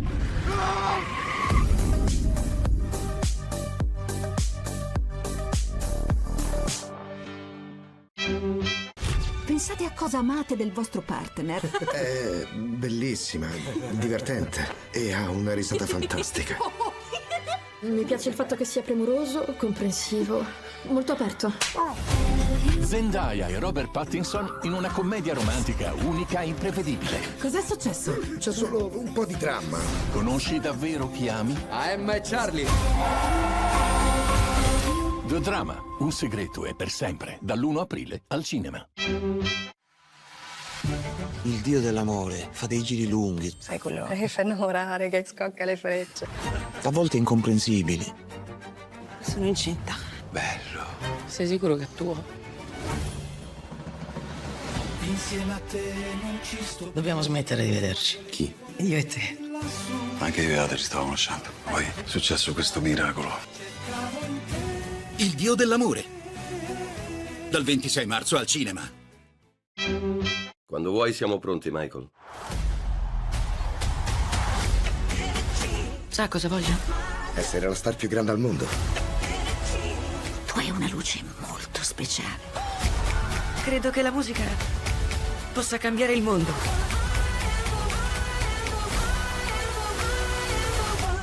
Questo è solo l'inizio. Michael. Dal 22 aprile al cinema.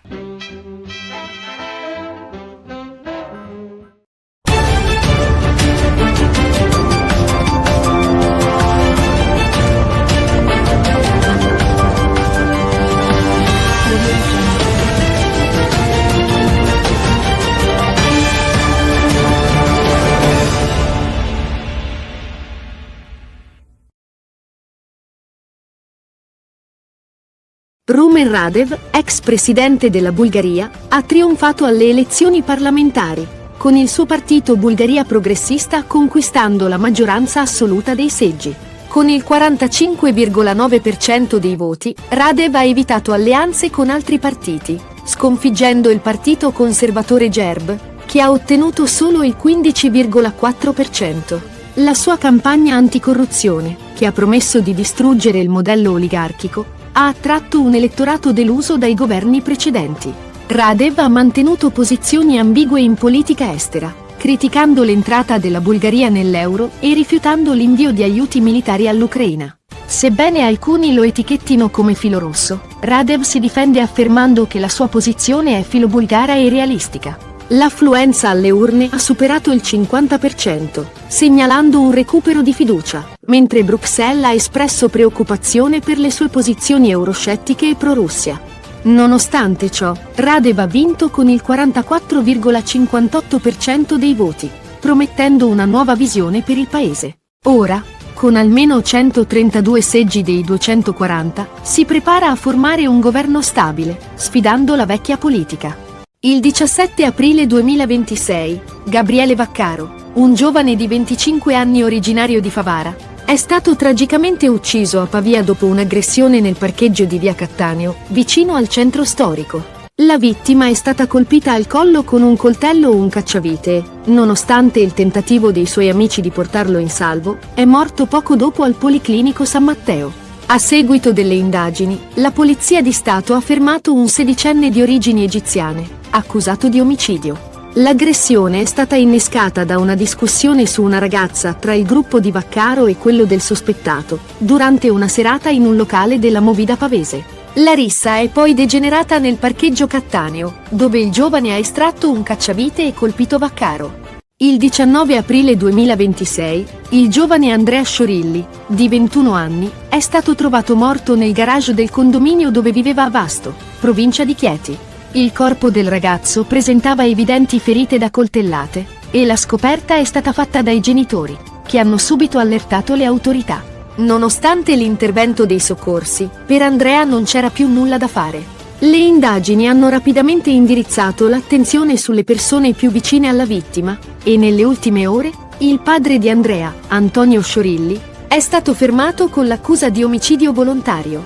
Tracce di sangue rinvenute nel condominio e nell'ascensore suggeriscono che Andrea potrebbe essere stato aggredito mentre si dirigeva verso il garage, possibilmente accompagnato dal padre. Il 20 aprile 2026, un forte terremoto di magnitudo 7.5 ha colpito il Giappone settentrionale, con epicentro nel Pacifico al largo della prefettura di Iwate. L'evento ha generato onde di tsunami e un'immediata risposta delle autorità locali, che hanno evacuato circa 1.500 persone dalle zone costiere e fluviali, emettendo un'allerta tsunami per le prefetture di Iwate, Hokkaido e Aomori. Le prime onde anomale hanno raggiunto gli 80 cm, con previsioni di onde più alte. Le autorità hanno sospeso la circolazione ferroviaria ad alta velocità nella regione, ma gli aeroporti sono rimasti operativi. Fortunatamente, non sono stati riscontrati problemi nelle centrali nucleari, inclusi i siti di Fukushima. La premier giapponese, Sanae Takaichi, ha confermato che sono in corso verifiche sui danni umani e materiali, mentre le forze di emergenza lavorano sul terreno. Il Giappone, una delle aree più sismicamente attive al mondo, ha riacceso la memoria del devastante terremoto del 2011, ma le operazioni di risposta stanno avvenendo con rapidità. Le evacuazioni continuano e la comunità internazionale offre supporto in un momento di incertezza.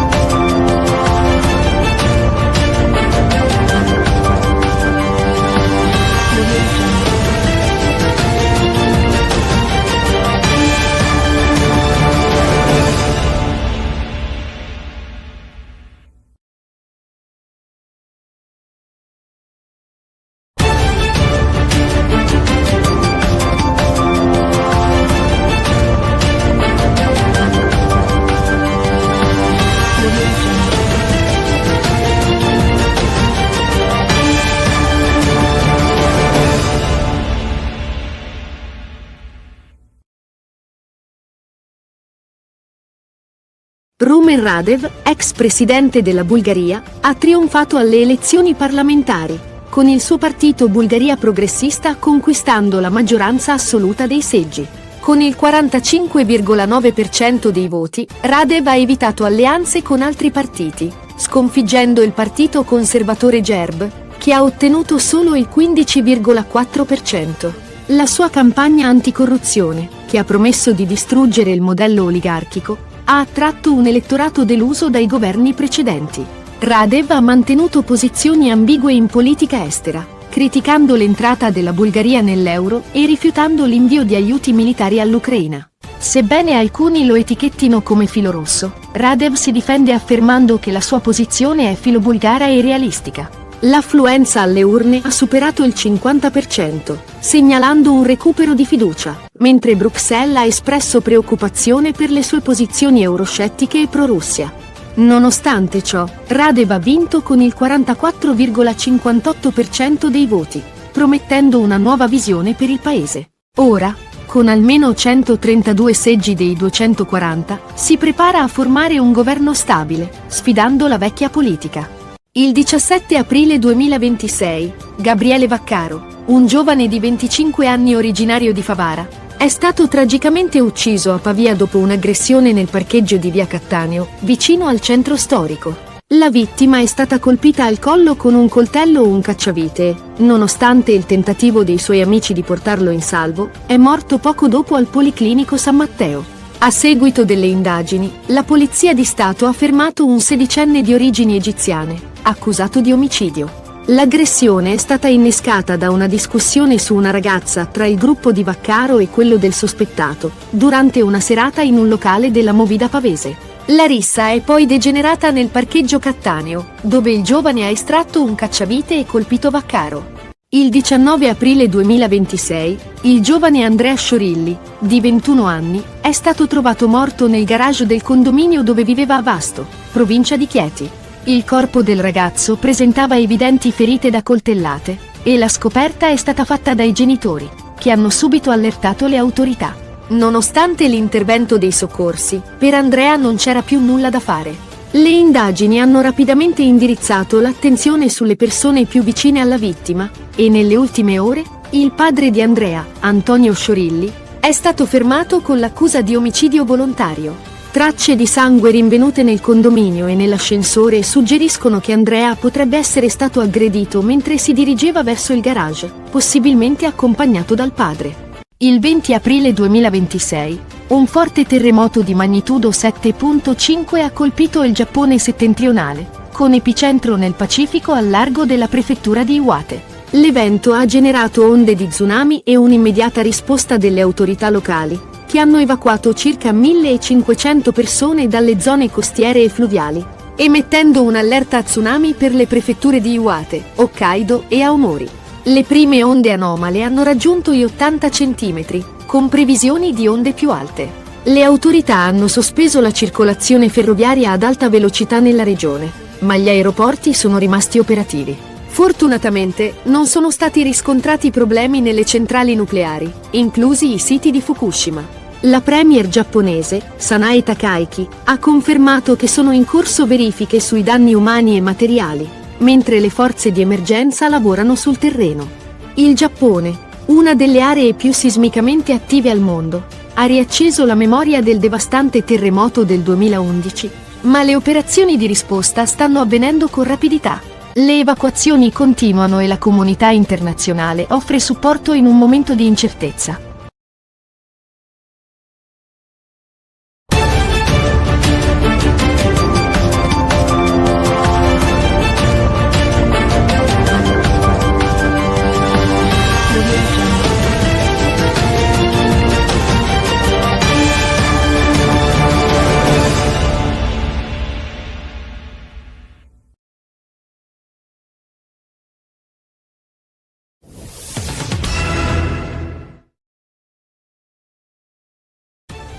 Un potente terremoto di magnitudo 7.5 ha colpito il Giappone settentrionale il 20 aprile 2026, con l'epicentro nel Pacifico al largo della prefettura di Iwate.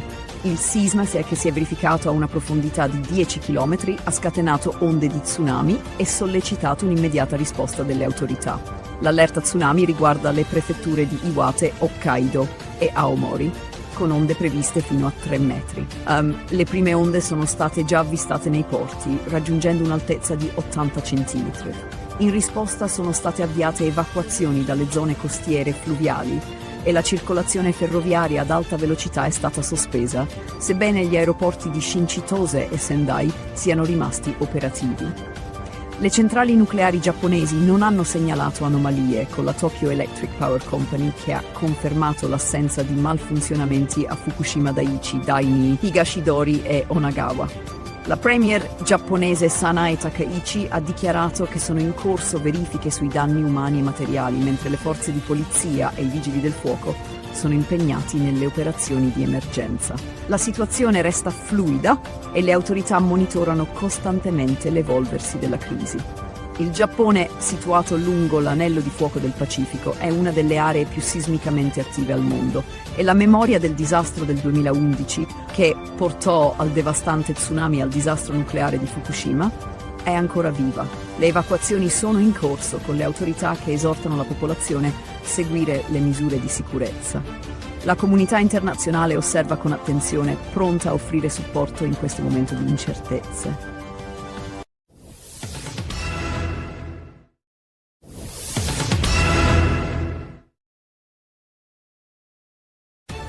Il caso di omicidio a Vasto, che ha sconvolto la comunità di Chieti, ha preso una svolta drammatica, con il fermo del padre di Andrea Sciorilli, un giovane di 21 anni trovato morto nel garage del condominio dove viveva. Il corpo di Andrea, scoperto dai genitori il 19 aprile, presentava evidenti ferite d'arma da taglio. Nonostante i soccorsi tempestivi, il giovane è deceduto. La procura di Vasto ha disposto l'autopsia per stabilire con precisione le cause della morte, prevista per il 22 aprile. Le indagini si sono rapidamente concentrate sulle persone vicine alla vittima, portando al fermo del padre, Antonio Sciorilli, accusato di omicidio volontario. Durante un interrogatorio che ha durato ore, l'uomo ha confessato il delitto. Le tracce di sangue trovate sul pianerottolo e nell'ascensore del condominio hanno suggerito che Andrea potrebbe aver percorso il tragitto verso il garage insieme al suo aggressore, probabilmente il padre. Questo ha fatto emergere nuove ipotesi sulla dinamica dell'omicidio. Il contesto familiare era teso, poiché nel 2024 Antonio aveva denunciato il figlio per violenza domestica, portando all'attivazione del codice rosso. Nonostante il monitoraggio delle forze dell'ordine, la situazione non aveva fatto presagire una tragedia di tale portata. Le tracce di sangue rinvenute con l'uso del luminol hanno indirizzato le indagini verso il padre. Le indagini proseguono, con i carabinieri ancora alla ricerca dell'arma del delitto e l'esame del materiale sequestrato nell'appartamento della vittima. L'autopsia e gli accertamenti futuri potrebbero fornire ulteriori dettagli. Ma il caso sembra essere il risultato di un dramma familiare che ha segnato la città di Vasto.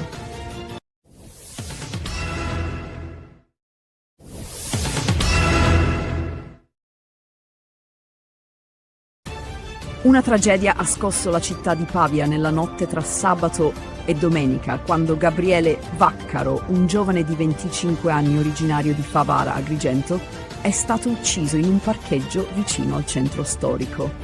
Vaccaro è stato colpito al collo con un coltello o un cacciavite durante una rissa ed è morto poco dopo in ospedale nonostante i tentativi di soccorso dei suoi amici. La polizia ha fermato un 16enne di origini egiziane accusato di omicidio, grazie alle indagini basate su telecamere di videosorveglianza e interrogatori. L'aggressione è scaturita da una discussione su una ragazza in un locale della Movida Pavese, che è degenerata quando i gruppi si sono spostati nel parcheggio Cattaneo, dove il 16enne ha estratto un cacciavite e ha colpito mortalmente Vaccaro. Nonostante inizialmente gli amici della vittima non avessero compreso la gravità della ferita, dopo averlo portato a casa hanno chiamato i soccorsi, ma era ormai troppo tardi. Un altro amico di Gabriele è rimasto ferito, ma non gravemente. Gabriele, che viveva a Broni Pavia e lavorava nel settore della logistica, aveva trascorso la serata con colleghi, ma la violenza è esplosa per motivi futili legati a una discussione. La comunità di Favara ha reagito con sgomento alla sua morte, proclamando il lutto cittadino e ricordando Gabriele come un giovane dalle qualità umane e sportive. Il 16enne accusato di omicidio è stato fermato dopo essere stato rintracciato vicino al luogo del delitto e le indagini proseguono per chiarire ulteriori dettagli sul movente e il coinvolgimento degli altri ragazzi presenti.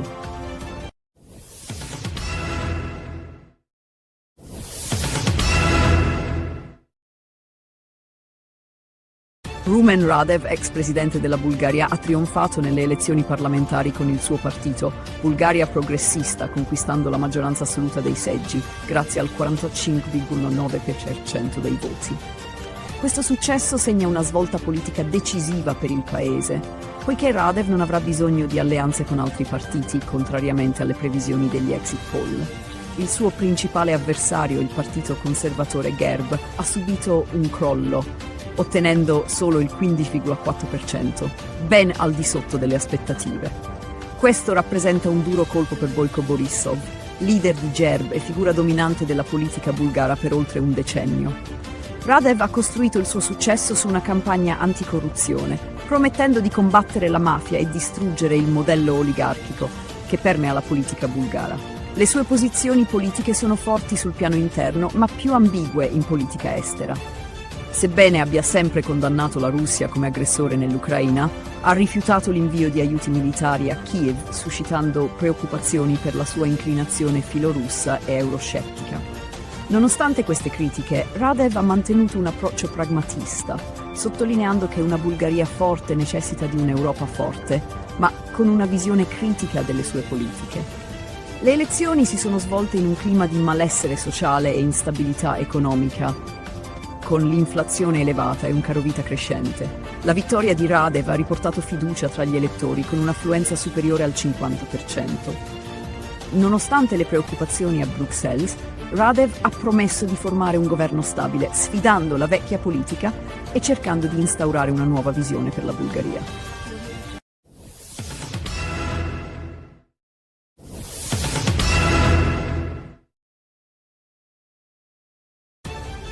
Domenica 19 aprile 2026, la città di Vasto in provincia di Chieti è stata scossa da un tragico omicidio. Il corpo di Andrea Sciorilli, un giovane di 21 anni, è stato trovato senza vita nel garage del condominio dove viveva con i suoi genitori. A fare la macabra scoperta sono stati proprio i genitori che hanno trovato il figlio con evidenti ferite da arma da taglio. Nonostante l'intervento dei sanitari del 118, per Andrea non c'era più nulla da fare. Le forze dell'ordine, tra cui i carabinieri e la polizia locale, hanno isolato l'area circostante il condominio e avviato le indagini. La prima ipotesi formulata dagli investigatori è quella di omicidio, dato il numero delle coltellate rinvenute sul corpo della vittima. Il medico legale ha avviato un esame preliminare e le indagini sono coordinate dal tenente colonnello Mario Giacona. Al momento si stanno cercando prove, in particolare l'arma del delitto, che potrebbe essere ancora nell'area. La comunità di Vasto è rimasta profondamente colpita dalla morte di Andrea e il sindaco Francesco Menna ha espresso il suo cordoglio, unendosi al dolore della famiglia. La madre di Andrea è un dipendente comunale e la città si è subito mobilitata per offrire supporto. Le forze dell'ordine stanno analizzando i filmati delle telecamere di sorveglianza della zona e raccogliendo testimonianze dai residenti del condominio. L'obiettivo delle indagini è fare luce sulle circostanze della morte di Andrea e identificare il responsabile. Il caso ha scosso la città e la speranza di giustizia è alta, con il lavoro delle autorità ancora in corso.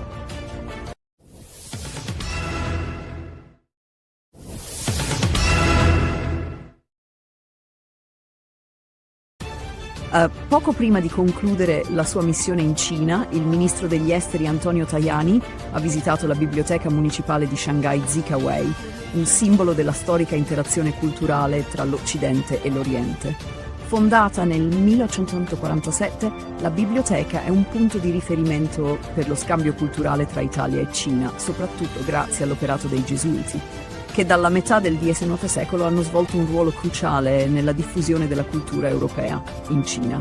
La residenza della Compagnia di Gesù, presente nell'edificio, testimonia l'importanza di questo scambio culturale, iniziato con missionari come Matteo Ricci, che ha favorito un dialogo scientifico e culturale tra le due tradizioni.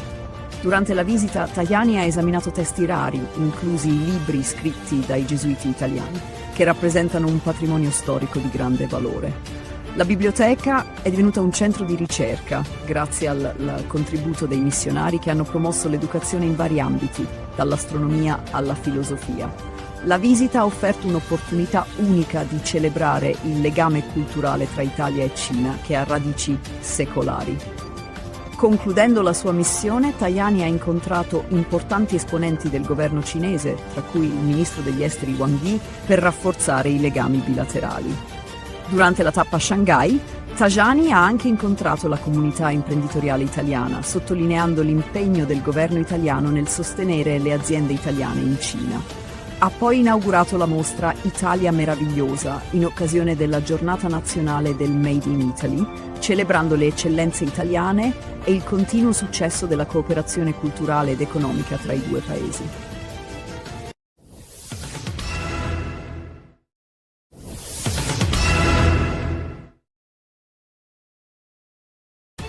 La tensione nel Golfo Persico è aumentata con la chiusura dello stretto di Hormuz da parte dell'Iran, come risposta al blocco dei porti iraniani imposto dagli Stati Uniti. La chiusura ha portato all'attacco di 3 mercantili da parte dei Pasdaran, ma uno di essi, l'italiana MSC, è riuscito a passare senza problemi.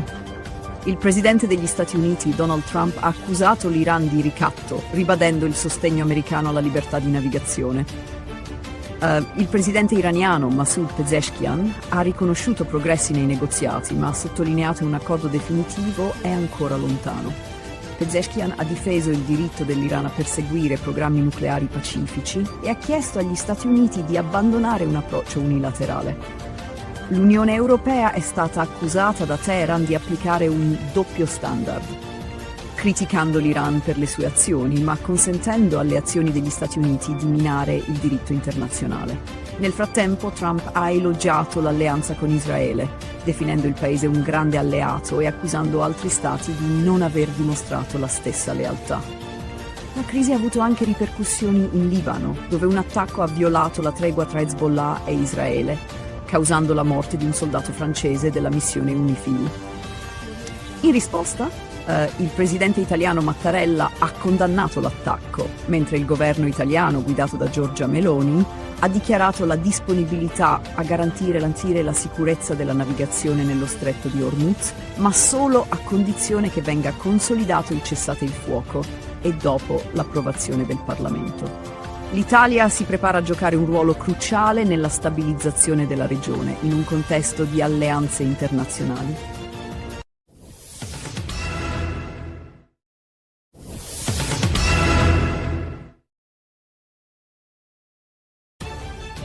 Una tragedia devastante ha scosso la città di Shreveport, in Louisiana, dove una sparatoria ha causato la morte di 8 bambini, lasciando la comunità sotto shock. L'incidente è avvenuto nelle prime ore del 19 aprile 2026, quando la polizia è intervenuta a seguito di segnalazioni su una lite domestica degenerata in violenza armata.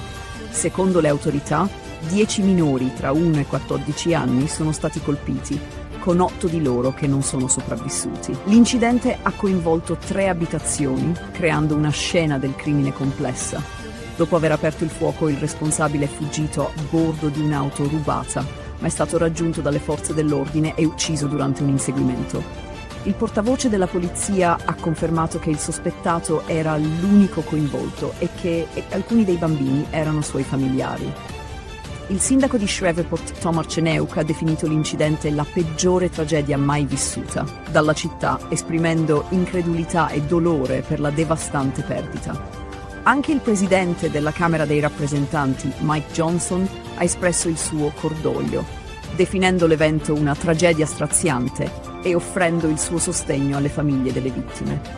Johnson ha ringraziato le forze dell'ordine per la rapidità dell'intervento. Le indagini sono in corso per chiarire i dettagli della sparatoria e le circostanze familiari che l'hanno preceduta. Nel frattempo, Shreveport rimane scossa e il dibattito sulla sicurezza e la violenza armata negli Stati Uniti è tornato prepotentemente al centro della discussione nazionale dopo una tragedia che ha colpito i più vulnerabili.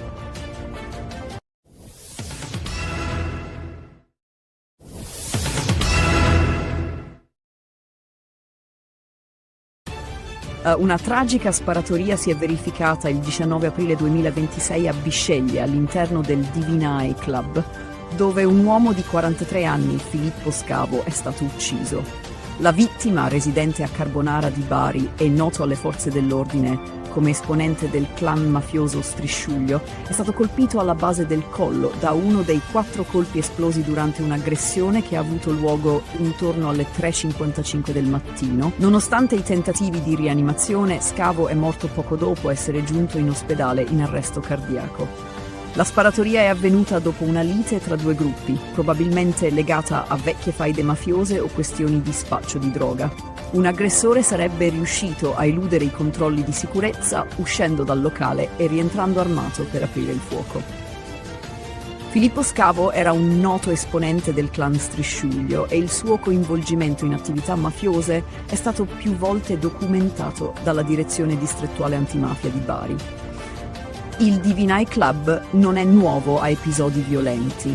Nel 2021 un giovane era stato ferito in un'aggressione a coltellate all'interno dello stesso locale, sempre con motivazioni mafiose.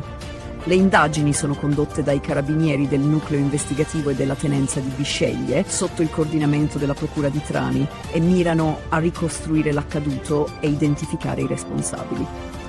La morte di Scavo si inserisce in un contesto di conflitti tra clan che continuano a minare la sicurezza nei luoghi pubblici. Le indagini proseguono e la direzione antimafia monitora attentamente la situazione, con possibili arresti nei prossimi giorni. Il caso evidenzia l'escalation della violenza nelle discoteche del Barese e il persistente potere delle mafie locali.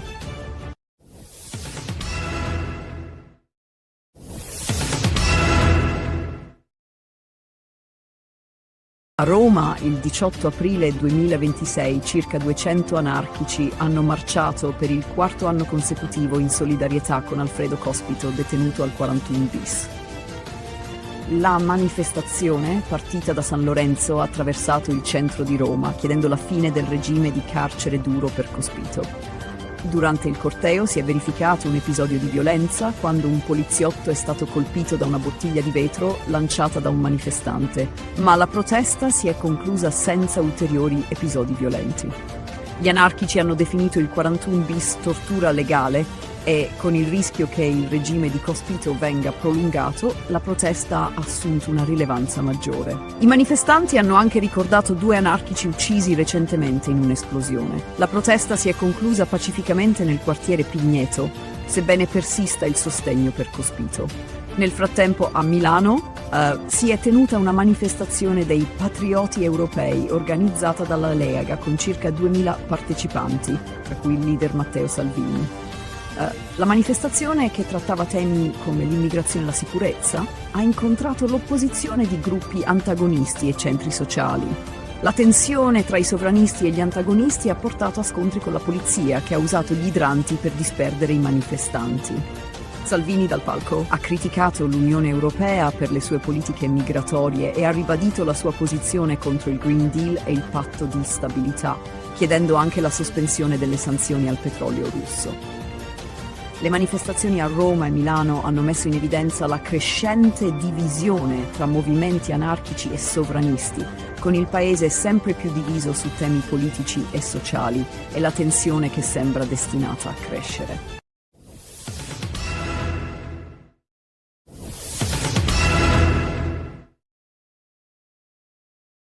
Il 17 aprile 2026, la comunità di Cossombrato, un piccolo borgo nell'Astigiano, è stata scossa da una tragedia familiare che ha coinvolto Astrid Coni, un giardiniere di 59 anni.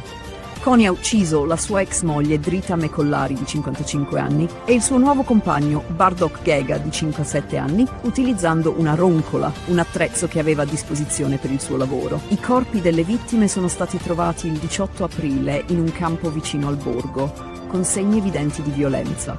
La comunità è rimasta sconvolta da questa brutalità, poiché Coni era considerato un uomo gentile e ben integrato. Dopo l'omicidio, Coni si è recato al castello di Cossombrato, dove lavorava, e, utilizzando le chiavi, ha avuto accesso alla struttura. Giunto sulla sommità della torre, si è suicidato, lasciando un mazzo di fiori e un biglietto che recitava: «Mi hai rovinato la vita, ma adesso è tutto finito». Il messaggio lasciato nel momento di disperazione sembrerebbe indicare che l'omicidio fosse motivato dal fallimento di un tentativo di riavvicinamento con la sua ex moglie, che aveva ormai intrapreso una nuova relazione. Le indagini condotte dai carabinieri di Asti sono ancora in corso. Si ipotizza che l'omicidio sia stato un atto impulsivo legato alla gelosia e alla frustrazione di un uomo incapace di accettare la fine del suo matrimonio. Gli investigatori stanno cercando di ricostruire la tempistica esatta dei fatti, sospettando che le vittime possano essere state uccise giorni prima che Coni decidesse di suicidarsi. La piccola comunità di Cossombrato, dove tutti si conoscono, è sotto shock per l'accaduto. La sindaca Elsa Ormea ha dichiarato che l'intero paese è profondamente affronta dalla tragedia, poiché Coni era ritenuto una persona integra, sempre disponibile e dedita al bene della collettività.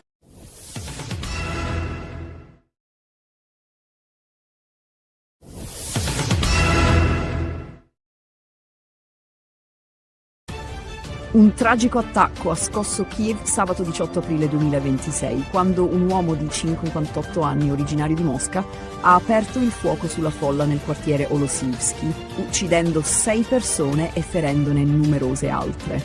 L'aggressore ha prima sparato contro i passanti e poi si è barricato all'interno di un supermercato Walmart, dove ha preso in ostaggio diverse persone. Le forze di sicurezza sono intervenute prontamente, neutralizzando l'uomo dopo un intenso scontro a fuoco. Il bilancio delle vittime è pesante, con 6 morti, tra cui un neonato di soli 4 mesi che è rimasto intossicato dal monossido di carbonio prodotto da un incendio causato dall'aggressore in un appartamento vicino prima di iniziare a sparare. Tra i 10 feriti, una donna di circa 30 anni è deceduta successivamente in ospedale. Gli altri feriti, 15 in totale, sono attualmente sotto osservazione ospedaliera. Il sindaco di Kiev, Vitali Klitschko, ha espresso le sue condoglianze e confermato che tutte le persone ferite stanno ricevendo le cure necessarie. Secondo quanto riportato dal presidente ucraino Volodymyr Zelensky, l'attentatore ha cominciato a sparare sulla folla senza apparente motivo.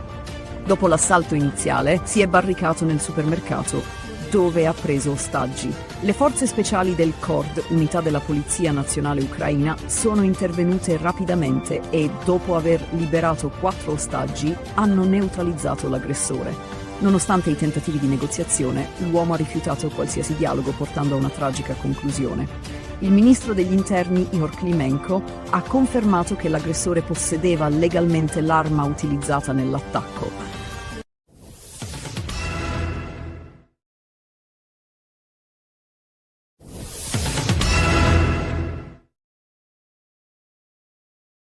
Il 16 aprile 2026 a Latisana i carabinieri dell'aliquota radiomobile hanno arrestato 2 persone coinvolte in un traffico illecito di animali.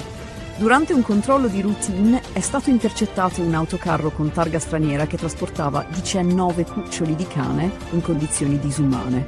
Gli animali di razze pregiate come il pastore del Caucaso e l'American Bully erano stipati in 6 piccole gabbie senza spazio per muoversi e con evidenti segni di disagio. Il sospetto sul traffico illegale è nato grazie al controllo della stazione di Lignano Sabbiadoro, che aveva notato comportamenti sospetti da parte degli occupanti del veicolo. L'ispezione del veicolo ha rivelato numerose irregolarità. I cuccioli erano privi di microchip identificativo e alcuni avevano passaporti falsi o incompleti. Inoltre, il numero di animali superava il limite consentito per i trasporti non commerciali, confermando la natura illecita dell'operazione. I 2 stranieri, il conducente e il proprietario del veicolo, sono stati denunciati per maltrattamento di animali, falsità ideologica e traffico illecito. Durante le perquisizioni sono stati sequestrati anche 14 passaporti falsi, 12 fiale vuote di vaccino antirabbico e altre attrezzature utilizzate nel traffico. I cuccioli sono stati affidati all'azienda sanitaria universitaria Friuli Centrale, ASUFC, che si occuperà della loro salute. Il valore economico degli animali sequestrati è stimato in circa 30.000 euro. I cuccioli ora sono pronti per l'adozione e chiunque fosse interessato può compilare un modulo disponibile sul sito dell'ASUFC per adottarli.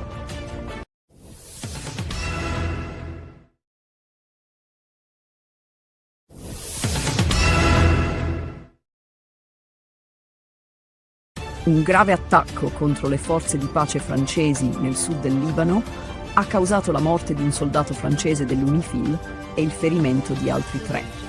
L'incidente è avvenuto a Ganduria durante operazioni di sminamento per rimuovere ordigni esplosivi e ristabilire i collegamenti con le posizioni isolate della missione.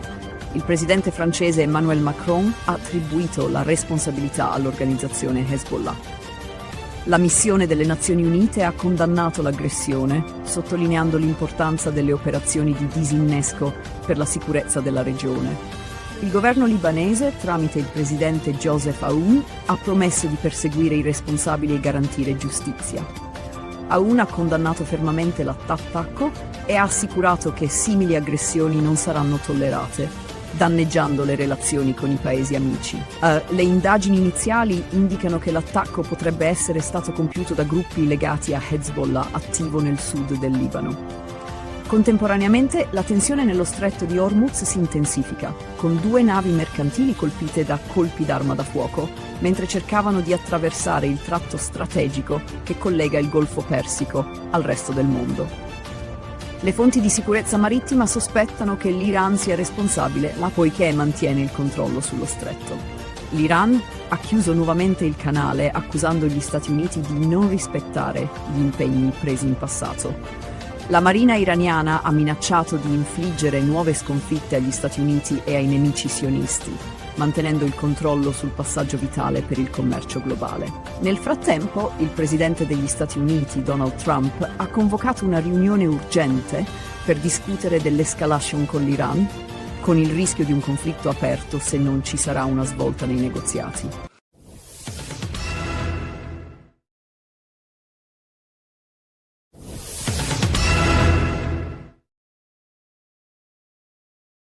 Una tragedia ha colpito Suio Terme, nel comune di Castelforte, in provincia di Latina, dove un bambino di 7 anni è morto annegato nella piscina nel centro Terme. Nonostante l'intervento immediato dei soccorsi, tra cui ambulanza automedica e dell'ambulanza, ogni tentativo di rianimazione è stato vano.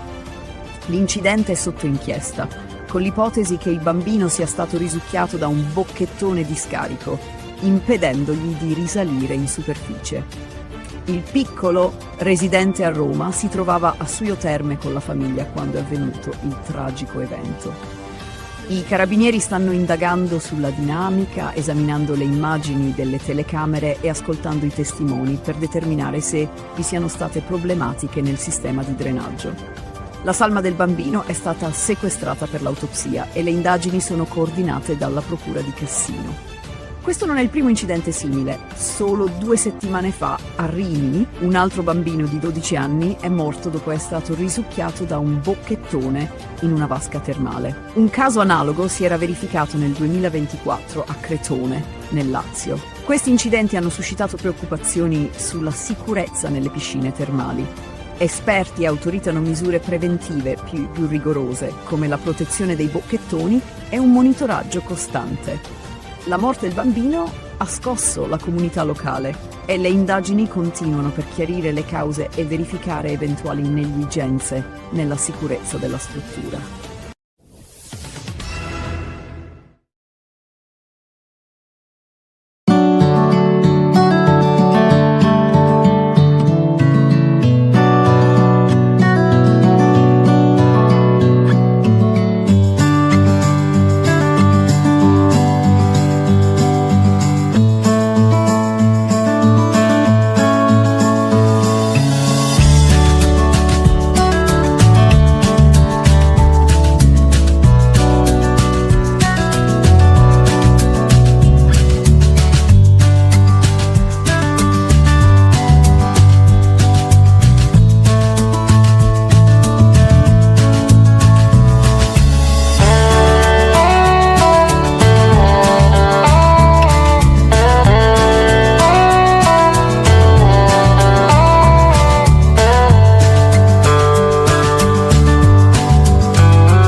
Si è messo a fare l'autista di Augusta. Non faccio l'autista di Augusta. Beh, che fai?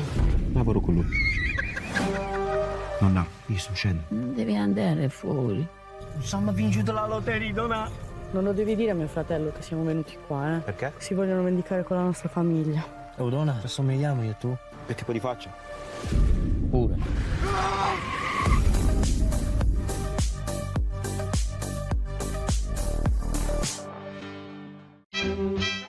Pensate a cosa amate del vostro partner. È bellissima, divertente e ha una risata fantastica.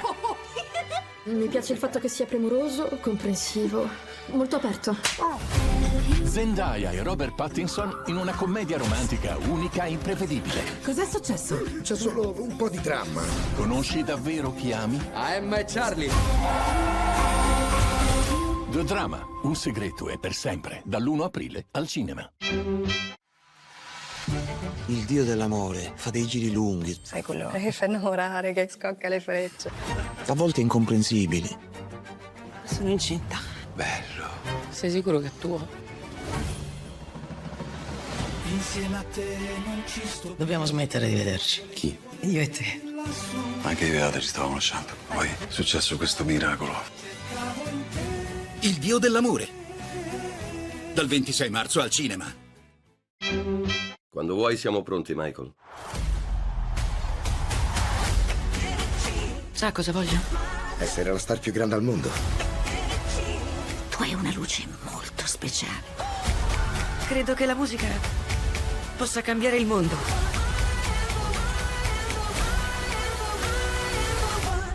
Questo è solo l'inizio. Michael. Dal 22 aprile al cinema.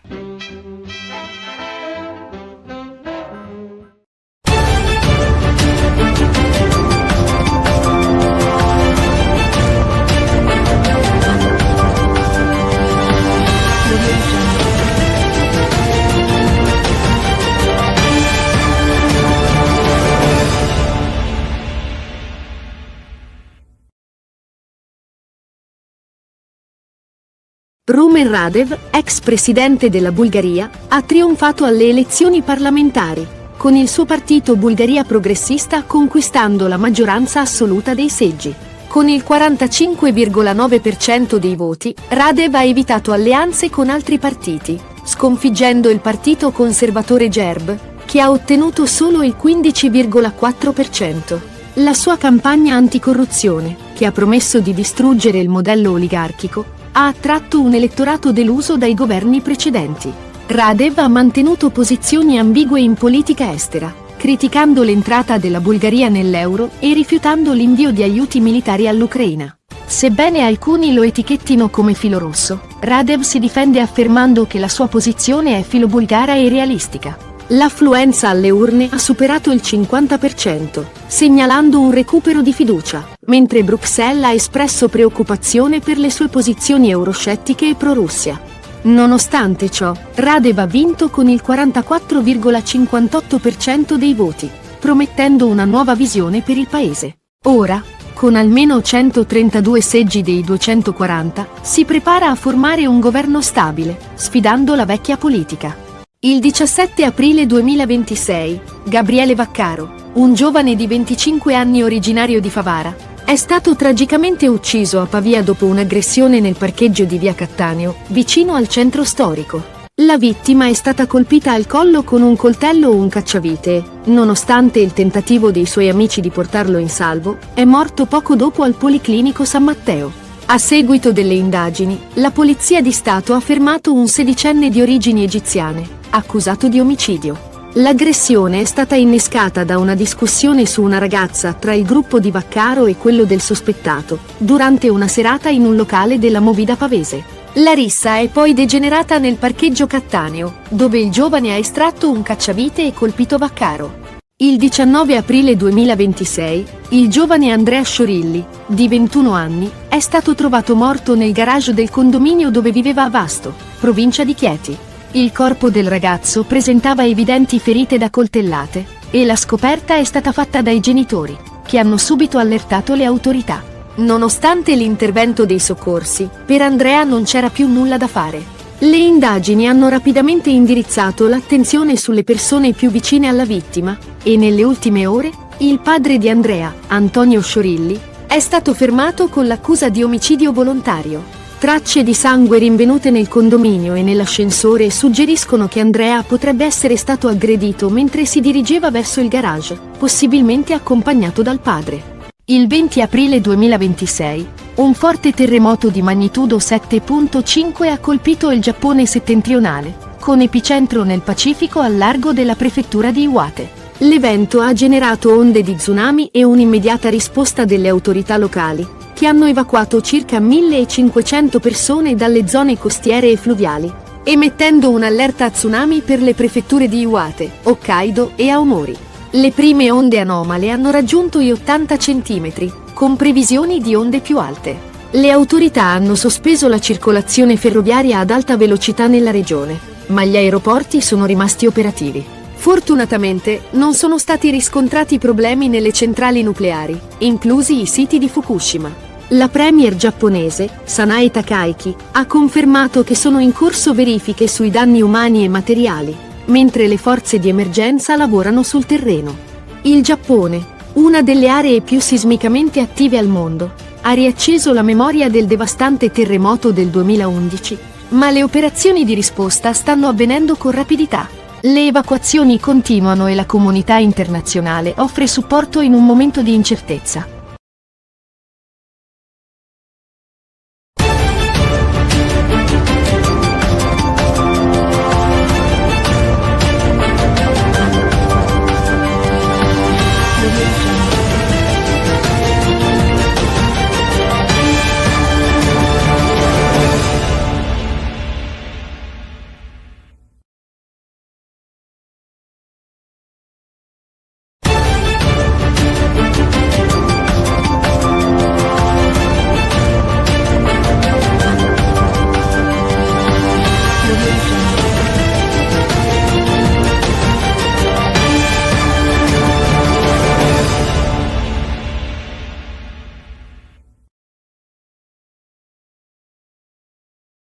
Rumen Radev, ex presidente della Bulgaria, ha trionfato alle elezioni parlamentari, con il suo partito Bulgaria Progressista conquistando la maggioranza assoluta dei seggi.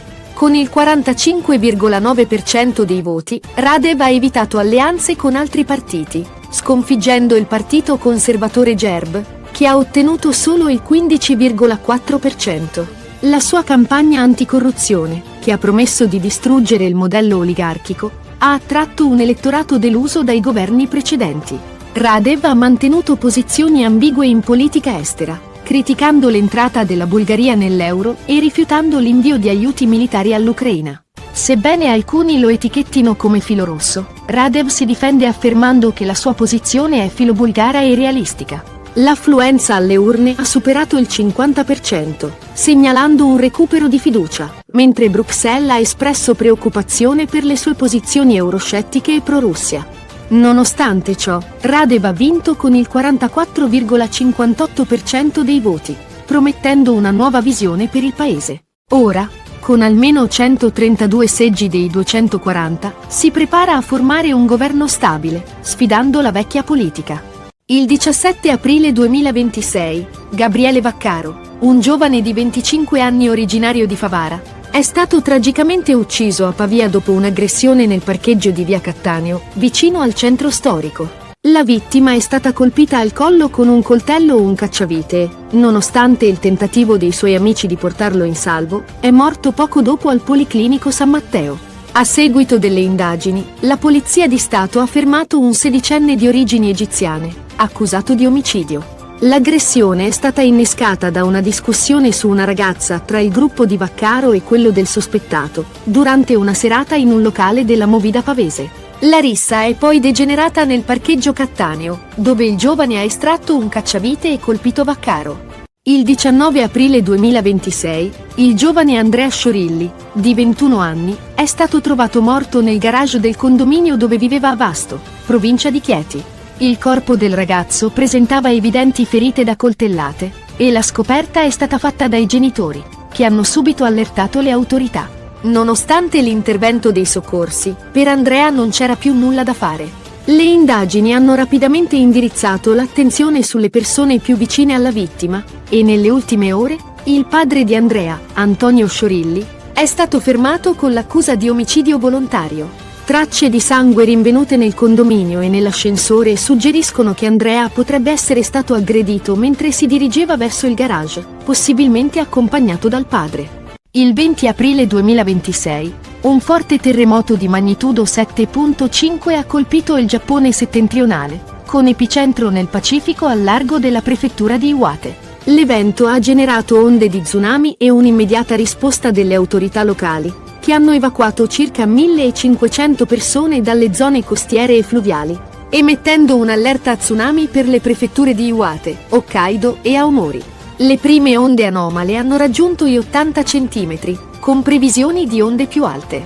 Le autorità hanno sospeso la circolazione ferroviaria ad alta velocità nella regione, ma gli aeroporti sono rimasti operativi. Fortunatamente, non sono stati riscontrati problemi nelle centrali nucleari, inclusi i siti di Fukushima. La premier giapponese, Sanae Takaichi, ha confermato che sono in corso verifiche sui danni umani e materiali, mentre le forze di emergenza lavorano sul terreno. Il Giappone, una delle aree più sismicamente attive al mondo, ha riacceso la memoria del devastante terremoto del 2011, ma le operazioni di risposta stanno avvenendo con rapidità. Le evacuazioni continuano e la comunità internazionale offre supporto in un momento di incertezza.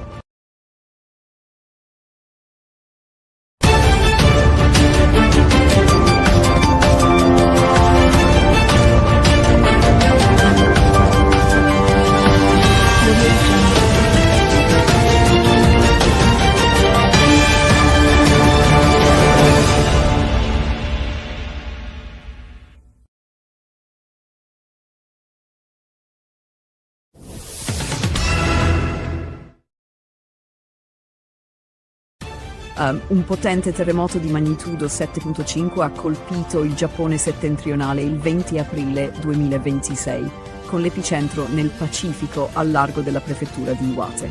Il sisma che si è verificato a una profondità di 10 km ha scatenato onde di tsunami e sollecitato un'immediata risposta delle autorità. L'allerta tsunami riguarda le prefetture di Iwate, Hokkaido e Aomori, con onde previste fino a 3 metri. Le prime onde sono state già avvistate nei porti, raggiungendo un'altezza di 80 cm. In risposta sono state avviate evacuazioni dalle zone costiere e fluviali, e la circolazione ferroviaria ad alta velocità è stata sospesa, sebbene gli aeroporti di Shinchitose e Sendai siano rimasti operativi. Le centrali nucleari giapponesi non hanno segnalato anomalie, con la Tokyo Electric Power Company che ha confermato l'assenza di malfunzionamenti a Fukushima Daiichi, Daini, Higashidori e Onagawa. La premier giapponese Sanae Takaichi ha dichiarato che sono in corso verifiche sui danni umani e materiali, mentre le forze di polizia e i vigili del fuoco sono impegnati nelle operazioni di emergenza. La situazione resta fluida e le autorità monitorano costantemente l'evolversi della crisi. Il Giappone, situato lungo l'anello di fuoco del Pacifico, è una delle aree più sismicamente attive al mondo e la memoria del disastro del 2011, che portò al devastante tsunami e al disastro nucleare di Fukushima, è ancora viva. Le evacuazioni sono in corso, con le autorità che esortano la popolazione a seguire le misure di sicurezza. La comunità internazionale osserva con attenzione, pronta a offrire supporto in questo momento di incertezze.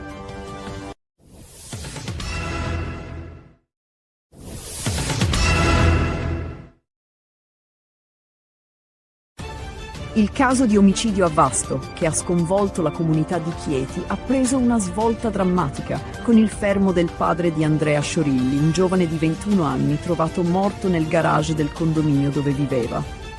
Il corpo di Andrea, scoperto dai genitori il 19 aprile, presentava evidenti ferite d'arma da taglio. Nonostante i soccorsi tempestivi, il giovane è deceduto. La procura di Vasto ha disposto l'autopsia per stabilire con precisione le cause della morte, prevista per il 22 aprile.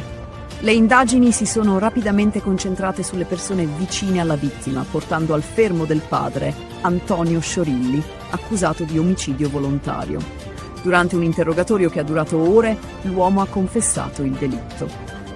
Le tracce di sangue trovate sul pianerottolo e nell'ascensore del condominio hanno suggerito che Andrea potrebbe aver percorso il tragitto verso il garage insieme al suo aggressore, probabilmente il padre. Questo ha fatto emergere nuove ipotesi sulla dinamica dell'omicidio. Il contesto familiare era teso, poiché nel 2024 Antonio aveva denunciato il figlio per violenza domestica, portando all'attivazione del codice rosso. Nonostante il monitoraggio delle forze dell'ordine, la situazione non aveva fatto presagire una tragedia di tale portata. Le tracce di sangue rinvenute con l'uso del luminol hanno indirizzato le indagini verso il padre. Le indagini proseguono, con i carabinieri ancora alla ricerca dell'arma del delitto e l'esame del materiale sequestrato nell'appartamento della vittima. L'autopsia e gli accertamenti futuri potrebbero fornire ulteriori dettagli. Ma il caso sembra essere il risultato di un dramma familiare che ha segnato la città di Vasto.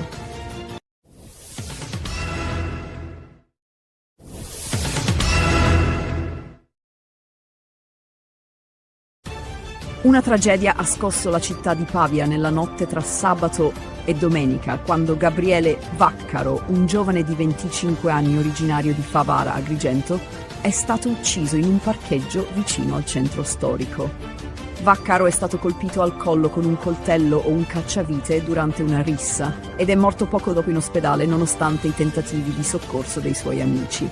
La polizia ha fermato un 16enne di origini egiziane accusato di omicidio, grazie alle indagini basate su telecamere di videosorveglianza e interrogatori. L'aggressione è scaturita da una discussione su una ragazza in un locale della Movida Pavese, che è degenerata quando i gruppi si sono spostati nel parcheggio Cattaneo, dove il sedicenne ha estratto un cacciavite e ha colpito mortalmente Vaccaro. Nonostante inizialmente gli amici della vittima non avessero compreso la gravità della ferita, dopo averlo portato a casa hanno chiamato i soccorsi, ma era ormai troppo tardi. Un altro amico di Gabriele è rimasto ferito, ma non gravemente. Gabriele, che viveva a Broni Pavia e lavorava nel settore della logistica, aveva trascorso la serata con colleghi, ma la violenza è esplosa per motivi futili legati a una discussione. La comunità di Favara ha reagito con sgomento alla sua morte, proclamando il lutto cittadino e ricordando Gabriele come un giovane dalle qualità umane e sportive. Il 16enne accusato di omicidio è stato fermato dopo essere stato rintracciato vicino al luogo del delitto e le indagini proseguono per chiarire ulteriori dettagli sul movente e il coinvolgimento degli altri ragazzi presenti.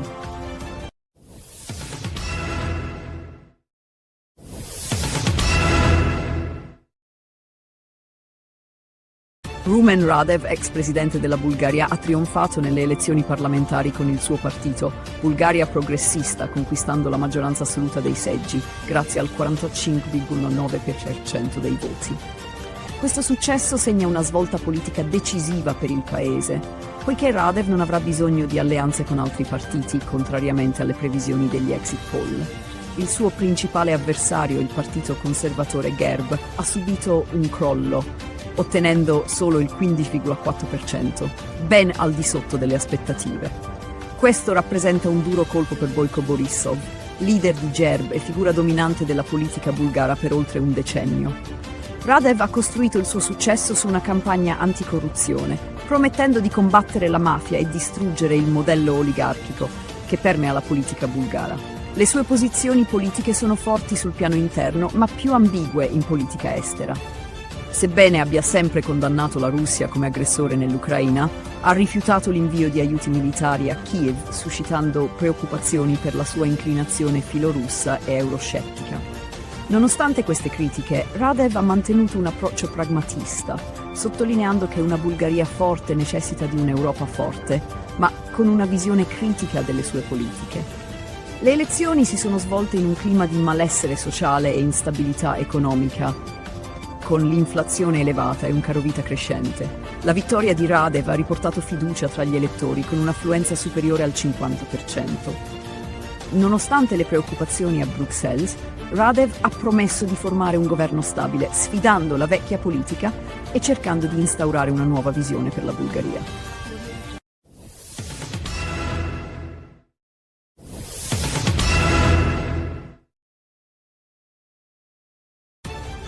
Domenica 19 aprile 2026, la città di Vasto in provincia di Chieti è stata scossa da un tragico omicidio. Il corpo di Andrea Sciorilli, un giovane di 21 anni, è stato trovato senza vita nel garage del condominio dove viveva con i suoi genitori.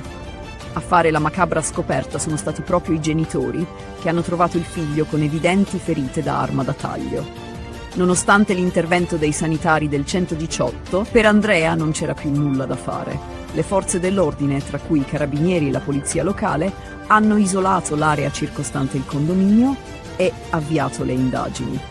La prima ipotesi formulata dagli investigatori è quella di omicidio, dato il numero delle coltellate rinvenute sul corpo della vittima.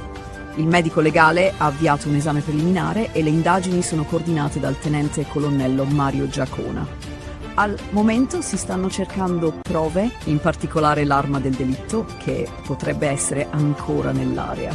La comunità di Vasto è rimasta profondamente colpita dalla morte di Andrea e il sindaco Francesco Menna ha espresso il suo cordoglio, unendosi al dolore della famiglia. La madre di Andrea è un dipendente comunale e la città si è subito mobilitata per offrire supporto. Le forze dell'ordine stanno analizzando i filmati delle telecamere di sorveglianza della zona e raccogliendo testimonianze dai residenti del condominio. L'obiettivo delle indagini è fare luce sulle circostanze della morte di Andrea e identificare il responsabile. Il caso ha scosso la città e la speranza di giustizia è alta, con il lavoro delle autorità ancora in corso.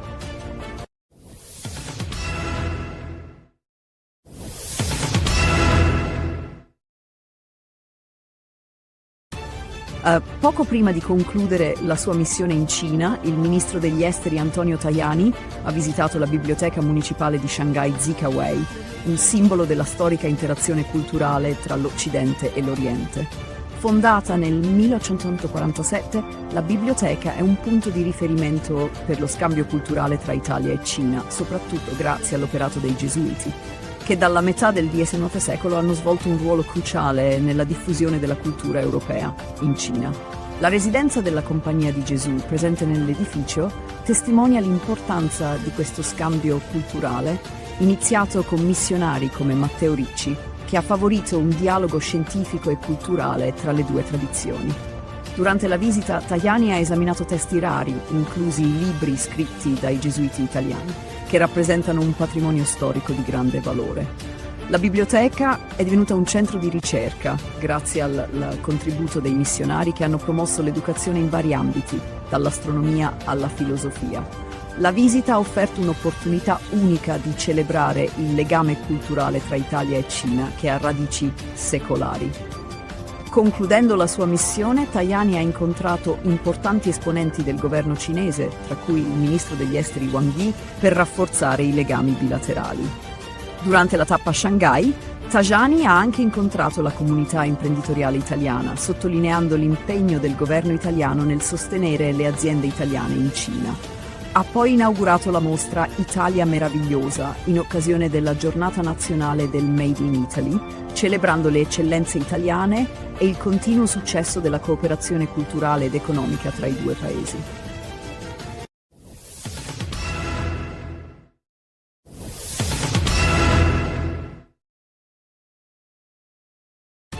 La tensione nel Golfo Persico è aumentata con la chiusura dello stretto di Hormuz da parte dell'Iran, come risposta al blocco dei porti iraniani imposto dagli Stati Uniti. La chiusura ha portato all'attacco di 3 mercantili da parte dei Pasdaran, ma uno di essi, l'italiana MSC, è riuscito a passare senza problemi. Il presidente degli Stati Uniti, Donald Trump, ha accusato l'Iran di ricatto, ribadendo il sostegno americano alla libertà di navigazione. Il presidente iraniano Masoud Pezeshkian ha riconosciuto progressi nei negoziati, ma ha sottolineato che un accordo definitivo è ancora lontano. Pezeshkian ha difeso il diritto dell'Iran a perseguire programmi nucleari pacifici e ha chiesto agli Stati Uniti di abbandonare un approccio unilaterale. L'Unione Europea è stata accusata da Teheran di applicare un doppio standard, criticando l'Iran per le sue azioni, ma consentendo alle azioni degli Stati Uniti di minare il diritto internazionale. Nel frattempo, Trump ha elogiato l'alleanza con Israele, definendo il paese un grande alleato e accusando altri stati di non aver dimostrato la stessa lealtà. La crisi ha avuto anche ripercussioni in Libano, dove un attacco ha violato la tregua tra Hezbollah e Israele, causando la morte di un soldato francese della missione UNIFIL. In risposta, il presidente italiano Mattarella ha condannato l'attacco, mentre il governo italiano, guidato da Giorgia Meloni, ha dichiarato la disponibilità a garantire la sicurezza della navigazione nello stretto di Hormuz, ma solo a condizione che venga consolidato il cessate il fuoco e dopo l'approvazione del Parlamento. L'Italia si prepara a giocare un ruolo cruciale nella stabilizzazione della regione, in un contesto di alleanze internazionali.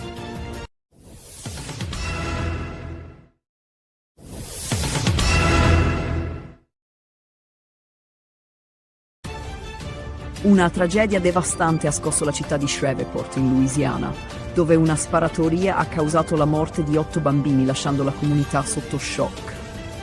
L'incidente è avvenuto nelle prime ore del 19 aprile 2026, quando la polizia è intervenuta a seguito di segnalazioni su una lite domestica degenerata in violenza armata.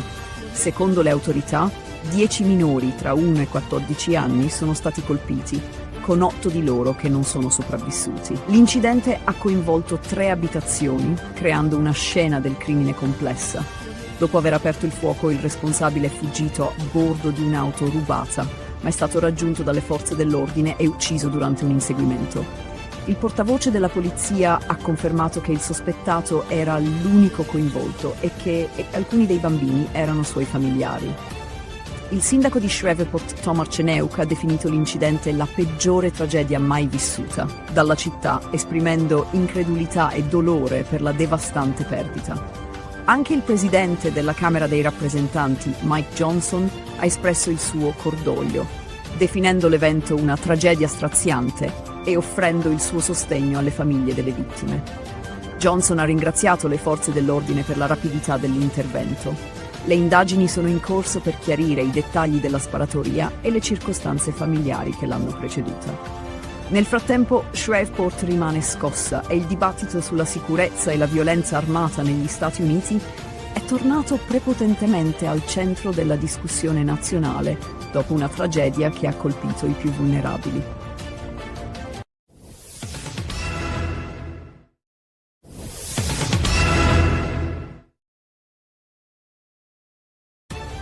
Una tragica sparatoria si è verificata il 19 aprile 2026 a Bisceglie, all'interno del Divinae Club, dove un uomo di 43 anni, Filippo Scavo, è stato ucciso. La vittima, residente a Carbonara di Bari e noto alle forze dell'ordine come esponente del clan mafioso Strisciuglio, è stato colpito alla base del collo da uno dei 4 colpi esplosi durante un'aggressione che ha avuto luogo intorno alle 3:55 del mattino. Nonostante i tentativi di rianimazione, Scavo è morto poco dopo essere giunto in ospedale in arresto cardiaco. La sparatoria è avvenuta dopo una lite tra 2 gruppi, probabilmente legata a vecchie faide mafiose o questioni di spaccio di droga. Un aggressore sarebbe riuscito a eludere i controlli di sicurezza uscendo dal locale e rientrando armato per aprire il fuoco. Filippo Scavo era un noto esponente del clan Strisciuglio e il suo coinvolgimento in attività mafiose è stato più volte documentato dalla Direzione Distrettuale Antimafia di Bari. Il Divinae Club non è nuovo a episodi violenti. Nel 2021 un giovane era stato ferito in un'aggressione a coltellate all'interno dello stesso locale, sempre con motivazioni mafiose. Le indagini sono condotte dai carabinieri del nucleo investigativo e della tenenza di Bisceglie, sotto il coordinamento della procura di Trani, e mirano a ricostruire l'accaduto e identificare i responsabili. La morte di Scavo si inserisce in un contesto di conflitti tra clan che continuano a minare la sicurezza nei luoghi pubblici. Le indagini proseguono e la direzione antimafia monitora attentamente la situazione, con possibili arresti nei prossimi giorni. Il caso evidenzia l'escalation della violenza nelle discoteche del Barese e il persistente potere delle mafie locali.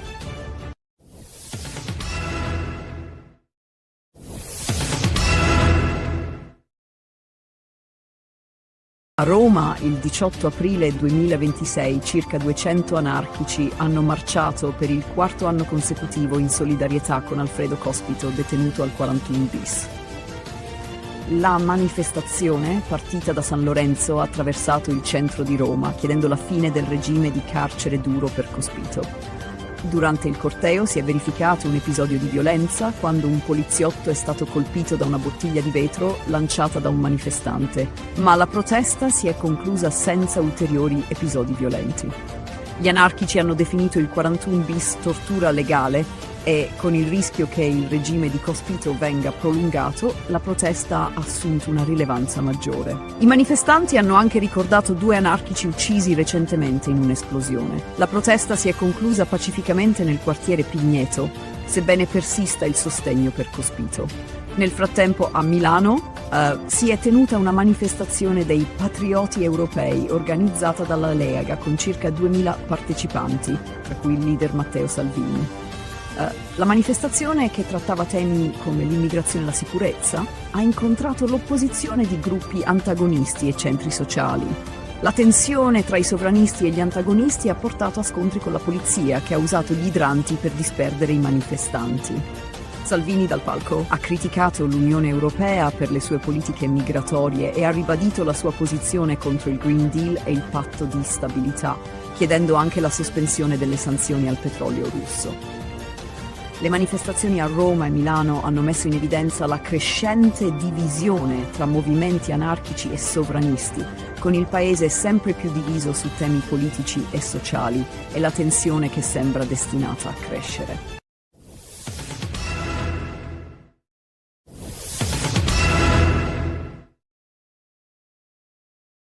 Il 17 aprile 2026, la comunità di Cossombrato, un piccolo borgo nell'Astigiano, è stata scossa da una tragedia familiare che ha coinvolto Astrid Coni, un giardiniere di 59 anni. Coni ha ucciso la sua ex moglie Drita Mecollari di 55 anni e il suo nuovo compagno Bardok Gega di 57 anni utilizzando una roncola, un attrezzo che aveva a disposizione per il suo lavoro. I corpi delle vittime sono stati trovati il 18 aprile in un campo vicino al borgo, con segni evidenti di violenza. La comunità è rimasta sconvolta da questa brutalità, poiché Coni era considerato un uomo gentile e ben integrato. Dopo l'omicidio, Coney si è recato al castello di Cossombrato, dove lavorava, e, utilizzando le chiavi, ha avuto accesso alla struttura. Giunto sulla sommità della torre, si è suicidato, lasciando un mazzo di fiori e un biglietto che recitava: «Mi hai rovinato la vita, ma adesso è tutto finito». Il messaggio lasciato nel momento di disperazione sembrerebbe indicare che l'omicidio fosse motivato dal fallimento di un tentativo di riavvicinamento con la sua ex moglie, che aveva ormai intrapreso una nuova relazione. Le indagini condotte dai carabinieri di Asti sono ancora in corso. Si ipotizza che l'omicidio sia stato un atto impulsivo legato alla gelosia e alla frustrazione di un uomo incapace di accettare la fine del suo matrimonio. Gli investigatori stanno cercando di ricostruire la tempistica esatta dei fatti, sospettando che le vittime possano essere state uccise giorni prima che Coney decidesse di suicidarsi. La piccola comunità di Cossombrato, dove tutti si conoscono, è sotto shock per l'accaduto. La sindaca Elsa Ormea ha dichiarato che l'intero paese è profondamente affronta la tragedia, poiché Coney era ritenuto una persona integra, sempre disponibile e dedita al bene della collettività.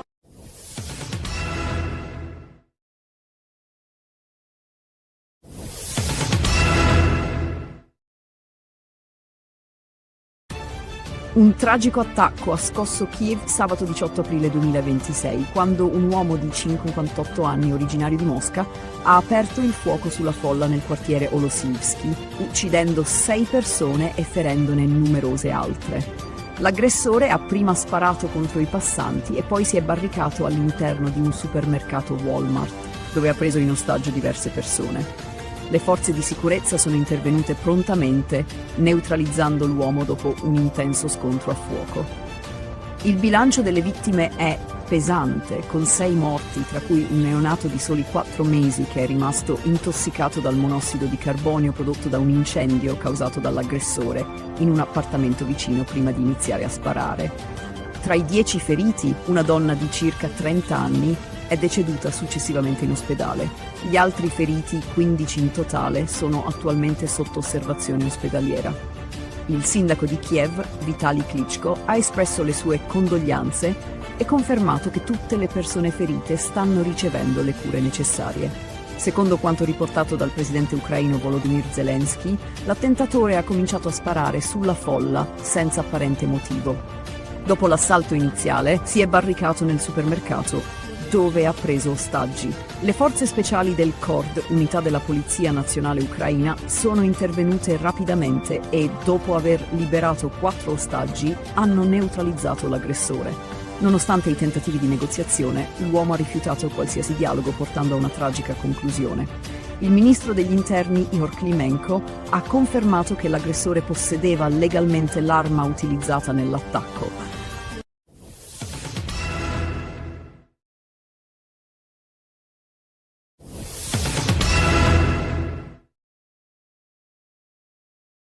Il 16 aprile 2026 a Latisana i carabinieri dell'aliquota radiomobile hanno arrestato 2 persone coinvolte in un traffico illecito di animali. Durante un controllo di routine è stato intercettato un autocarro con targa straniera che trasportava 19 cuccioli di cane in condizioni disumane. Gli animali di razze pregiate come il pastore del Caucaso e l'American Bully erano stipati in 6 piccole gabbie senza spazio per muoversi e con evidenti segni di disagio. Il sospetto sul traffico illegale è nato grazie al controllo della stazione di Lignano Sabbiadoro, che aveva notato comportamenti sospetti da parte degli occupanti del veicolo. L'ispezione del veicolo ha rivelato numerose irregolarità. I cuccioli erano privi di microchip identificativo e alcuni avevano passaporti falsi o incompleti. Inoltre, il numero di animali superava il limite consentito per i trasporti non commerciali, confermando la natura illecita dell'operazione. I 2 stranieri, il conducente e il proprietario del veicolo, sono stati denunciati per maltrattamento di animali, falsità ideologica e traffico illecito. Durante le perquisizioni sono stati sequestrati anche 14 passaporti falsi, 12 fiale vuote di vaccino antirabbico e altre attrezzature utilizzate nel traffico. I cuccioli sono stati affidati all'azienda sanitaria universitaria Friuli Centrale, ASUFC, che si occuperà della loro salute. Il valore economico degli animali sequestrati è stimato in circa 30.000 euro. I cuccioli ora sono pronti per l'adozione e chiunque fosse interessato può compilare un modulo disponibile sul sito della SUFC per adottarli.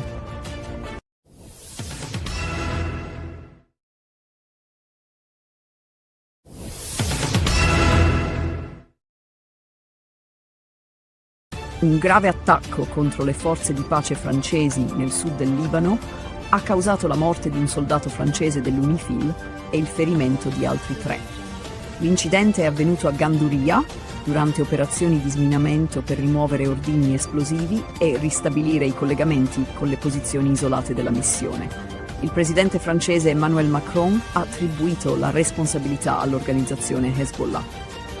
La missione delle Nazioni Unite ha condannato l'aggressione, sottolineando l'importanza delle operazioni di disinnesco per la sicurezza della regione. Il governo libanese, tramite il presidente Joseph Aoun, ha promesso di perseguire i responsabili e garantire giustizia. Aoun ha condannato fermamente l'attacco e ha assicurato che simili aggressioni non saranno tollerate, danneggiando le relazioni con i paesi amici. Le indagini iniziali indicano che l'attacco potrebbe essere stato compiuto da gruppi legati a Hezbollah attivo nel sud del Libano. Contemporaneamente la tensione nello stretto di Hormuz si intensifica, con 2 navi mercantili colpite da colpi d'arma da fuoco, mentre cercavano di attraversare il tratto strategico che collega il Golfo Persico al resto del mondo. Le fonti di sicurezza marittima sospettano che l'Iran sia responsabile, poiché mantiene il controllo sullo stretto. L'Iran ha chiuso nuovamente il canale, accusando gli Stati Uniti di non rispettare gli impegni presi in passato. La marina iraniana ha minacciato di infliggere nuove sconfitte agli Stati Uniti e ai nemici sionisti, mantenendo il controllo sul passaggio vitale per il commercio globale. Nel frattempo, il presidente degli Stati Uniti, Donald Trump, ha convocato una riunione urgente per discutere dell'escalation con l'Iran, con il rischio di un conflitto aperto se non ci sarà una svolta nei negoziati.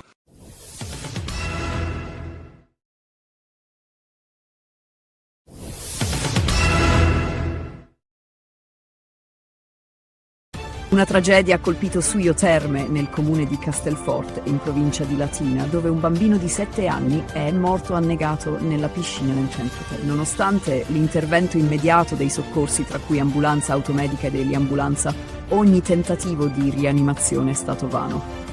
L'incidente è sotto inchiesta, con l'ipotesi che il bambino sia stato risucchiato da un bocchettone di scarico, impedendogli di risalire in superficie. Il piccolo, residente a Roma, si trovava a Suio Terme con la famiglia quando è avvenuto il tragico evento. I carabinieri stanno indagando sulla dinamica, esaminando le immagini delle telecamere e ascoltando i testimoni per determinare se vi siano state problematiche nel sistema di drenaggio. La salma del bambino è stata sequestrata per l'autopsia e le indagini sono coordinate dalla Procura di Cassino. Questo non è il primo incidente simile. Solo 2 settimane fa, a Rimini, un altro bambino di 12 anni è morto dopo essere stato risucchiato da un bocchettone in una vasca termale. Un caso analogo si era verificato nel 2024 a Cretone, nel Lazio. Questi incidenti hanno suscitato preoccupazioni sulla sicurezza nelle piscine termali. Esperti autoritano misure preventive più rigorose, come la protezione dei bocchettoni e un monitoraggio costante. La morte del bambino ha scosso la comunità locale e le indagini continuano per chiarire le cause e verificare eventuali negligenze nella sicurezza della struttura.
Si è messo a fare l'autista di Augusta. Non faccio l'autista di Augusta. Beh, che fai? Lavoro con lui. Nonna, io sto uscendo. Devi andare fuori. Non siamo vinto la lotteria, donna. Non lo devi dire a mio fratello che siamo venuti qua, eh? Perché? Si vogliono vendicare con la nostra famiglia. Oh, donna, ci assomigliamo io e tu? Perché poi di faccia? Pure.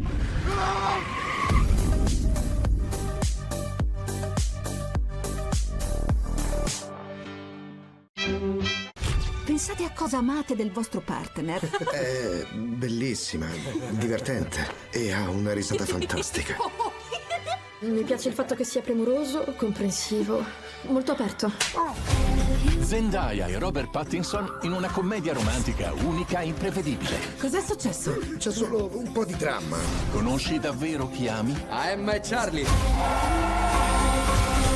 The Drama, un segreto e per sempre, dall'1 aprile al cinema. Il dio dell'amore fa dei giri lunghi, Sai quello che fa innamorare, che scocca le frecce. a volte incomprensibili. Sono incinta. Bello. Sei sicuro che è tuo? Insieme a te non ci sto. Dobbiamo smettere di vederci. Chi? Io e te. Anche io e Ada ci stavamo lasciando. Poi è successo questo miracolo. Il dio dell'amore. Dal 26 marzo al cinema. Quando vuoi siamo pronti, Michael. Sa cosa voglio? Essere la star più grande al mondo. Tu hai una luce molto speciale. Credo che la musica possa cambiare il mondo.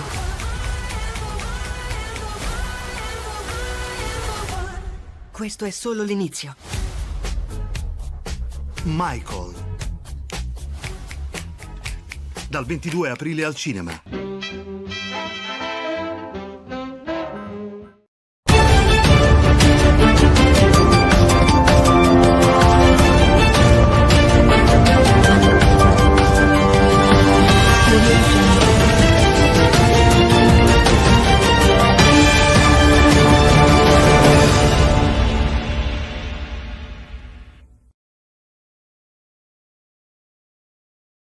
Rumen Radev, ex presidente della Bulgaria, ha trionfato alle elezioni parlamentari, con il suo partito Bulgaria Progressista conquistando la maggioranza assoluta dei seggi. Con il 45,9% dei voti, Radev ha evitato alleanze con altri partiti, sconfiggendo il partito conservatore Gerb, che ha ottenuto solo il 15,4%. La sua campagna anticorruzione, che ha promesso di distruggere il modello oligarchico, ha attratto un elettorato deluso dai governi precedenti. Radev ha mantenuto posizioni ambigue in politica estera, criticando l'entrata della Bulgaria nell'euro e rifiutando l'invio di aiuti militari all'Ucraina. Sebbene alcuni lo etichettino come filo rosso, Radev si difende affermando che la sua posizione è filobulgara e realistica. L'affluenza alle urne ha superato il 50%, segnalando un recupero di fiducia, mentre Bruxelles ha espresso preoccupazione per le sue posizioni euroscettiche e pro-Russia. Nonostante ciò, Radev ha vinto con il 44,58% dei voti, promettendo una nuova visione per il paese. Ora, con almeno 132 seggi dei 240, si prepara a formare un governo stabile, sfidando la vecchia politica. Il 17 aprile 2026, Gabriele Vaccaro, un giovane di 25 anni originario di Favara, è stato tragicamente ucciso a Pavia dopo un'aggressione nel parcheggio di via Cattaneo, vicino al centro storico.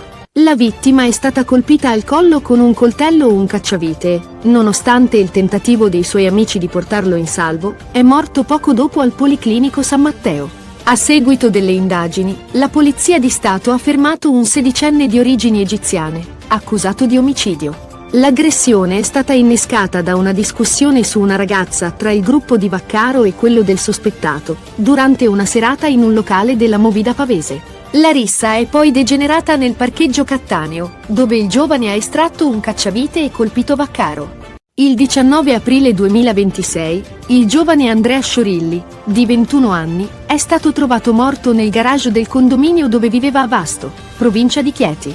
Il corpo del ragazzo presentava evidenti ferite da coltellate, e la scoperta è stata fatta dai genitori, che hanno subito allertato le autorità. Nonostante l'intervento dei soccorsi, per Andrea non c'era più nulla da fare. Le indagini hanno rapidamente indirizzato l'attenzione sulle persone più vicine alla vittima, e nelle ultime ore, il padre di Andrea, Antonio Sciorilli, è stato fermato con l'accusa di omicidio volontario. Tracce di sangue rinvenute nel condominio e nell'ascensore suggeriscono che Andrea potrebbe essere stato aggredito mentre si dirigeva verso il garage, possibilmente accompagnato dal padre. Il 20 aprile 2026, un forte terremoto di magnitudo 7.5 ha colpito il Giappone settentrionale, con epicentro nel Pacifico al largo della prefettura di Iwate. L'evento ha generato onde di tsunami e un'immediata risposta delle autorità locali, che hanno evacuato circa 1.500 persone dalle zone costiere e fluviali, emettendo un'allerta a tsunami per le prefetture di Iwate, Hokkaido e Aomori. Le prime onde anomale hanno raggiunto gli 80 cm, con previsioni di onde più alte. Le autorità hanno sospeso la circolazione ferroviaria ad alta velocità nella regione, ma gli aeroporti sono rimasti operativi. Fortunatamente, non sono stati riscontrati problemi nelle centrali nucleari, inclusi i siti di Fukushima. La premier giapponese, Sanae Takaichi, ha confermato che sono in corso verifiche sui danni umani e materiali, mentre le forze di emergenza lavorano sul terreno. Il Giappone, una delle aree più sismicamente attive al mondo, ha riacceso la memoria del devastante terremoto del 2011, ma le operazioni di risposta stanno avvenendo con rapidità. Le evacuazioni continuano e la comunità internazionale offre supporto in un momento di incertezza.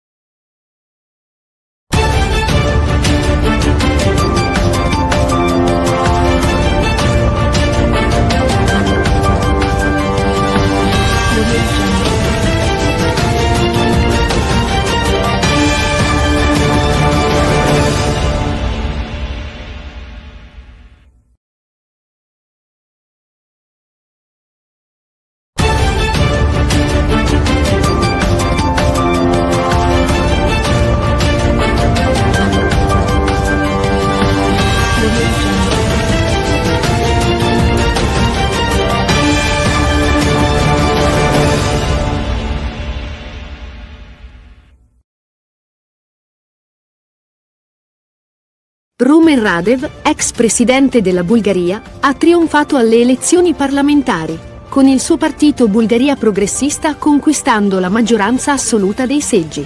Con il 45,9% dei voti, Radev ha evitato alleanze con altri partiti, sconfiggendo il partito conservatore Gerb, che ha ottenuto solo il 15,4%. La sua campagna anticorruzione, che ha promesso di distruggere il modello oligarchico, ha attratto un elettorato deluso dai governi precedenti. Radev ha mantenuto posizioni ambigue in politica estera, criticando l'entrata della Bulgaria nell'euro e rifiutando l'invio di aiuti militari all'Ucraina. Sebbene alcuni lo etichettino come filo rosso, Radev si difende affermando che la sua posizione è filobulgara e realistica. L'affluenza alle urne ha superato il 50%, segnalando un recupero di fiducia, mentre Bruxelles ha espresso preoccupazione per le sue posizioni euroscettiche e pro-Russia. Nonostante ciò, Radev ha vinto con il 44,58% dei voti, promettendo una nuova visione per il paese. Ora, con almeno 132 seggi dei 240, si prepara a formare un governo stabile, sfidando la vecchia politica. Il 17 aprile 2026, Gabriele Vaccaro, un giovane di 25 anni originario di Favara, è stato tragicamente ucciso a Pavia dopo un'aggressione nel parcheggio di via Cattaneo, vicino al centro storico. La vittima è stata colpita al collo con un coltello o un cacciavite e, nonostante il tentativo dei suoi amici di portarlo in salvo, è morto poco dopo al Policlinico San Matteo. A seguito delle indagini, la Polizia di Stato ha fermato un sedicenne di origini egiziane, accusato di omicidio. L'aggressione è stata innescata da una discussione su una ragazza tra il gruppo di Vaccaro e quello del sospettato, durante una serata in un locale della Movida pavese. La rissa è poi degenerata nel parcheggio Cattaneo, dove il giovane ha estratto un cacciavite e colpito Vaccaro.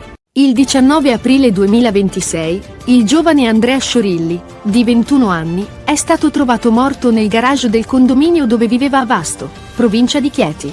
Il corpo del ragazzo presentava evidenti ferite da coltellate, e la scoperta è stata fatta dai genitori. che hanno subito allertato le autorità.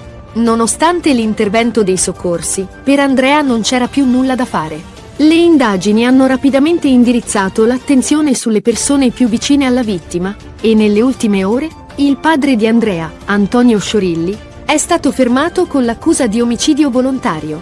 Tracce di sangue rinvenute nel condominio e nell'ascensore suggeriscono che Andrea potrebbe essere stato aggredito mentre si dirigeva verso il garage, possibilmente accompagnato dal padre. Il 20 aprile 2026, un forte terremoto di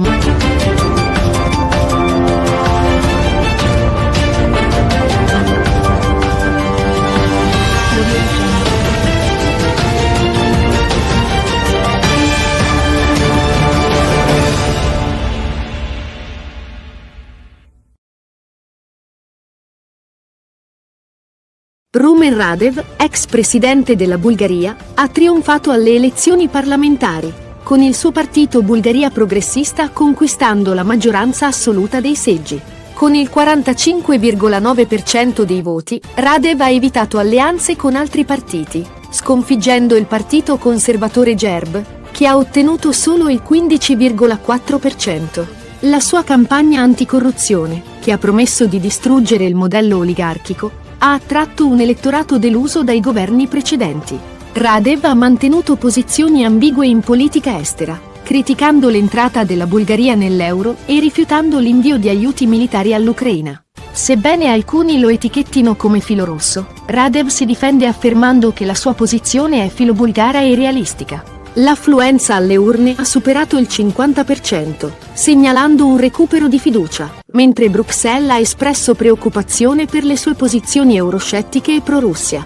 Nonostante ciò, Radev ha vinto con il 44,58% dei voti, promettendo una nuova visione per il paese. Ora, con almeno 132 seggi dei 240, si prepara a formare un governo stabile, sfidando la vecchia politica. Il 17 aprile 2026, Gabriele Vaccaro, un giovane di 25 anni originario di Favara, è stato tragicamente ucciso a Pavia dopo un'aggressione nel parcheggio di via Cattaneo, vicino al centro storico. La vittima è stata colpita al collo con un coltello o un cacciavite e, nonostante il tentativo dei suoi amici di portarlo in salvo, è morto poco dopo al Policlinico San Matteo. A seguito delle indagini, la Polizia di Stato ha fermato un sedicenne di origini egiziane, accusato di omicidio.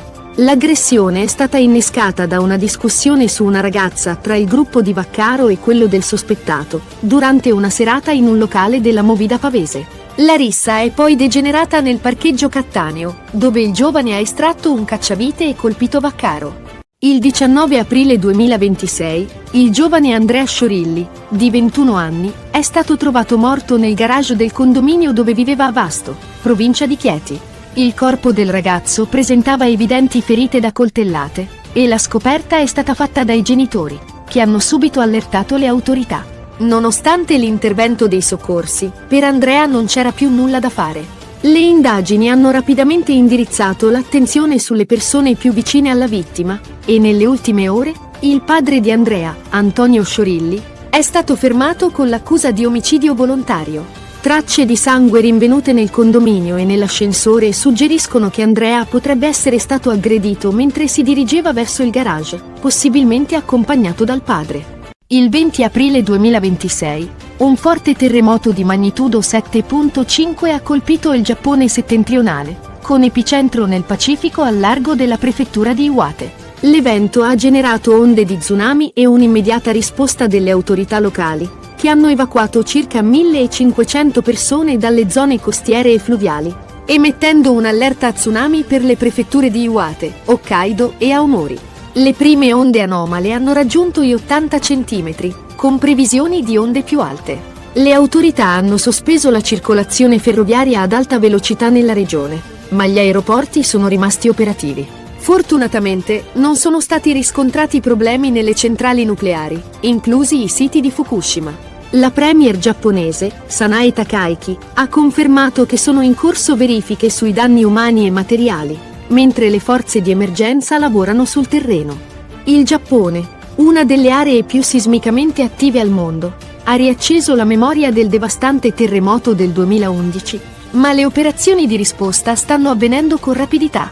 Le evacuazioni continuano e la comunità internazionale offre supporto in un momento di incertezza.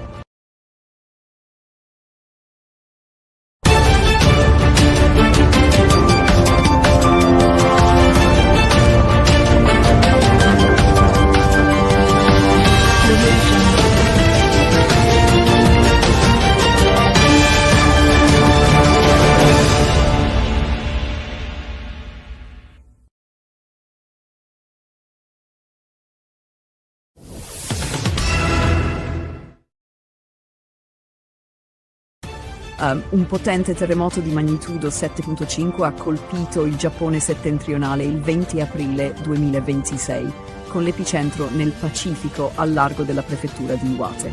Il sisma, che si è verificato a una profondità di 10 km, ha scatenato onde di tsunami e sollecitato un'immediata risposta delle autorità.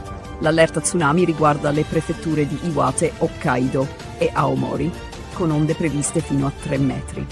Le prime onde sono state già avvistate nei porti, raggiungendo un'altezza di 80 cm. In risposta sono state avviate evacuazioni dalle zone costiere e fluviali e la circolazione ferroviaria ad alta velocità è stata sospesa, sebbene gli aeroporti di Shinchitose e Sendai siano rimasti operativi.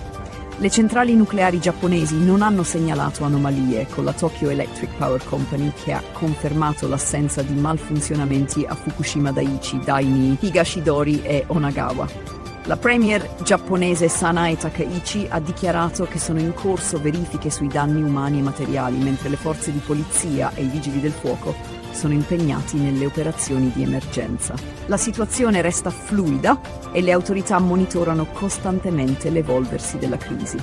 Il Giappone, situato lungo l'anello di fuoco del Pacifico, è una delle aree più sismicamente attive al mondo e la memoria del disastro del 2011, che portò al devastante tsunami e al disastro nucleare di Fukushima, è ancora viva.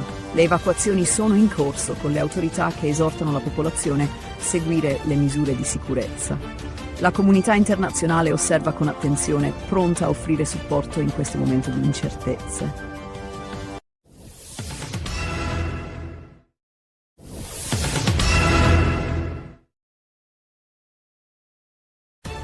Il caso di omicidio a Vasto, che ha sconvolto la comunità di Chieti, ha preso una svolta drammatica, con il fermo del padre di Andrea Sciorilli, un giovane di 21 anni trovato morto nel garage del condominio dove viveva.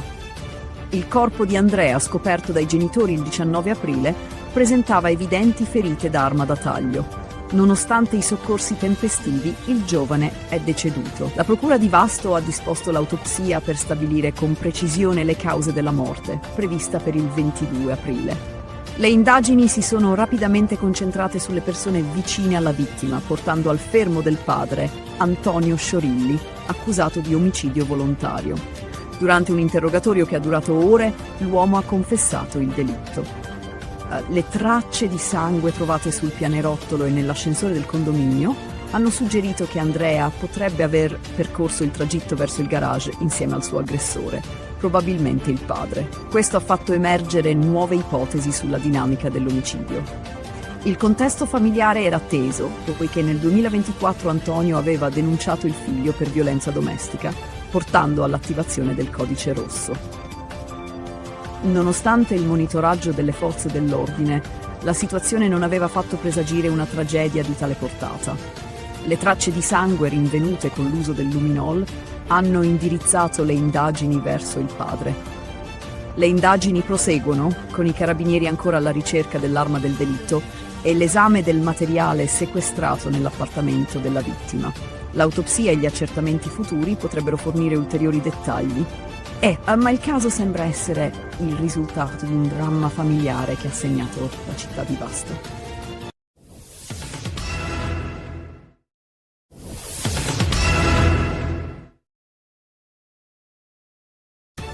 Una tragedia ha scosso la città di Pavia nella notte tra sabato e domenica, quando Gabriele Vaccaro, un giovane di 25 anni originario di Favara, Agrigento, è stato ucciso in un parcheggio vicino al centro storico.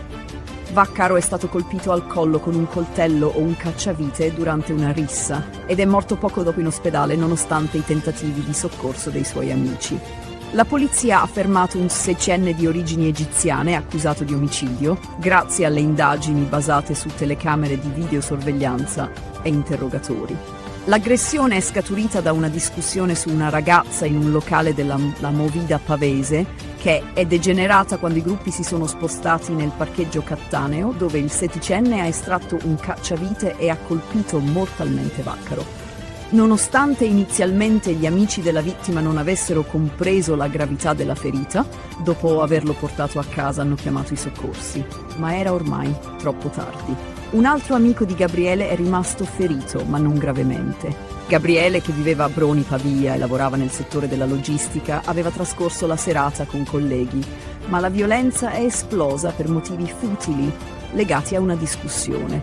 La comunità di Favara ha reagito con sgomento alla sua morte, proclamando il lutto cittadino e ricordando Gabriele come un giovane dalle qualità umane e sportive.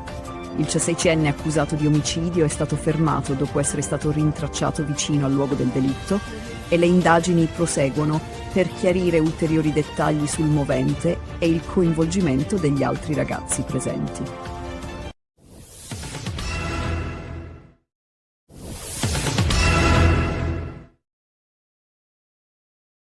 Rumen Radev, ex presidente della Bulgaria, ha trionfato nelle elezioni parlamentari con il suo partito, Bulgaria Progressista, conquistando la maggioranza assoluta dei seggi, grazie al 45,9% dei voti. Questo successo segna una svolta politica decisiva per il paese, poiché Radev non avrà bisogno di alleanze con altri partiti, contrariamente alle previsioni degli exit poll. Il suo principale avversario, il partito conservatore GERB, ha subito un crollo, ottenendo solo il 15,4%, ben al di sotto delle aspettative. Questo rappresenta un duro colpo per Boyko Borisov, leader di GERB e figura dominante della politica bulgara per oltre un decennio. Radev ha costruito il suo successo su una campagna anticorruzione, promettendo di combattere la mafia e distruggere il modello oligarchico che permea la politica bulgara. Le sue posizioni politiche sono forti sul piano interno, ma più ambigue in politica estera. Sebbene abbia sempre condannato la Russia come aggressore nell'Ucraina, ha rifiutato l'invio di aiuti militari a Kiev, suscitando preoccupazioni per la sua inclinazione filorussa e euroscettica.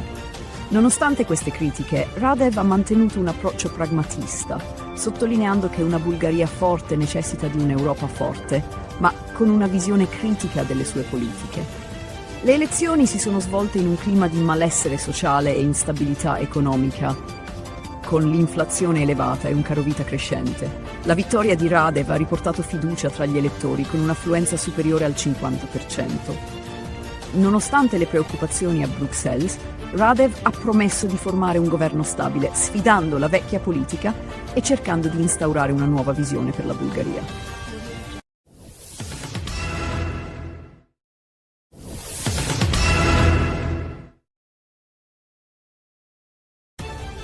Domenica 19 aprile 2026, la città di Vasto in provincia di Chieti è stata scossa da un tragico omicidio. Il corpo di Andrea Sciorilli, un giovane di 21 anni, è stato trovato senza vita nel garage del condominio dove viveva con i suoi genitori. A fare la macabra scoperta sono stati proprio i genitori, che hanno trovato il figlio con evidenti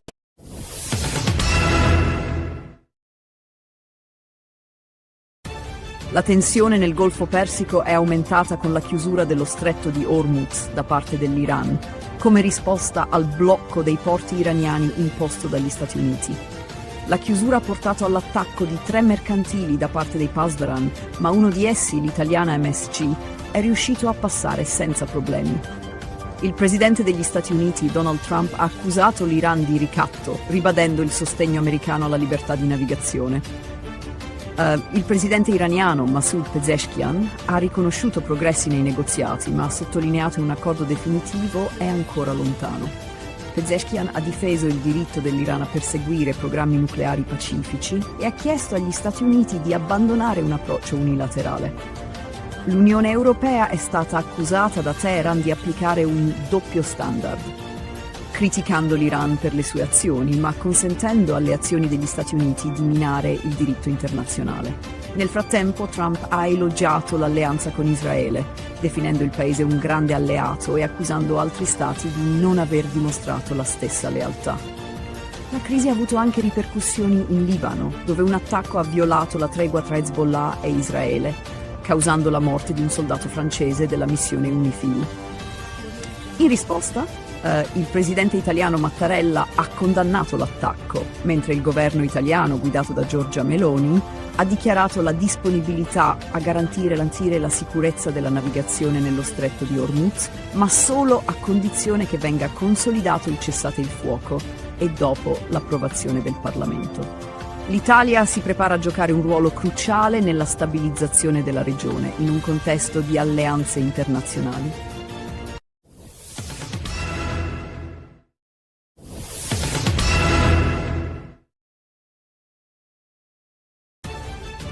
Una tragedia devastante ha scosso la città di Shreveport, in Louisiana, dove una sparatoria ha causato la morte di 8 bambini, lasciando la comunità sotto shock. L'incidente è avvenuto nelle prime ore del 19 aprile 2026, quando la polizia è intervenuta a seguito di segnalazioni su una lite domestica degenerata in violenza armata. Secondo le autorità, 10 minori tra 1 e 14 anni sono stati colpiti, con 8 di loro che non sono sopravvissuti. L'incidente ha coinvolto 3 abitazioni, creando una scena del crimine complessa. Dopo aver aperto il fuoco, il responsabile è fuggito a bordo di un'auto rubata, ma è stato raggiunto dalle forze dell'ordine e ucciso durante un inseguimento. Il portavoce della polizia ha confermato che il sospettato era l'unico coinvolto e che alcuni dei bambini erano suoi familiari. Il sindaco di Shreveport, Tom Arceneuk, ha definito l'incidente la peggiore tragedia mai vissuta dalla città, esprimendo incredulità e dolore per la devastante perdita. Anche il presidente della Camera dei rappresentanti, Mike Johnson, ha espresso il suo cordoglio, definendo l'evento una tragedia straziante e offrendo il suo sostegno alle famiglie delle vittime. Johnson ha ringraziato le forze dell'ordine per la rapidità dell'intervento. Le indagini sono in corso per chiarire i dettagli della sparatoria e le circostanze familiari che l'hanno preceduta. Nel frattempo, Shreveport rimane scossa e il dibattito sulla sicurezza e la violenza armata negli Stati Uniti è tornato prepotentemente al centro della discussione nazionale dopo una tragedia che ha colpito i più vulnerabili.